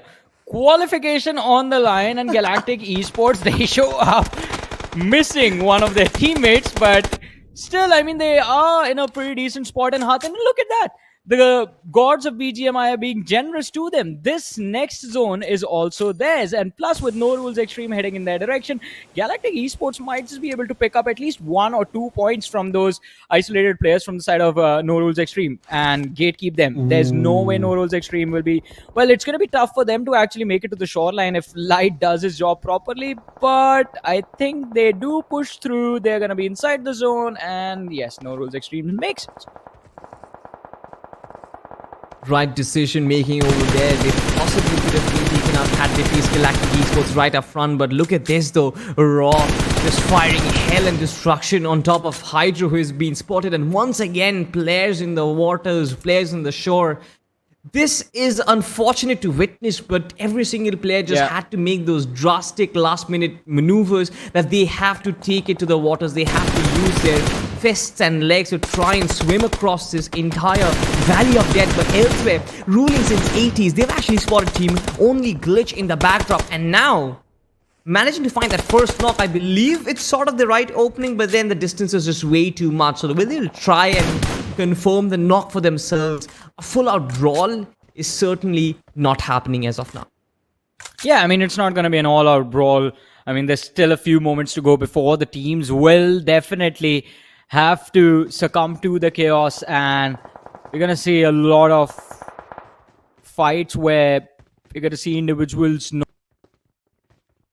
not expected to be holding certain positions, but only Glitch Ayan is playing underneath that Hathin bridge, is trying to make sure that his safety and his position is not going to be compromised, while the remainder of his teammates are actually trying to cross the bridge, make it to the other side. FFC Esports Whistler. Oh, he sees them. He sees the pixel moving and heading towards him. What will his move be? He's waiting for his teammate to actually make it to the shoreline. Look at the radar. He has his team behind him. The last player has just crossed the river, and he's going to be expecting and, in fact, prepared for this action as well. Trigger discipline is going to be of the essence right now, Johnny, and I believe it's going to bring back a lot of memories. Those days of bridge camping, ladies and gentlemen, is back, but it's not on the map of Erangel. It's actually on the map of Sanhok as these players take a tumble and tide. They are going to be swimming. They probably just sensed somebody behind these boxes, and now the damage from the zone is going to be massive. It's the fourth circle, or rather the third circle that is approaching, and it's not going to be easy for Whistler to hold his ground, at least for now. Team ZX, of course, they are covering the distance. They are closing the gap between them and the zone. 130 odd meters which they need to travel, but so far the pathway is clear. If, of course, Whistler does not give away sound cues and take pot shots against this team. Zyroxtreme once again making that late maneuver. We know this team actually excels in finding that sweet spot inside the zone in the final third of the game. So we'll have to watch out if all of these players will survive and make it to that location. But look at Team OR. This is so unfortunate. And UP50 know exactly where the players are, Johnny. I can't witness this carnage. This is just revenge from UP50. I'm going to be honest, a few moments ago, OR was giving them a lot of trouble for just playing the shoreline, and UP50, they're making OR pay for it. They're like, how dare you? How dare you take those shots on us? How dare you pick up our teammate? Now it's our turn, and you have no escape available. And look at that, with those nades itself, the knots are going to be secured. Just few individuals remaining from the side of OR, and I think they're not going to be there. Just one last player, I believe, is surviving, and he's not going to be there for long. As IGL from the side of UP50 is looking to finish off what's left of OR Esports in this game. But he needs to be careful, because now they are, and by they I mean the players from the side of UP50, even they are on the edge of the blue zone. And this is going to be the fourth stage of the game. Transitioning to the fifth, the damage from the blue is going to be quite immense.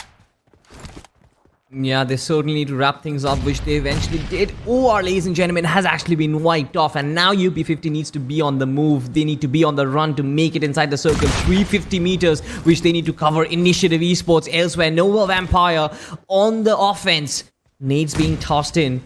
No damage whatsoever. Once again, a stalemate. But Frostjod is actually on the move. And in fact, I love this flank coming in from Initiative Esports. Two players coming in, one player getting knocked out. But Frostjod making sure that the knock is confirmed. Elsewhere, Nova Vampire does have the shotgun to work with. DBS is on the offense, but no connections whatsoever. Two players still surviving by a sliver of HP. Board team RJ. It's just a matter of time before they are patched up and they are ready to go once again. Vampire with the DPS is not going to be successful as Team RJ. They are going to find one confirmation at the very least. They still need to revive their fallen comrades so that they can go all out against Initiative Esports. But for IE, it's certainly not the best showing. Their flank was taken down, their infantry was taken down, their front lines were taken. It's just Frostjord who is still up on his feet and trying to turn the table so far, Johnny. Yeah, Frost is still there, but have to give props to Nova. He created a massive opening in the defenses of RJ and did actually create an opportunity for Initiative Esports to turn the tides. But Frost, being a little too far away from the team, wasn't really able to be a part of the action right in the nick of time. And look at what has happened. As soon as Nova fell, the opportunity was there for RJTUD to actually recover. And now they are back with 100% firepower, all 4 players back to take on the players of Initiative Esports, and this is going to be a massive point of concern for the side of IE. They neither have the advantage, they neither have the numbers to work with, and I just want to see how much utility is there on the entire team, because RJ, I believe, is lacking in terms of those throwables. It certainly is, right? And now it's an interesting move as the circle approaches, the blue zone approaches. Team RJ, they are actually on the move. This kind of created a situation where Team Initiative Esports, they can actually come back in the fight. Team RJ just walked into their crosshairs, and I don't understand why exactly that happened, because the amount of stalemate and the time which was invested in reviving their fallen comrades, Team IE could also stabilize, and now they've got 3 men up and running, and especially with that high ground advantage that they have, this fight can actually change directions. One player has been knocked out. I believe Big is also taking a lot of damage, and even he has been knocked out, and Team IE is actually proceeding with all guns blazing. Only one player from Team RJ just surviving, and I believe it's not going to be before long before this entire team gets wiped off. Initiative Esports doing one thing right, and that is confirming whatever is right in front of them, and so far they have not taken any damage whatsoever. Well, I mean, I thought they were going to be done for, but no. RJTUD being a little too distracted by the free entry that they thought was being given to them inside of the zone. They lose a few key players. UP50 on the other side. Evert needs to be careful, needs to check the corner. We've seen this mistake again and again, but this time, TLG Killer, what was he doing? It seems like he was more distracted than Evert at that point. You just have to pull the trigger at the right time, Johnny, and at that point Team TLG just could not, and that resulted in their demise. UP50 have got a good position inside the circle for themselves, but they need to be wary of their backlines, because there's 2 teams, namely Team NRX as well as, if I'm not mistaken, I believe it was Team FFC as well as Team ZX, if I'm not mistaken. Sarkar, of course, taking those beautiful shots, the beautiful spray, of course, connecting a lot, but the knock has still not been confirmed. Instead, it's Initiative Esports who had the high ground advantage, just raining down death and destruction on top of UP50, and all of these players are completely vulnerable out in the open, and this is bad news, but not so good news for Initiative Esports either, because they have got the high ground advantage. But how do they come down, Johnny?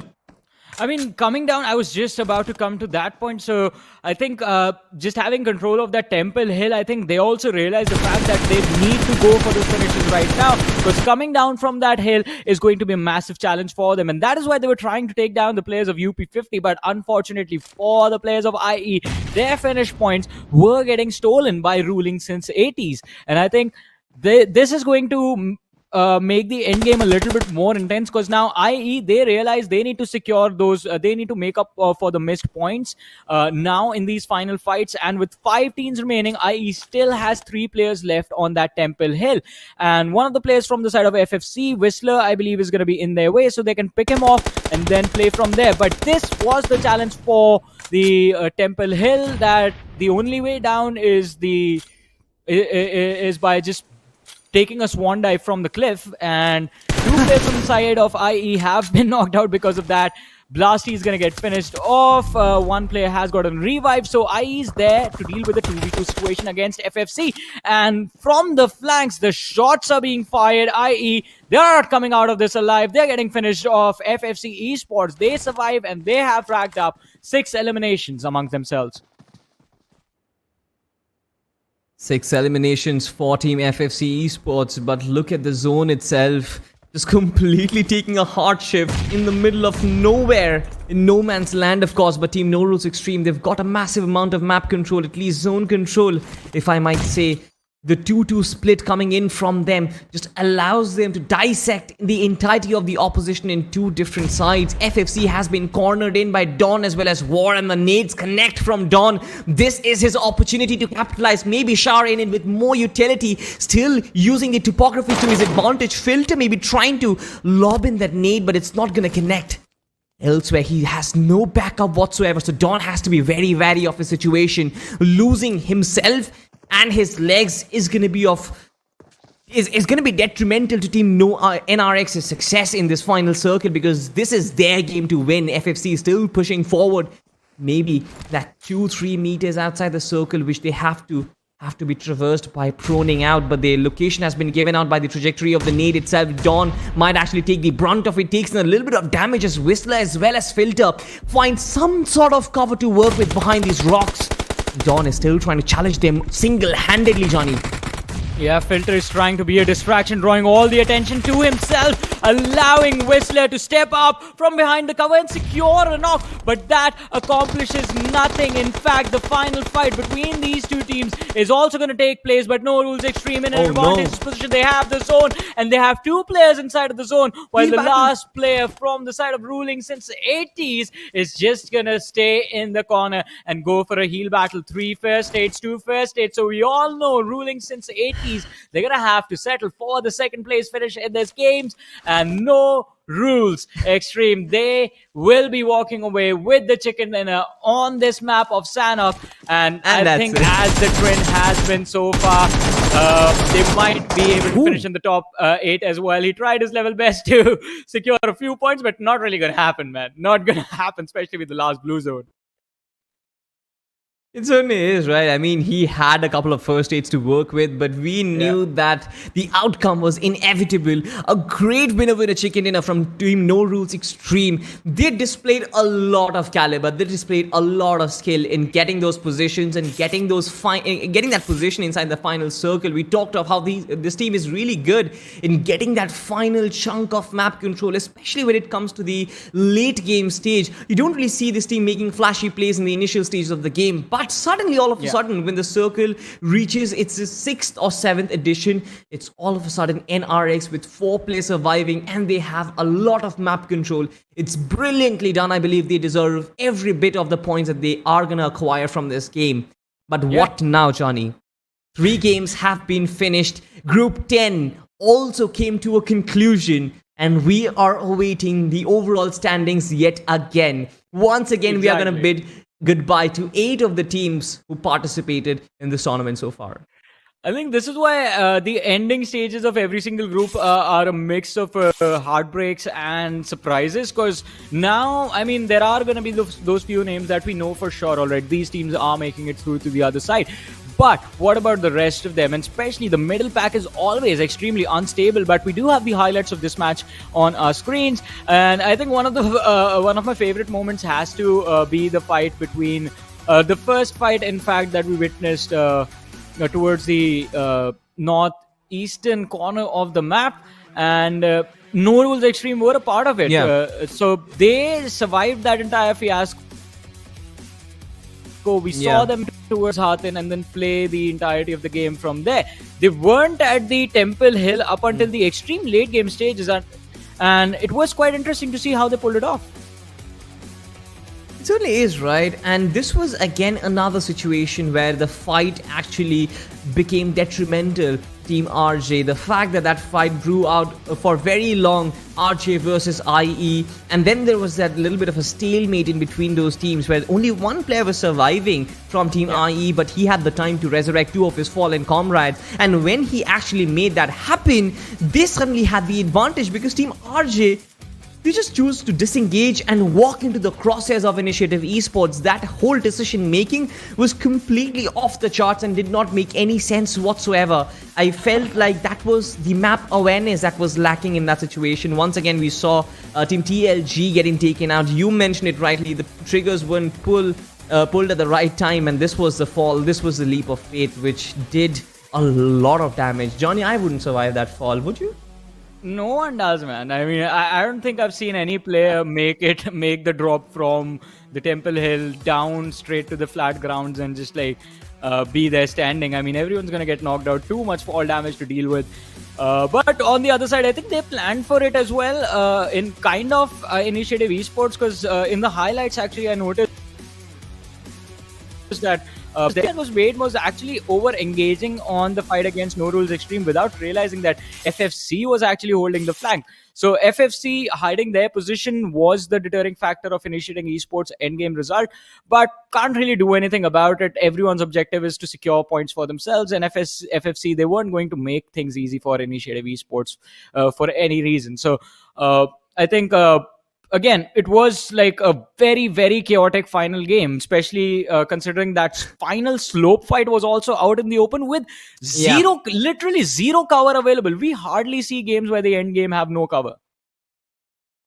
Exactly, right? And there were no vehicles involved. There were no sort of cover involved. And Team NRX also knew that, right? And that is one of the reasons why I feel like they were so confident, because they knew if we are going out of cover, then our opposition also does not have any cover to work with. And it's an even ground battle. It's just about being accurate with your aim, being precise with your gunshots, and having 4 players still up and running. I feel like that sort of gave them that competitive advantage, that mental advantage as well going into that fight, where they knew that even if somebody is surviving, even if it's somebody's playing the heal battle, we've got the complete control of the zone. We've got complete control of the entire territory, and we are the kings of it. And the way they kind of dealt with it was brilliant. Now, the question arises, did Team NRX qualify? I believe with this winner chicken dinner, they have rested their case. I believe they are inside the top 8. But there is one team that I'm a little concerned about, and that is going to be Team Initiative Esports, because I've seen this team before. I've seen this team play, and they're really good. But their first 2 games weren't decent. Sanhok was somewhat of a comeback, but then it's probably not enough to make them qualify and actually cross the finish line. So I'm a little terrified about it. But other than that, the consistent ones would probably be OR and UP50 for me, who have consistently bagged a lot of finishes, as well as OR having a lot of placement points for themselves as well. They've already qualified right at the tippity top of the group itself. Yeah. I mean, OR is definitely, as you mentioned, they're going to be at the top of the leaderboard for sure. I mean, the 3 games that they played have been extremely impressive.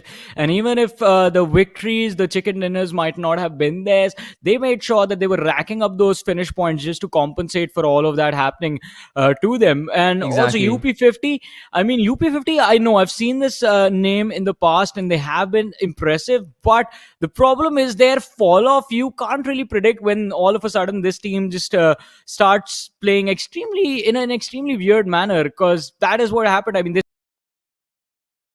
start off extremely fall off happened. So hopefully, if they make it to the next stage, they manage to keep their composure. Because I think I would love to see this team move forward. Their aggression looks good. Their positioning looks good. Their adaptation in fights when they are down in numbers is also extremely impressive. And you see the potential of improvements and the potential of them stepping up and taking on these bigger names in the future. But again, the improvements, the focus needs to be there. Yeah.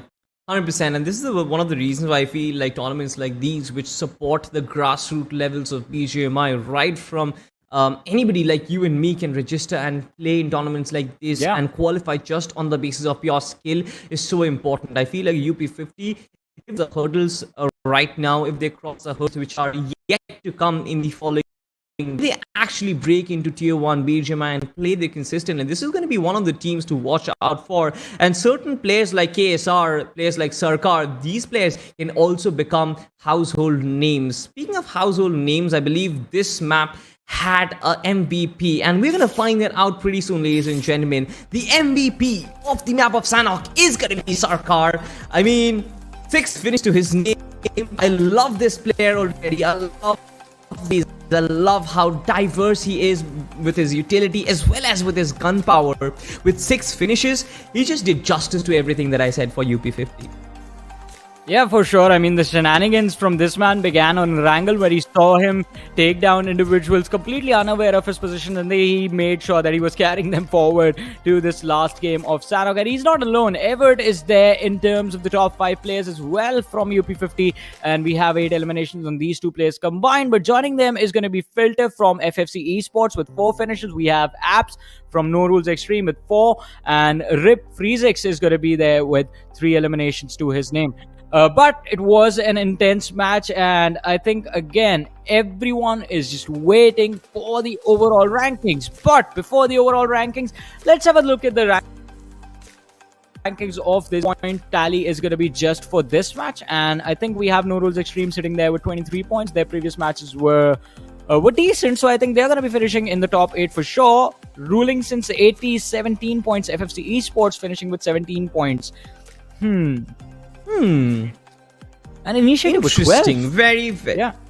Exactly right. Initiative Esports, a very interesting outing with 12 points, but I believe the fact that they finished with single-digit outcomes in the first 2 maps, probably it's the end of the journey for them. Elsewhere, we have OR Esports, the boys in Glitch Gaming with 0 points. Ladies and gentlemen, even Glitch, for a matter of fact, only had 4 finishes to work with and 4 points. And now, it's time, Johnny. It is time for the overall standings, and we are going to find out which are the teams who are going to qualify. And oh wait, what? Initiative Esports with 17 points actually make the cut. At the top of the group, of course, we've got OR and FFC Esports. UP50, for a matter of fact, with 39 points. NorulesXtremes make the cut. Only Glitch and Ruling since 80s also make the cut. But what on earth is this 8th position, Johnny? 17 points is probably the lowest that we have set. Exactly. It is. I believe it is the lowest qualification marker that we have seen so far, and the drop is also massive from 7th to the 8th position. It's a 10-point drop. We have not seen that before in this BGIS The Grind, and the difference between the 8th and the 9th position is a measly single point that RIP Mizo missed out on. I mean, oh my goodness, Initiative Esports, they're going to be so happy that they had that extra point and they pushed through to the next stage.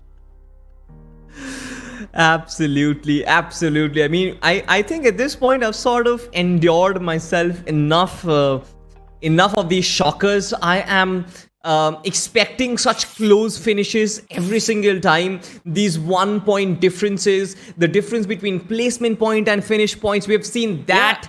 Has also been a lot of deterring factor between teams qualifying as well. I mean, see, that's the thing. I mean, the 1-point difference between the 8th and 9th is something that we can still deal with. What was that 10-point gap on the 7th and the 8th spot? Like, that was extremely awkward, and I mean, it sort of goes to showcase the consistency of the teams above Initiative Esports and how close the competition was between them. So again, I mean, look at the drop. We went from 40 points to the team on the 2nd position to just 27 to the team on the 7th position. That's 13 points between these 6 teams. So again, this lobby was extremely close. It certainly was, ladies and gentlemen, and if you want to join lobbies like this, then you've got to register for BGIS that is about to come. It's not just the fame and the game and the name that comes along with such a prestigious tournament. It's also a very cash-rich tournament with a prize pool of 2 crore rupees, and there's different prizes for different stuff, like being the best IGL, being the MVP of the finals as well. So there's a massive chance that you might be India's next superstar when it comes to BGMI, ladies and gentlemen. We've seen a lot of heartbreaks today. I feel 8-bit fans are going to be a little sad, but a lot of the fans of Team OR as well as others are going to be very happy. Underdogs are on the rise. We are going to come with more action tomorrow, ladies and gentlemen. See you, same place, same time. Bye-bye.